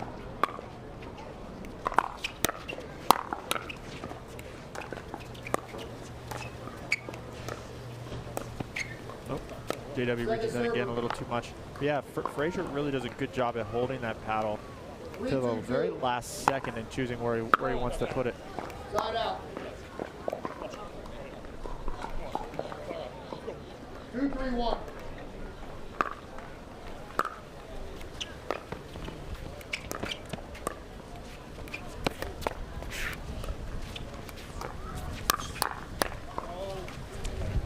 A very big attack by Zane, but Frazier is just... That happened so quickly, I didn't even see the ball.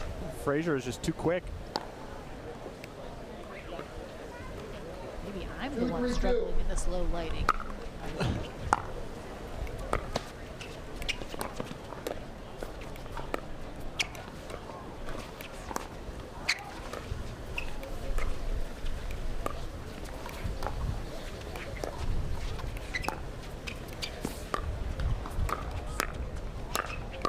Oh, I think that would have gone over had he not been held up by the wind there.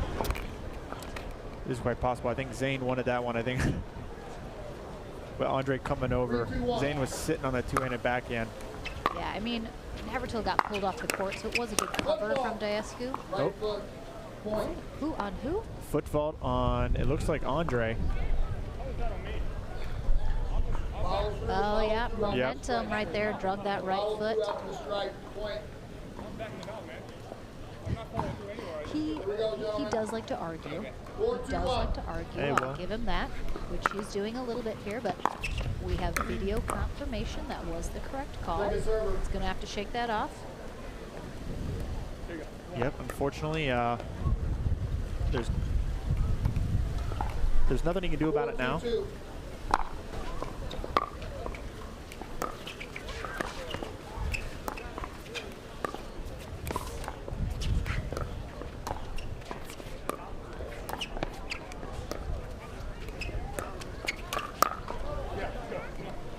Side out. I think Navratil recognized Andre was threatening that Ernie, which Johnson saw at the last minute, pulled it back middle out of his reach, but Navratil was right there to take advantage. Yep, he provided really good cover in the middle.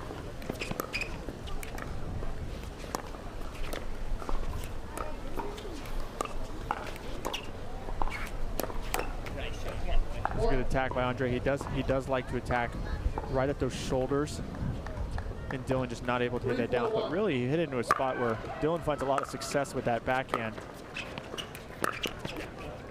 Point. We're just a little unlucky there from Frazier. But now we have a tie ball game. Impatience there from Johnson. 4-4-1.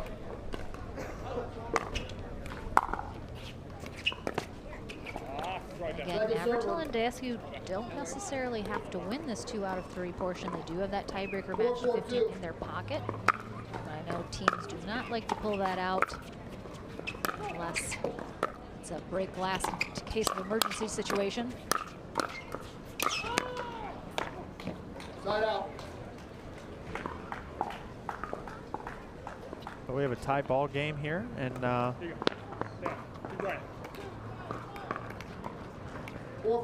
it's been pretty competitive the entire time.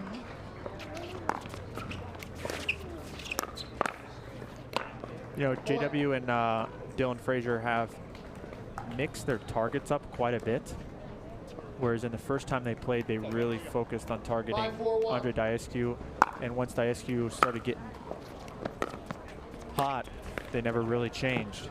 So they're definitely moving the ball around a lot more, picking different targets, and it's finding them success.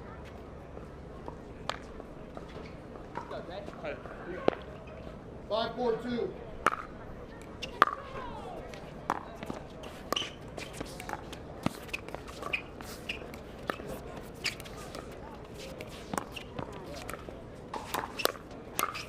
Again, nice setup there. Frazier speeds that up, gets the pop-up off Navratil's paddle. 6-4-2. Johnson with the point. See Navratil tries to slow it up and reset that. Side out. Frazier and Johnson regain a 2-point lead here. 4-6-1.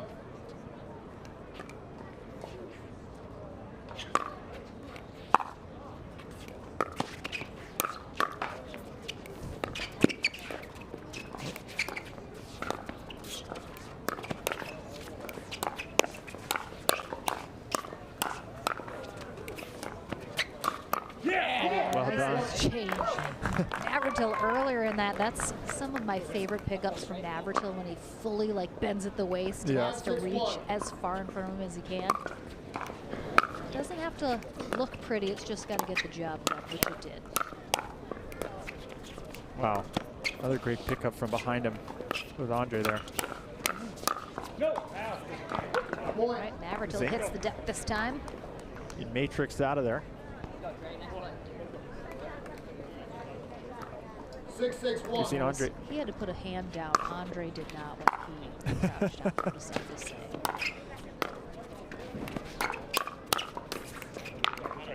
You're seeing Daskew start to attack a little bit more frequently now at Frazier. 6-6-2. Unfortunately for him, it's just working out a little bit more in him and Zane's favor Side out. as they've tied this game up. 6-6-1.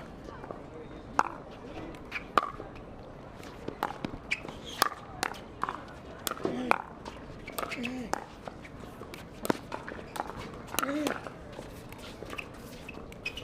Dayeski really trying to be more aggressive. Yep. Force something to happen here. Yeah, he's starting. He's getting it going. Yeah, he's starting to use his length a little bit, reach in. He likes that backhand 6-6-2. roll there. That one right down that sideline though. Frazier painting lines. Dayeski just watches it go by. He didn't have a lot of room to work with there. Nope. 7-6-2. Dayeski just thought that was going wide and let it go. Yeah, great drive by Frazier. Goes for it again. Side out. But Dayeski was there to shut the door on him. Yeah. 6-7-1. Zane a couple times has let that ball go a little too far in front of him.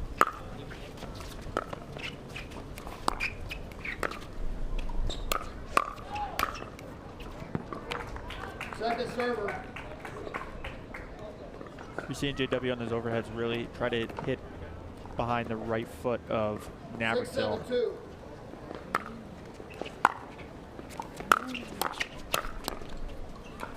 Wow. Oh my goodness, how did that come back over? Great pressure by Dayeski. JW's hands are just too good.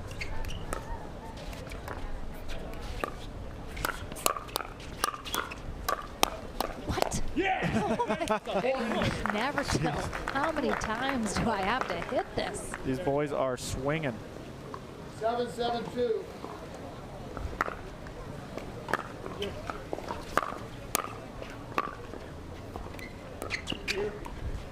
Tied back up at 7. Side out.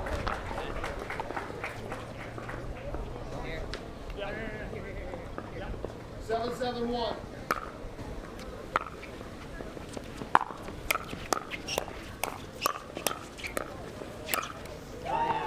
Point. There's JW Johnson locking in, being aggressive. And there's Dylan Frazier's right arm. Yeah. So also played his part there, staying out of the way, letting his partner get in there. Second server. Frazier has definitely been a lot more 8-7-2. consistent so far, I would say, in this match than we saw earlier. Oh, again. Yep. Dayeski's there. He knows now that Frazier likes that spot and wants to go down that line. It's just too good of a drive.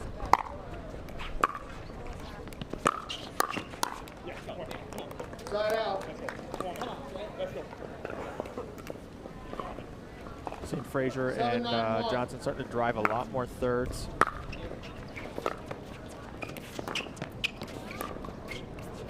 Second server.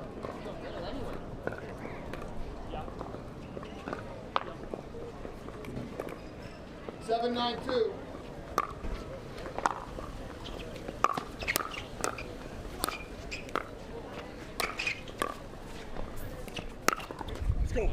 JW with the big swing on the backhand.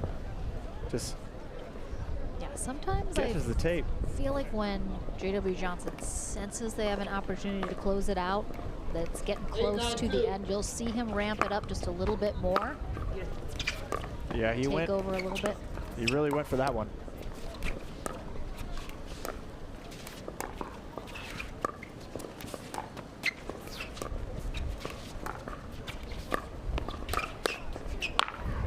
Side out. And a good job by Frazier to pull Navratil wide to where JW can step in the middle and attack 9-8-1. down the middle as Zane was trying to close.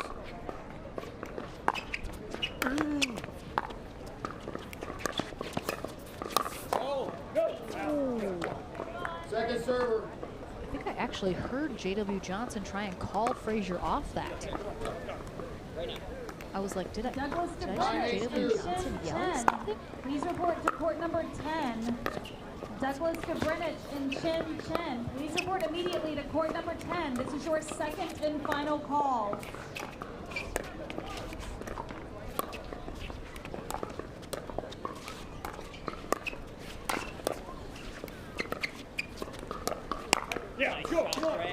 Side out. It was a good attack by Andre. Caught Dylan sleeping a little bit. 8-9-1. I think Frazier has to be Mr. expecting to Herman, speed up Herman, would you from please come Dayeski to with the tournament race. operations? Monica. Women's and tournament operations, please.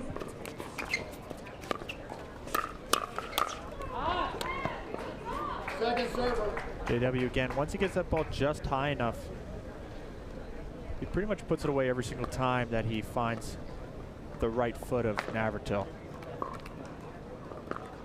Yeah, definitely the pro level. You'll notice on the overheads, they recognize you gotta place those. You can't just hit them as hard as you can, because a lot of times they can come back.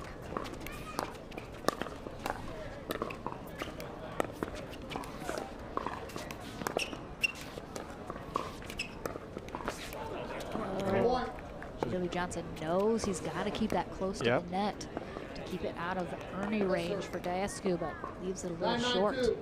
Yeah, now we're at 9-9.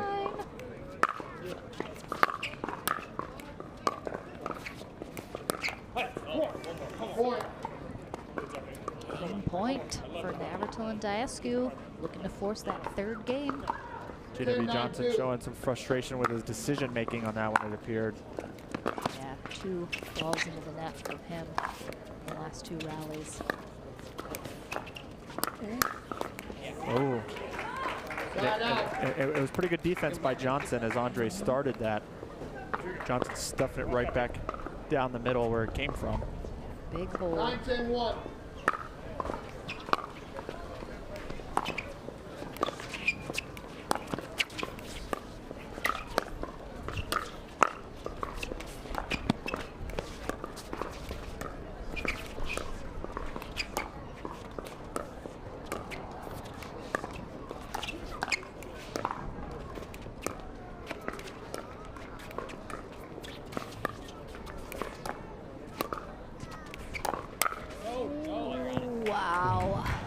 I was just thinking, Frazier and Johnson really need to be patient and pick their moment.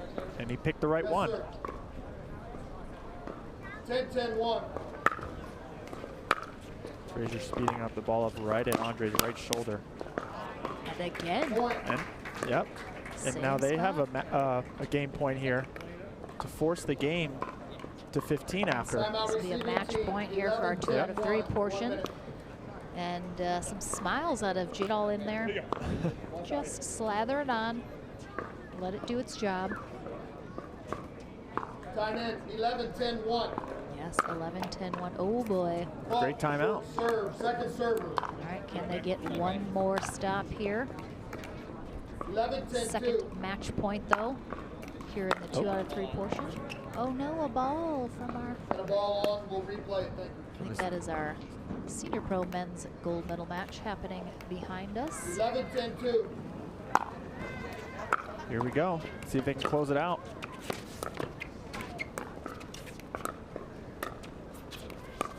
We really have to be patient here and not rush it.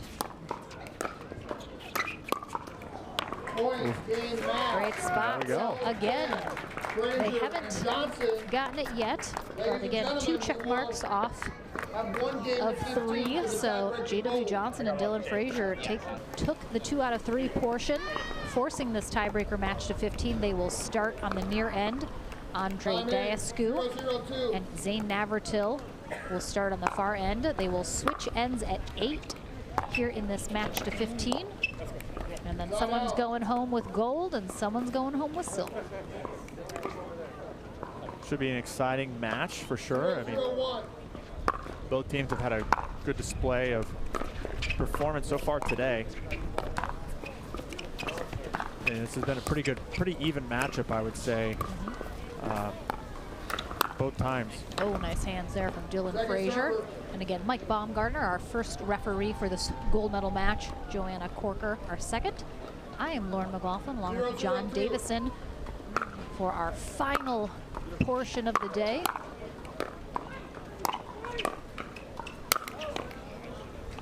Side out. JW had enough at that point, so 0-0-1. ends it at Zane's feet.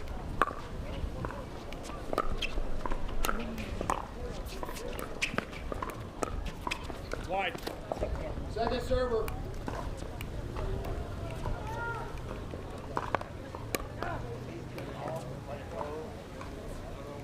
Zero, 0-2. We'll see if Frazier and Johnson continue to, you know, change their targets around, stay unpredictable. Yeah, come on. Let's go. I would certainly expect that to be the case since it worked obviously well for them in the 2 out of 3 portion. You can see Johnson's hair blowing in the breeze there. It is still pretty windy here as the sun is setting under the lights.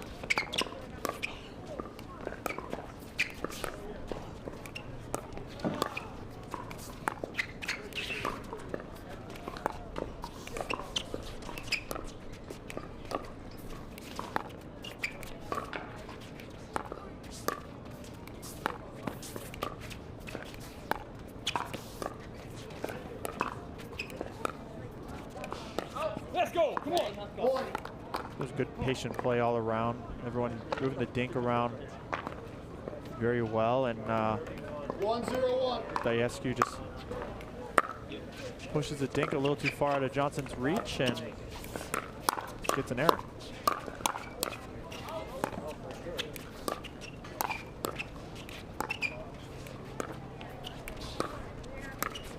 Yeah, baby, come on. Ooh, beautiful spot. That right one on landed that just tee. in.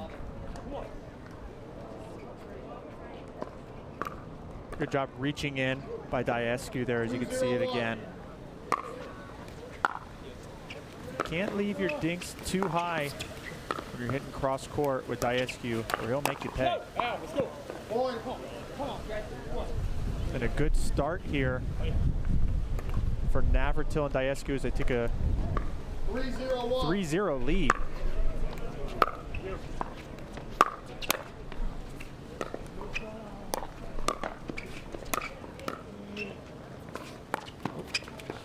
Barely caught the tape.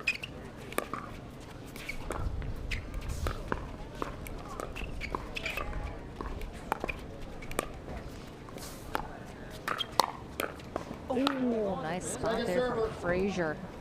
Up high, but again, Diescu and Navratil proving doesn't matter what happens in that 2 to 3 portion, it all comes down to this tiebreaker match to 15. Gotta shake off that loss, start fresh.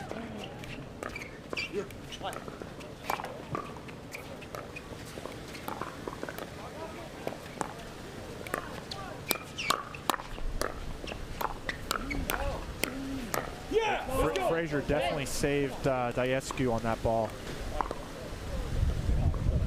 as it appeared to be going 4-0-2. long, and now they have a 4-0 lead over Johnson and Frazier. Side out. But they get the ball back, looking to get off 0. 0-4-1.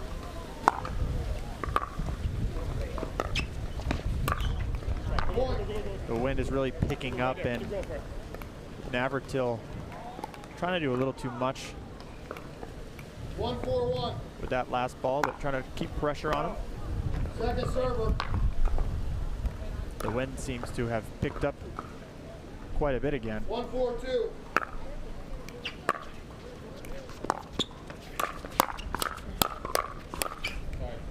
Point.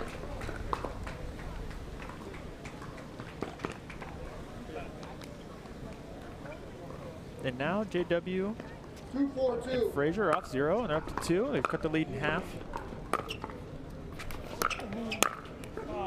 Point. Andre catches the tape, and Johnson nice and composed. Just puts that away with ease.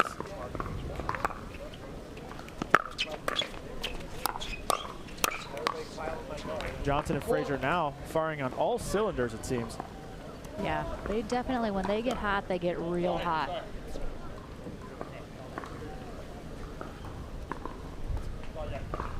So we'll see if they can keep that momentum rolling here.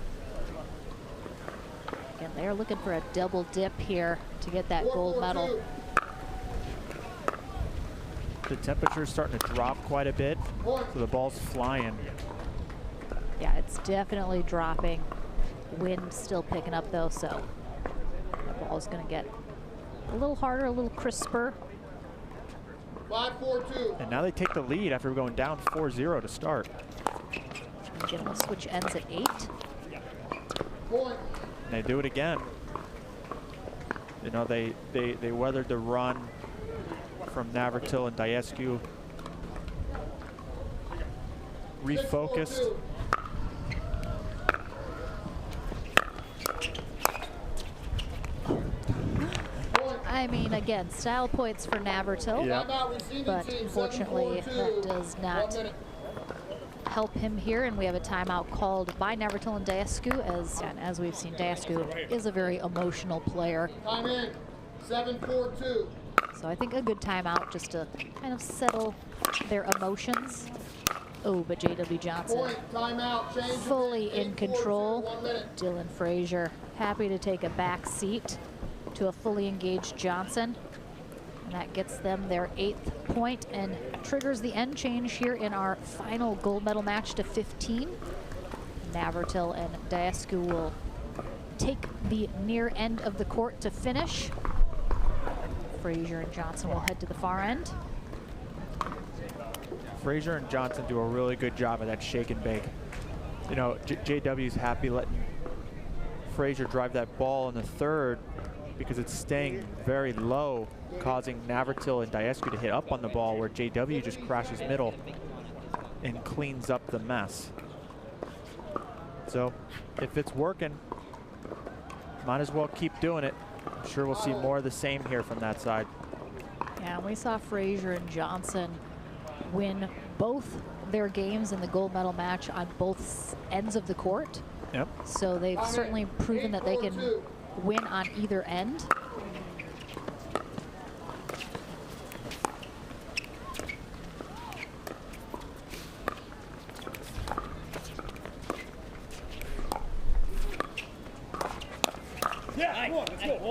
They lost that point, but you know, it was a great 8-point run all on one side out from Frazier and Johnson. 4-8-1.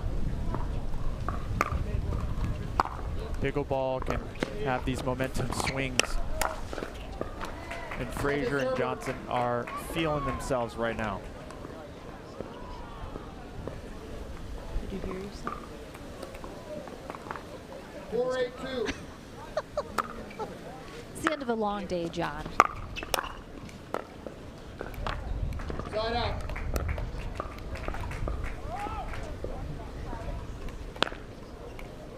All right, Frazier and Johnson allow no points Second server. after the end change. That one just a little wide as Frazier once again tries to go down that sideline behind Diescu. He's had some success there.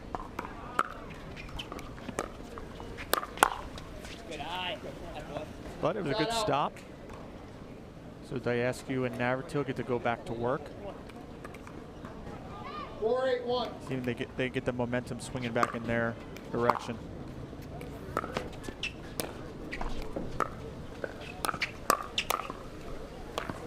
Second server.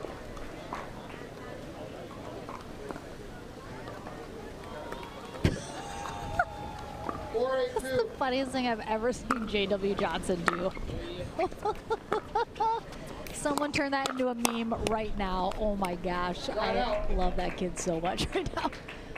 Highlight of the day, that little clip of J.W. Johnson. 8-4-1. And again, they're able to hold them trading off the with. side outs here. Oh, that's going to sail Second long server. off the net.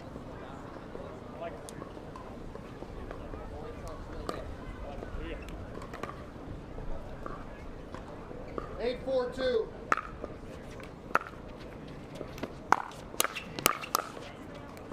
Ooh, that Wow. almost stays in.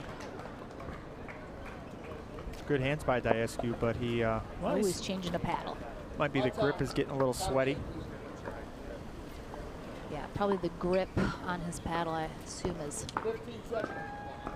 A little slippery. he got a little slick, so he's changing it out. Time in. 9-4-2.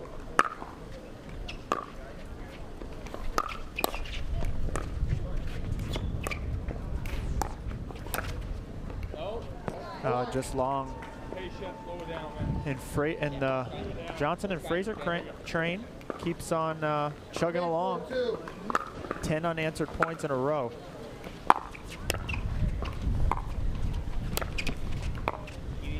Let's go, baby. Come on. Nice move. Side out. Right here. Let's go. Come on. Zane and Andre trying to pump each other up. 4-10-1.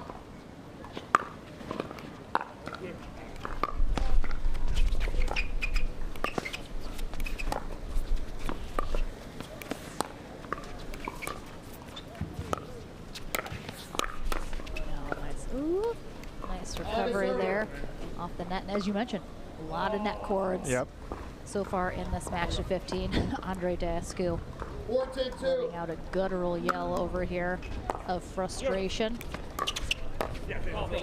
That was all started with a real big serve by Dascu. Able to create a 5-10-2. short return where Navratil can jump right on. Side out.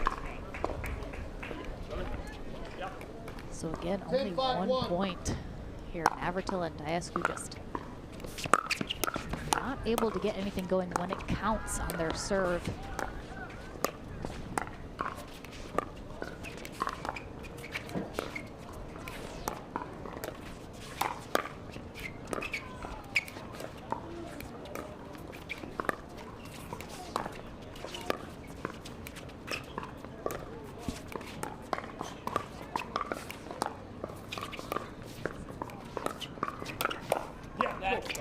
And there we go. That's the type of pattern that Dascu wants. Where we can dig cross court and then reach in when a ball is just high enough. Ooh, big dig. Again.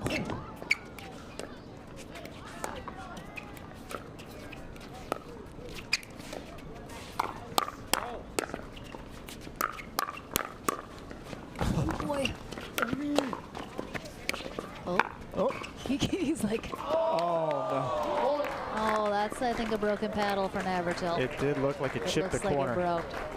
It did. Oh, he's not trading it out.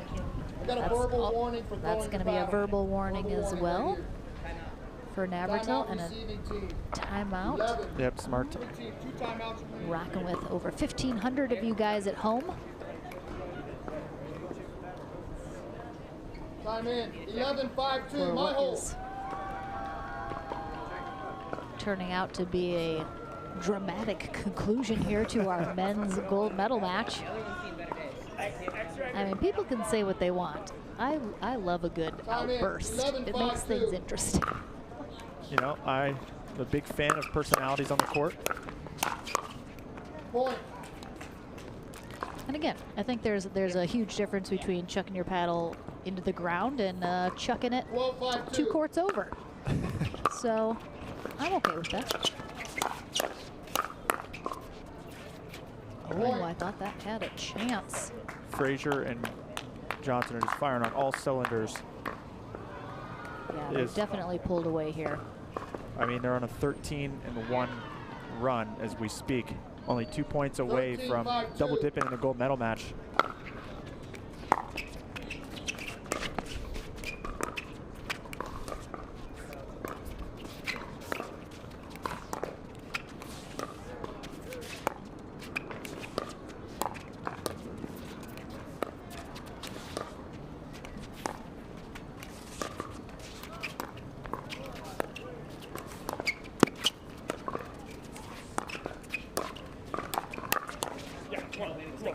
And that's definitely a point that our near side here needed. 5-13-1. As you know, the score definitely does not indicate the quality of points that we're having. Yeah, these have been some really intense rallies. Oh, again, almost there. Slim margin of error. I think, you know, Navratil and Dascu have been just so close to coming out on top of some of these rallies that I think would make the score a lot closer, but wow. Who picked that was up off his shoes? I almost would have liked to see this stack change earlier from Dascu and Navratil. as they're just now, well, they're going back to it. Second server. 13-5-2.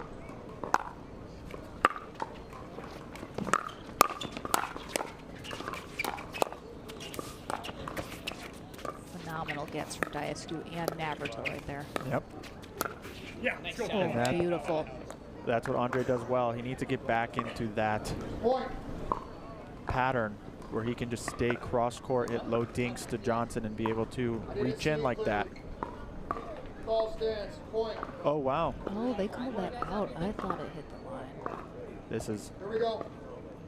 not going to make Diascu very happy. No. 14-5-2. And this is a gold medal match Wow. point here. It was very close, but I do think it caught the line. And that's it. That's the way the So cookie again, crumbles. a little unfortunate for Diascu, who's unhappy with how that went, of course, but a congrats to Dylan Frazier and JW Johnson. Really played so solidly here Yep. in the 2 out of 3 and this match to 15. They are our gold medalists. A big congrats as well to Andre Diascu and Zane Navratil. First-time partners, silver medal. Not too shabby. We'll see more of that